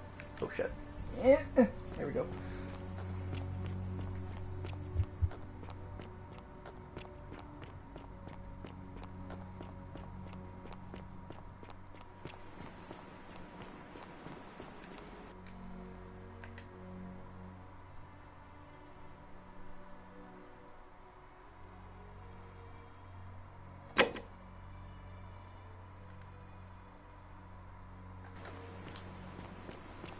I mean, it's a lovely crown.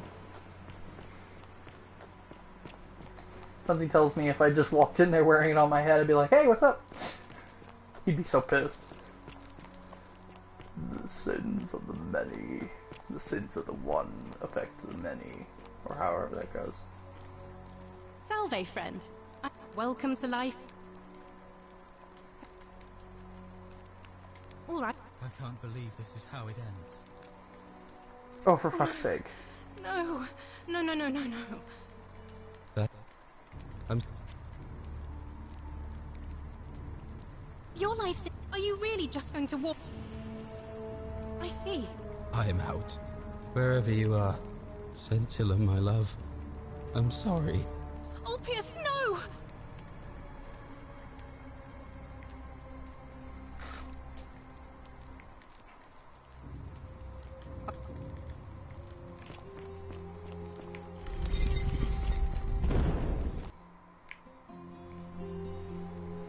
I'm gonna go talk to this asshole.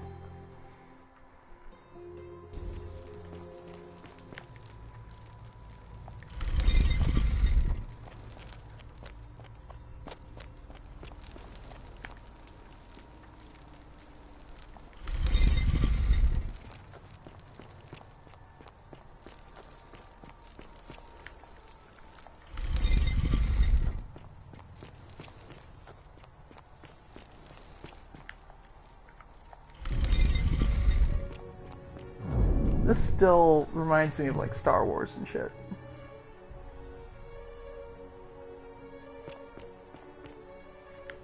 And here you are. Allow me to introduce myself. No girl, but the one, and I've been watching. And what is more, that there will first.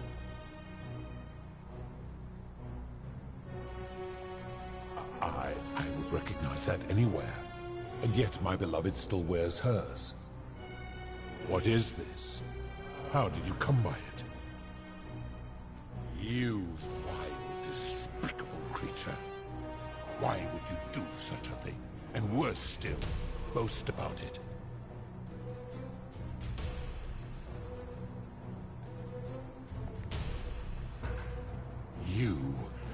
You have put me in an impossible position.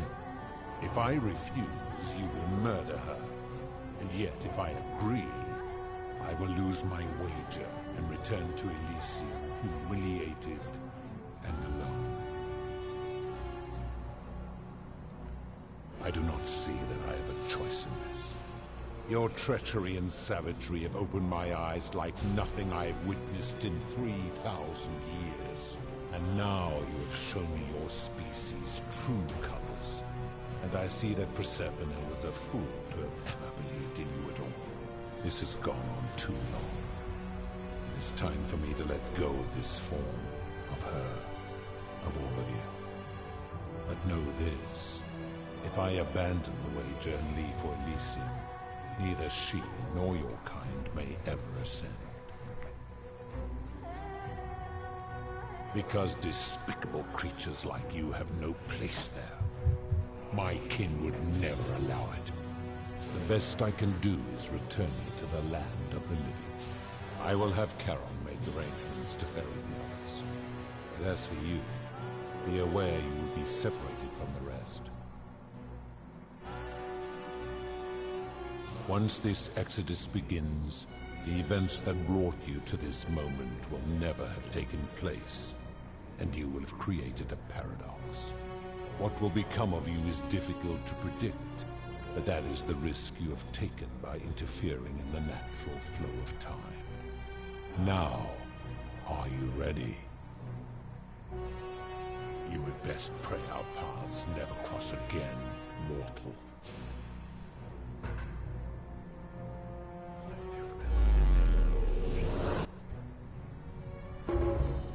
Let's do the time warp again.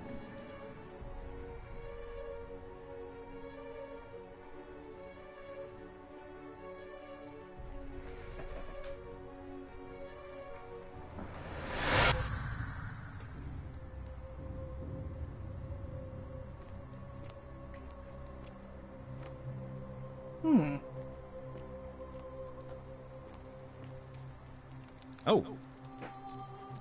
Hi there. Gave me a bit of a fright.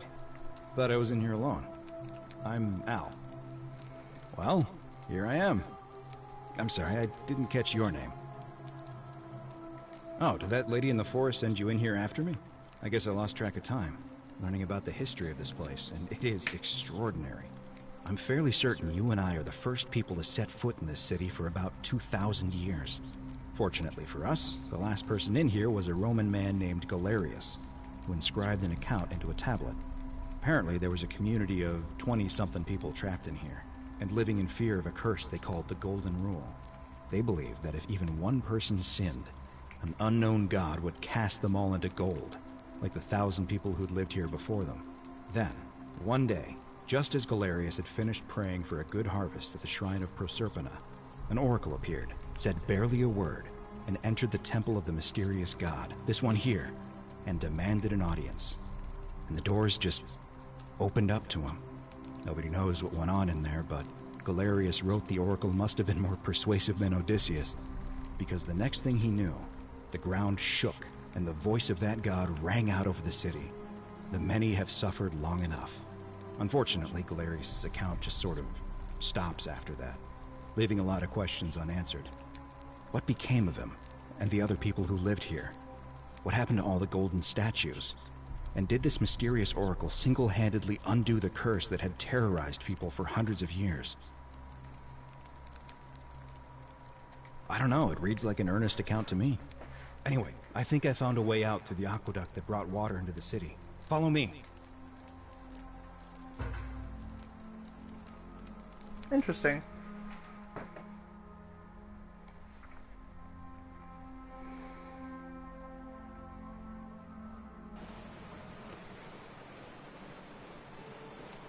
So this is technically the fourth ending. I'm gonna pause here for a moment. You go on ahead. So this is technically the fourth ending, but I don't think it's the best ending. Which means I probably need to do something to get the best ending.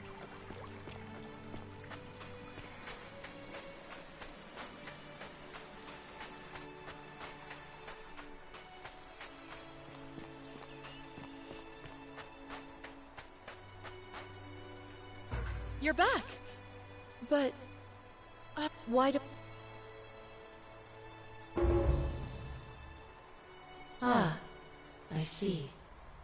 I thought you might. Well, now you know. I suppose you have questions. You can just call me Charon, if you like. I am sorry I do not enjoy deceiving people. That most people find comfort in familiarity. That you died, my rule. Most ask... A wise decision. It means I am now bereft of purpose. There is nobody else to ferry here. Nobody to keep you. I see no point in keeping you here. But I have to ask one thing. That you keep this to yourself. Look! Here comes Al now.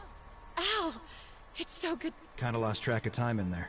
And there was a tablet describing an oracle who confronted a god and undid an ancient curse. Sounds like quite a story. And I look forward to hearing all about it. But... you two look exhausted. Why don't you hop in my boat and... Sounds good to me. And you?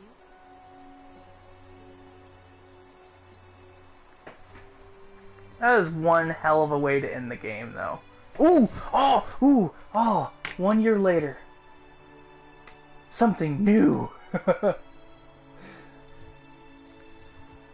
Come on, you tease. Let me know what happens.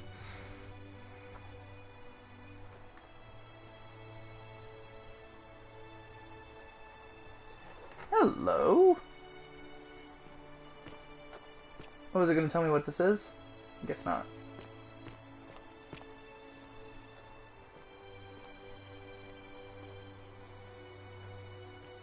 Guessing it's supposed to be Cluedo.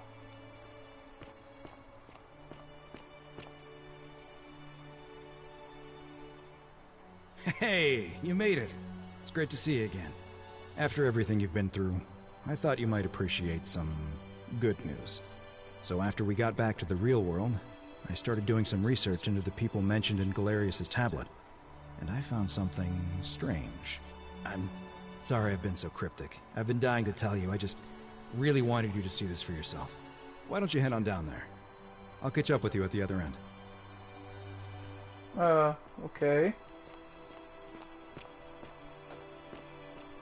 Galerius! You're finally here. Remember me? It's a crazy story. After you disappeared, Karen appeared and told us she was returning us to the world. Even gave us some coins to help us start our lives over. Only, for some reason, she returned us to your world instead of ours. Anyway, I know we only ever had that one conversation, and I wasn't even sure if you'd remember me, but I wanted to say thanks for freeing us from the underworld and giving us a second chance at life. Holy shit! Oh, I used Karen's gift to buy a farm in Umbria. Got a villa on it too, with enough room for Dooley, of course. It's hard work, but I sleep soundly every night. I'm finally my own man, and I wouldn't change it for the world. I know! I can't believe my luck either. But we're engaged and living together. We're planning to get married next spring. If you're gonna be around, we'd love to see you there. Of course, there's a whole museum full of people waiting for a chance to thank you, so you better keep moving. We'll speak again soon, my friend. Oh, hello. You're here. It's lovely to finally meet you. Galerius told me all about you. So, you're the hero who somehow vanquished the last of the Roman gods. As I'm a priestess, you realize you've put me out of work. I'm just teasing. Actually, and it still feels a little sacrilegious to say this, I'm finding life after religion quite enjoyable. Galerius and I are engaged and expecting. We've just bought a lovely villa in the countryside with room for a large family, and Dooley too, of course. It feels like the world has just opened up for us. There's so much to learn, and so many more possibilities for our children than we ever imagined. We're just so thankful for what you did for us. For all of us. Oh, it's sweet of you to ask. She recovered nicely. In fact, she's here somewhere, if you'd like to ask her yourself. See you at the wedding, I hope. Wow, she's not even showing. Hello, I'm Dooley. Galerius said you're very nice and a big helper. Thank you for getting us out of the bad place. I didn't like it. I live at Galerius and Equitia's house. They look after me now and help me remember when I forget things, like brushing my teeth. Treasure? Oh, I forgot about that. I like my box now. Galerius got me a box that tells stories. That's my favourite thing. Yeah, they're fun. Bye-bye. Wow. Laura Briam. Hi there. Statue of Apollo. Lucretia! Look at you! You are here. It's nice to finally meet you. Lucy is fine. I'm making an effort to blend in, as you can see. We are all trying to keep a low profile. If the world knew we died 2,000 years ago and were suddenly brought back to life 12 months ago, they'd never leave us alone. Speaking of which, I wanted to say thank you in person. I'd say the gods smile on you, but I hear you drove the last of them off. So, I'm studying to get into medical school. As much as I resented the responsibility of keeping everyone in the city alive, when it ended, I realized I missed it. So I guess I'll just keep saving the world, if begrudgingly, one patient at a time. Oh, she didn't make it. She died from poison while you were in the Great Temple. It was very sad. She was a good woman and a friend. It wasn't your fault. Decius is to blame. He's here somewhere too. Not that anyone would talk to him. I'm not even sure how he got invited. You too. Don't be a stranger. Okay. So... okay.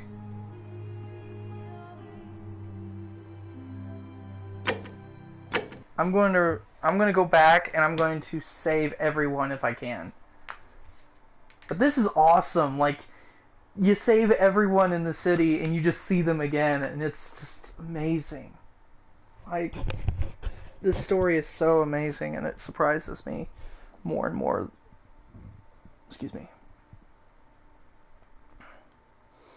But no, if I go to Galerius and I say, hey, you know, do this, this, this, and this, and then I go talk to Hades, maybe I'll get along farther.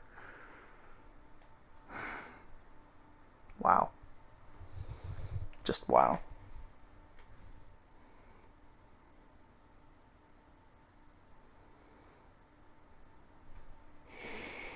I don't know how far back this is going to take me. Okay.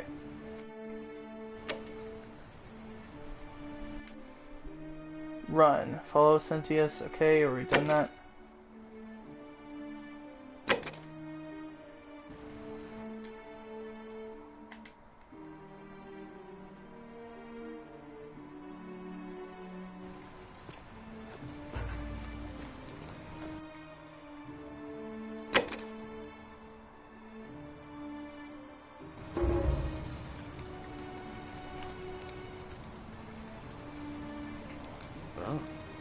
You?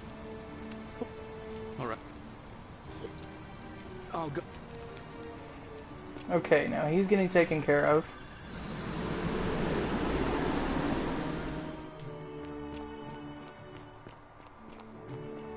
I'm running to the Temple of Demeter.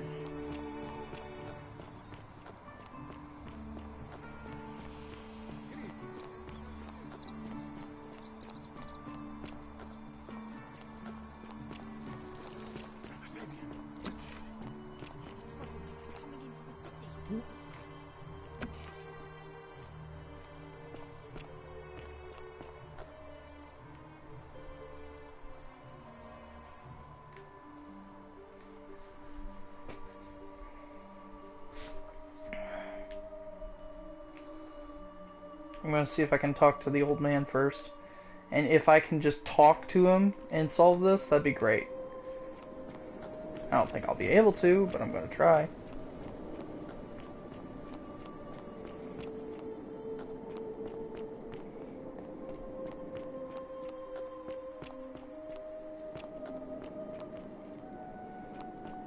Come and join me by the... Welcome. I was indeed, but we've never met before. Oh, that's a relief. I assume you're asking me this as something extraordinary. Then I suppose first I'd want to gather information. I'd want to know about... If I could expose some internal inconsistency in his reasoning, some degree of hypocrisy. But as a philosopher, the saddest truth I ever learned. So the easiest path would be to find his emotional susceptibility and exploit it. If he was As a last resort, I might figure out what he fears losing above all else. And now, go quickly. Okay. Oh shit. Almost fell. Basically, that did not help. It basically just said everything I already knew, which was take the crown, threaten him, and be like, get the fuck. It's like that one episode of Family Guy. Get the fuck back in the time. You gonna understand me? You gonna understand me? You gonna fight with me? Get back on the fucking time pad. Welcome to the stream.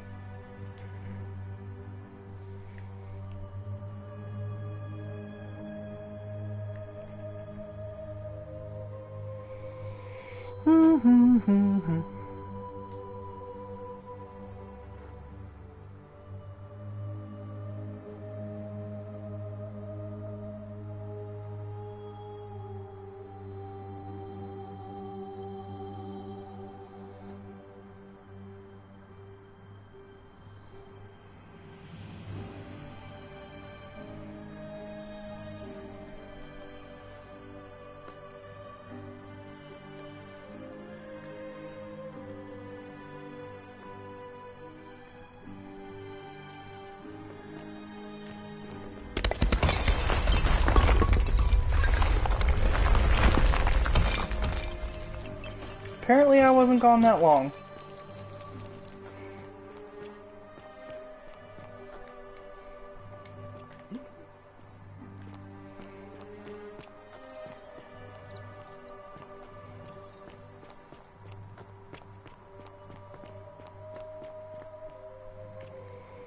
Thank you, Galerius.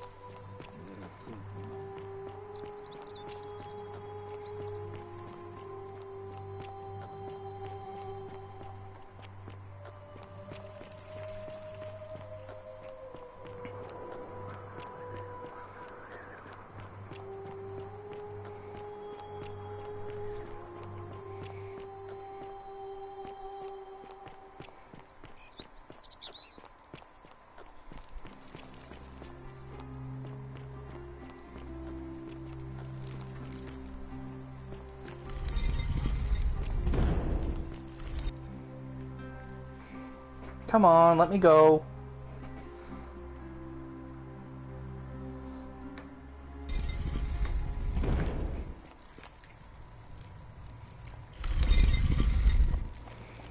Pluto, let me speak. Hades, let me speak.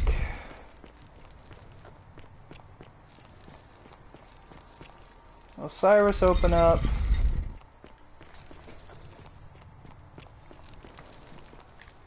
Nurgle, wake up.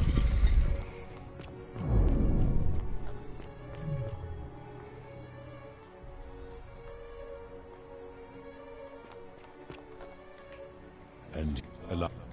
And fur. That is. Do you plan? I've taken that.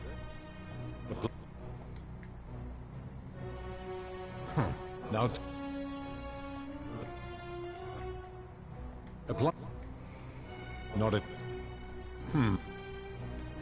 Now tell me. You.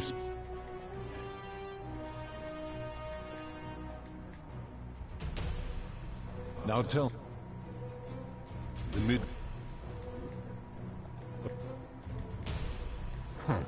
Now tell. Abduction.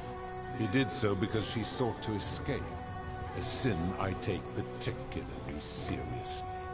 Better that he stops her from escaping, albeit brutishly, than I have to wipe out this entire city to punish her. Wouldn't you agree? Now tell me, what other sins do you believe I have overlooked?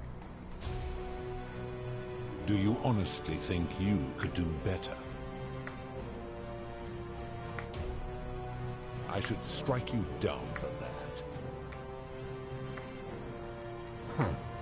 Now, did you have any other questions before your reckoning? Very well. I would recognize that anywhere. And yet, my beloveds, You... You have put me in an impossible... If I refuse... I do not see that I have a choice. And now, this is gone. But know this. I will have Karen make arrangements to ferry you. It is not up to me. Once this exodus begins, the events that brought you, what will become of you is difficult to... Now, you had best pray our paths. Never cross again, mortal. Okay, now that I've done that, surely there will be a lot more people, because, I had saved, Ayula and, Ulcius.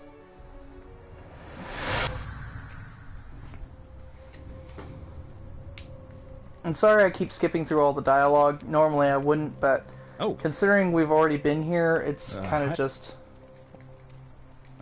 Apparently. It's basically just going over... just hashing... Just rehashing stuff we already know. Excuse me.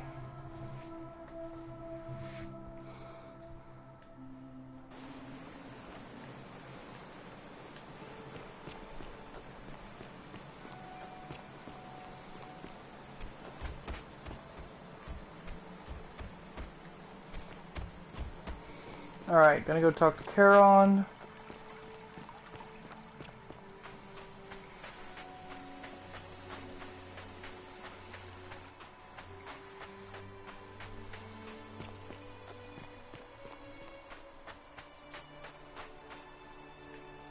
You're back! Ah, I see. I thought you might. Well, now you know. I suppose you have questions. A few.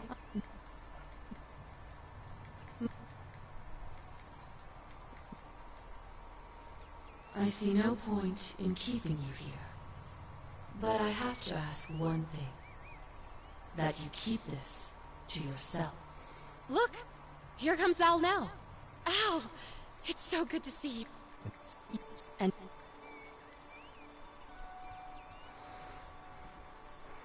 Alright, now we're going back home.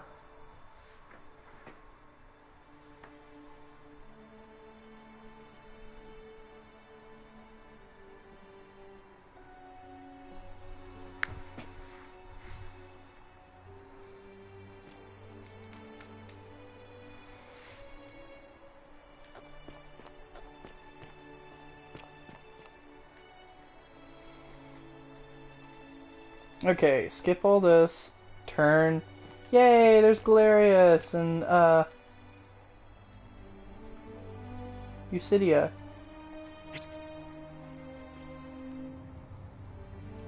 Oh, I used Karen's Quistia. gift to buy a farm in Umbria. Of course. Oh, hello. You're here. It's lovely to... So, I'm just teasing.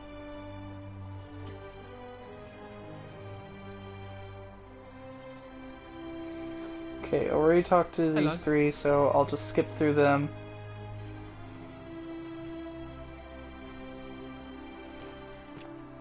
Who's here with you? Hi there. Ayula! You're the Oracle, right? Oh, of course, sorry. And I never got a chance to thank you for telling Galerius how to save my life. And of course, getting me and all of us out of a terrible situation. Oh, I barely recognize myself. I'm living in a house share in London with my wonderful girlfriend.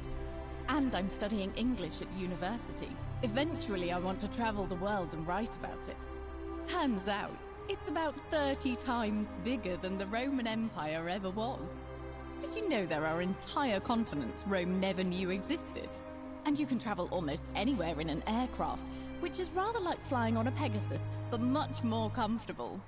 Oh, sorry, you already know all that, of course. I'm just so excited. There's so much to see and learn and write about. I have noticed people from your time have no idea how fortunate they are. I hope to change that. One day. Last I heard, Malleolus kept insisting he was the last rightful ruler of the Roman Empire, and wound up being committed to a psychiatric hospital. As for Claudia, she was always so viciously unhappy. Someone said she'd blown all her money on wine, trying to drink herself back to the underworld. Oh, After shit. the horrific way they treated Ulpius and me, I can't help feeling a sense of... what's that German word? Schadenfreude? Thank you. You're very kind. Ugh. Someone told me she was boasting about getting her claws into some rich prince, and how she was going to be living the high life from now on. Even in your time, life still isn't fair. Apparently he'd proposed before they'd even met, and last I heard she'd bought herself a first-class one-way ticket to join him in some exotic place called... what was it? Nigeria? Some people have all the luck. Well, you are the Oracle, so I suppose I'll take your word for it. Huh. I feel better already. Thank you. You too! If you're ever in London, let me know. We can go to bars and drink wine and listen to the stories of the 9 million people who live there. I hope so.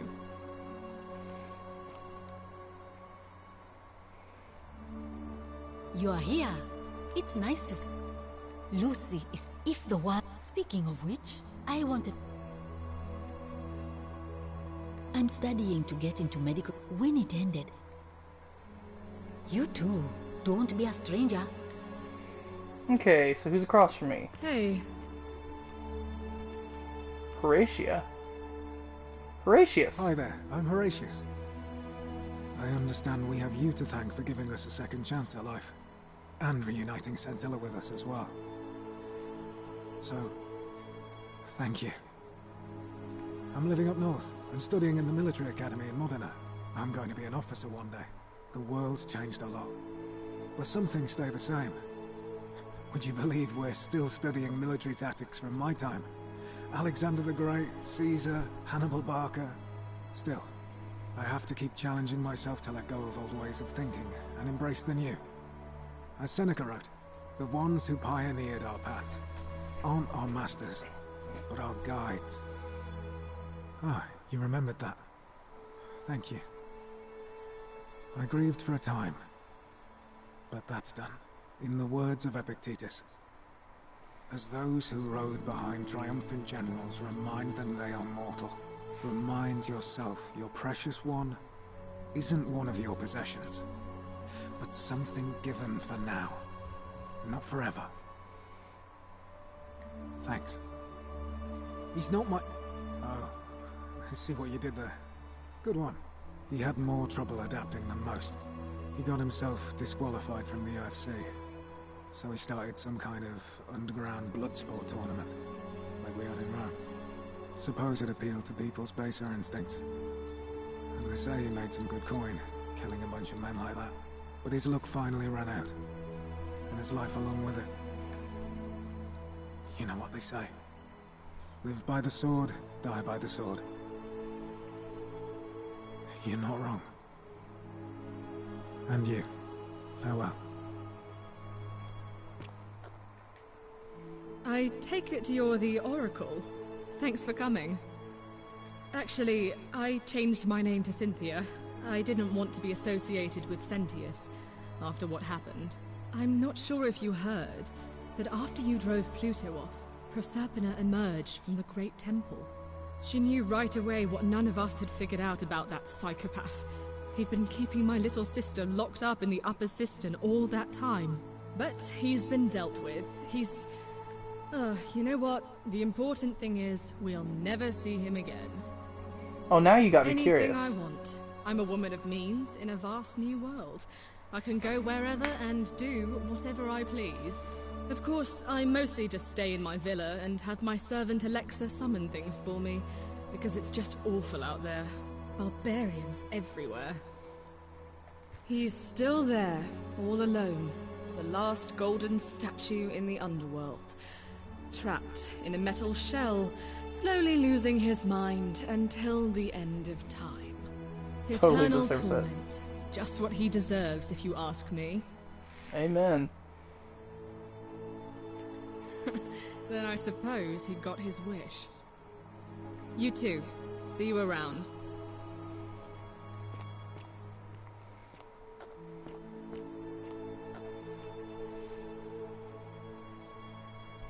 Oh my. And here you are. It's wonderful to see you again. Oh, and by the way, I go by Philip now. A fine Greek name.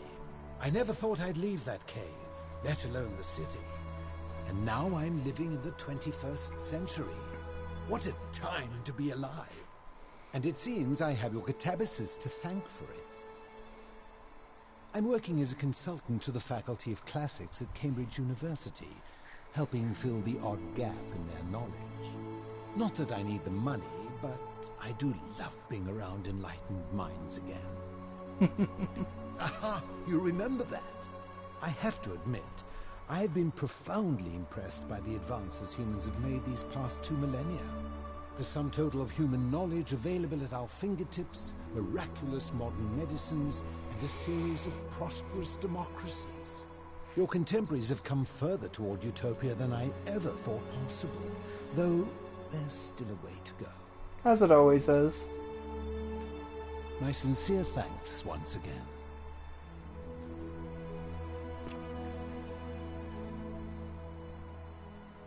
Greetings. You must be the legendary Oracle. It is a sincere privilege to finally make your acquaintance. I am Georgius. I am told we have you to thank for freeing us from Hades, and for that, I am most grateful. I am reacquainting myself with Greece. It has changed so much over the last 2,000 years, I barely recognize it. This is at once heartbreaking and thrilling. Perhaps one day, once I have seen all of this new Greece and sampled her delights, I will settle down in Santorini in a villa overlooking the Azure Aegean Sea. I hope you will join me there and regale me with the story of how you faced off against the fearsome god of the underworld and won. You too, my friend. Fabia. You're the one we've been waiting for. I'm Fabia.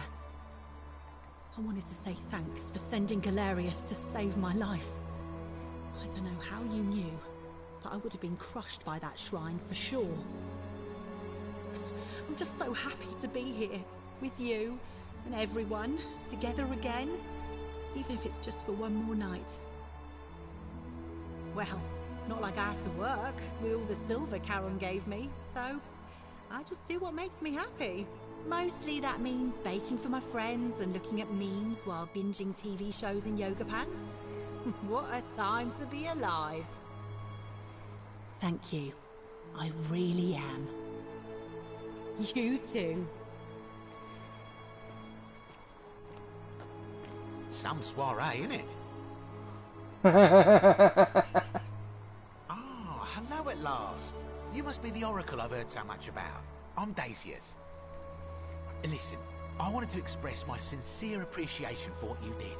If it wasn't for you, I'd never been able to sell all those useless old relics I accumulated. Whatever you did in that temple made me a very wealthy man. Thank you. Such a acerbic wit. I love it. I took the money I made from selling my trinkets and started investing in the stock market. That's where the real money is now. In fact, I was hoping to ask your advice, you being the Oracle and Future Seer and all that, on which stocks I should invest in next. I can't decide between fossil fuels, tobacco, gambling and arms. What would you recommend? Oh, don't be like that. You can tell your old pal Dacius.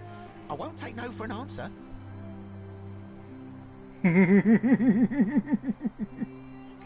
Oh.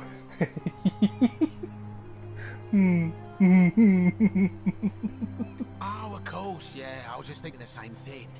I'll go home and buy up as much stock as I can tonight, and I'm gonna make a bloody fortune.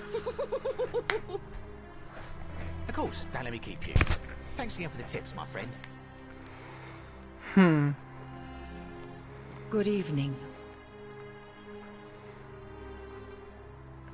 Oh, hello. It's lovely to meet you.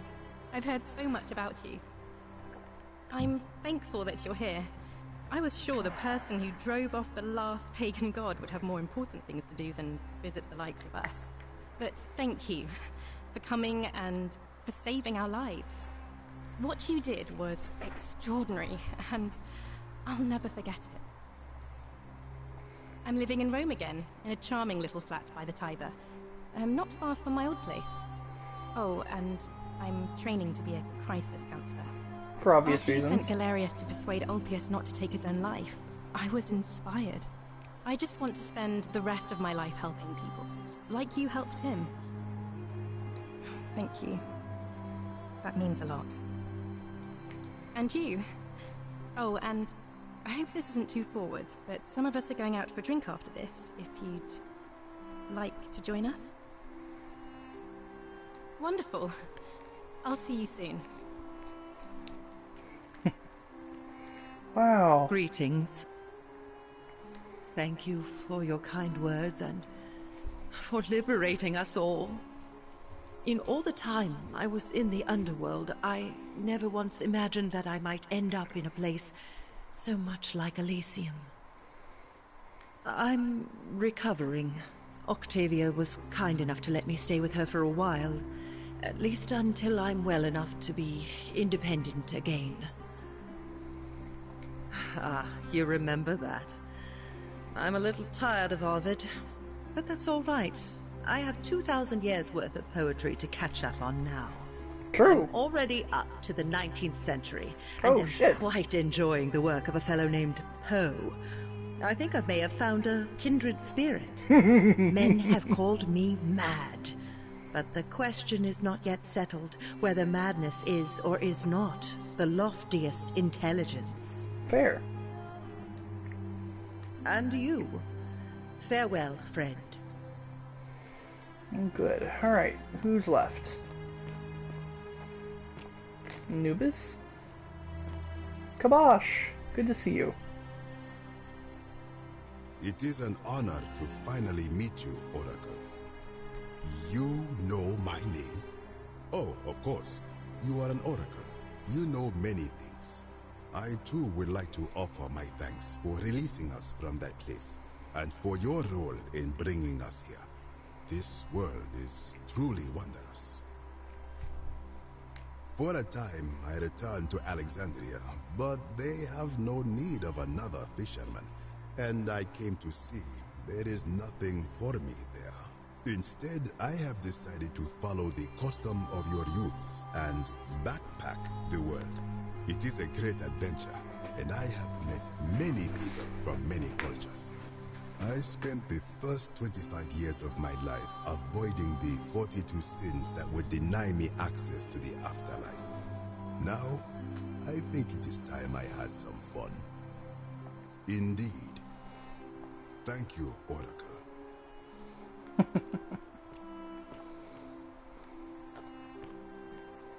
Rufius and Virgil.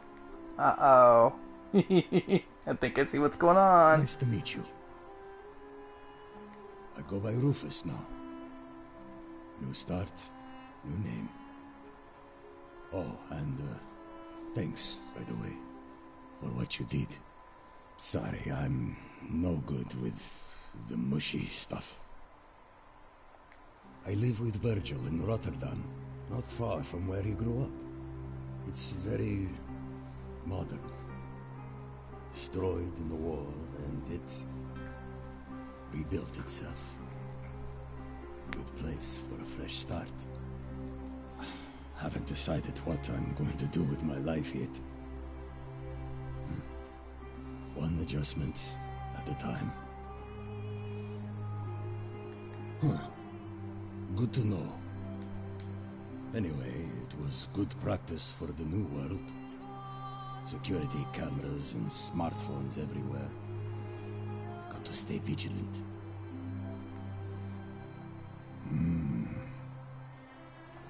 You too.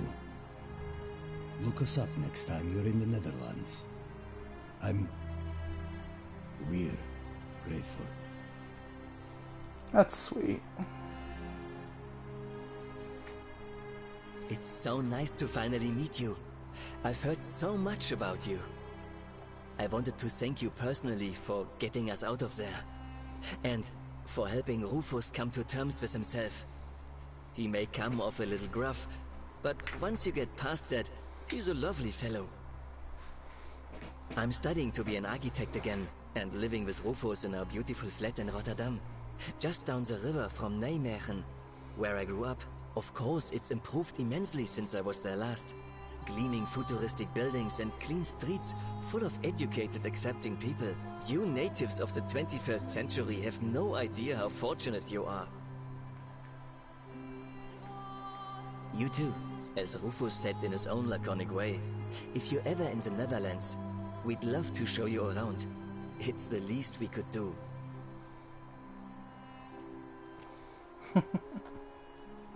Hello there. Oh, I go by Gabriella now. I didn't want to be reminded of that monster every time I heard my own name. After you drove Pluto off, Proserpina came and released me, and that monster got what was coming to him. Don't worry, nobody did. I'm living with Ulpius on a little vineyard in Umbria. It's even more wonderful than I dreamed it would be. I'm so grateful to you for making sure he's still with us. If you're ever passing through the region, I hope you'll come and visit us. You can try some of our very own wine. Thanks. You too. It's nice to finally put a face to the name. I'm Ulpius. I understand I have you to thank for sending Galerius to save my life. The way you just showed up out of the blue and stopped me from making a terrible mistake, I'll be forever in your debt. I'm living with Gabriella in Umbria. We finally bought the little vineyard we always dreamed of. It'll be a little while before we know what we're doing, but every day I look at her and this extraordinary new world with all its beauty, and I think, what if I'd given up hope and missed out on all of this? So we're living each day to the fullest. And we end them all the same way, sitting together on our terrace with a glass of our wine, which the locals say is almost drinkable now, and watching the sunset over the rolling hillside. And I couldn't be happier. Thank you. I wouldn't be here without you. You too. That's so nice and sweet. So who's left, if anybody? Dice Tower. Latin plaque. Does it say anything? All must walk this path to where laws of day help the virtuous to paradise in the city of the earth. Vicious stated the banks of the stream, but in vain, for none from here may return. Okay. Christian carving. Yeah, that's what I figured it was.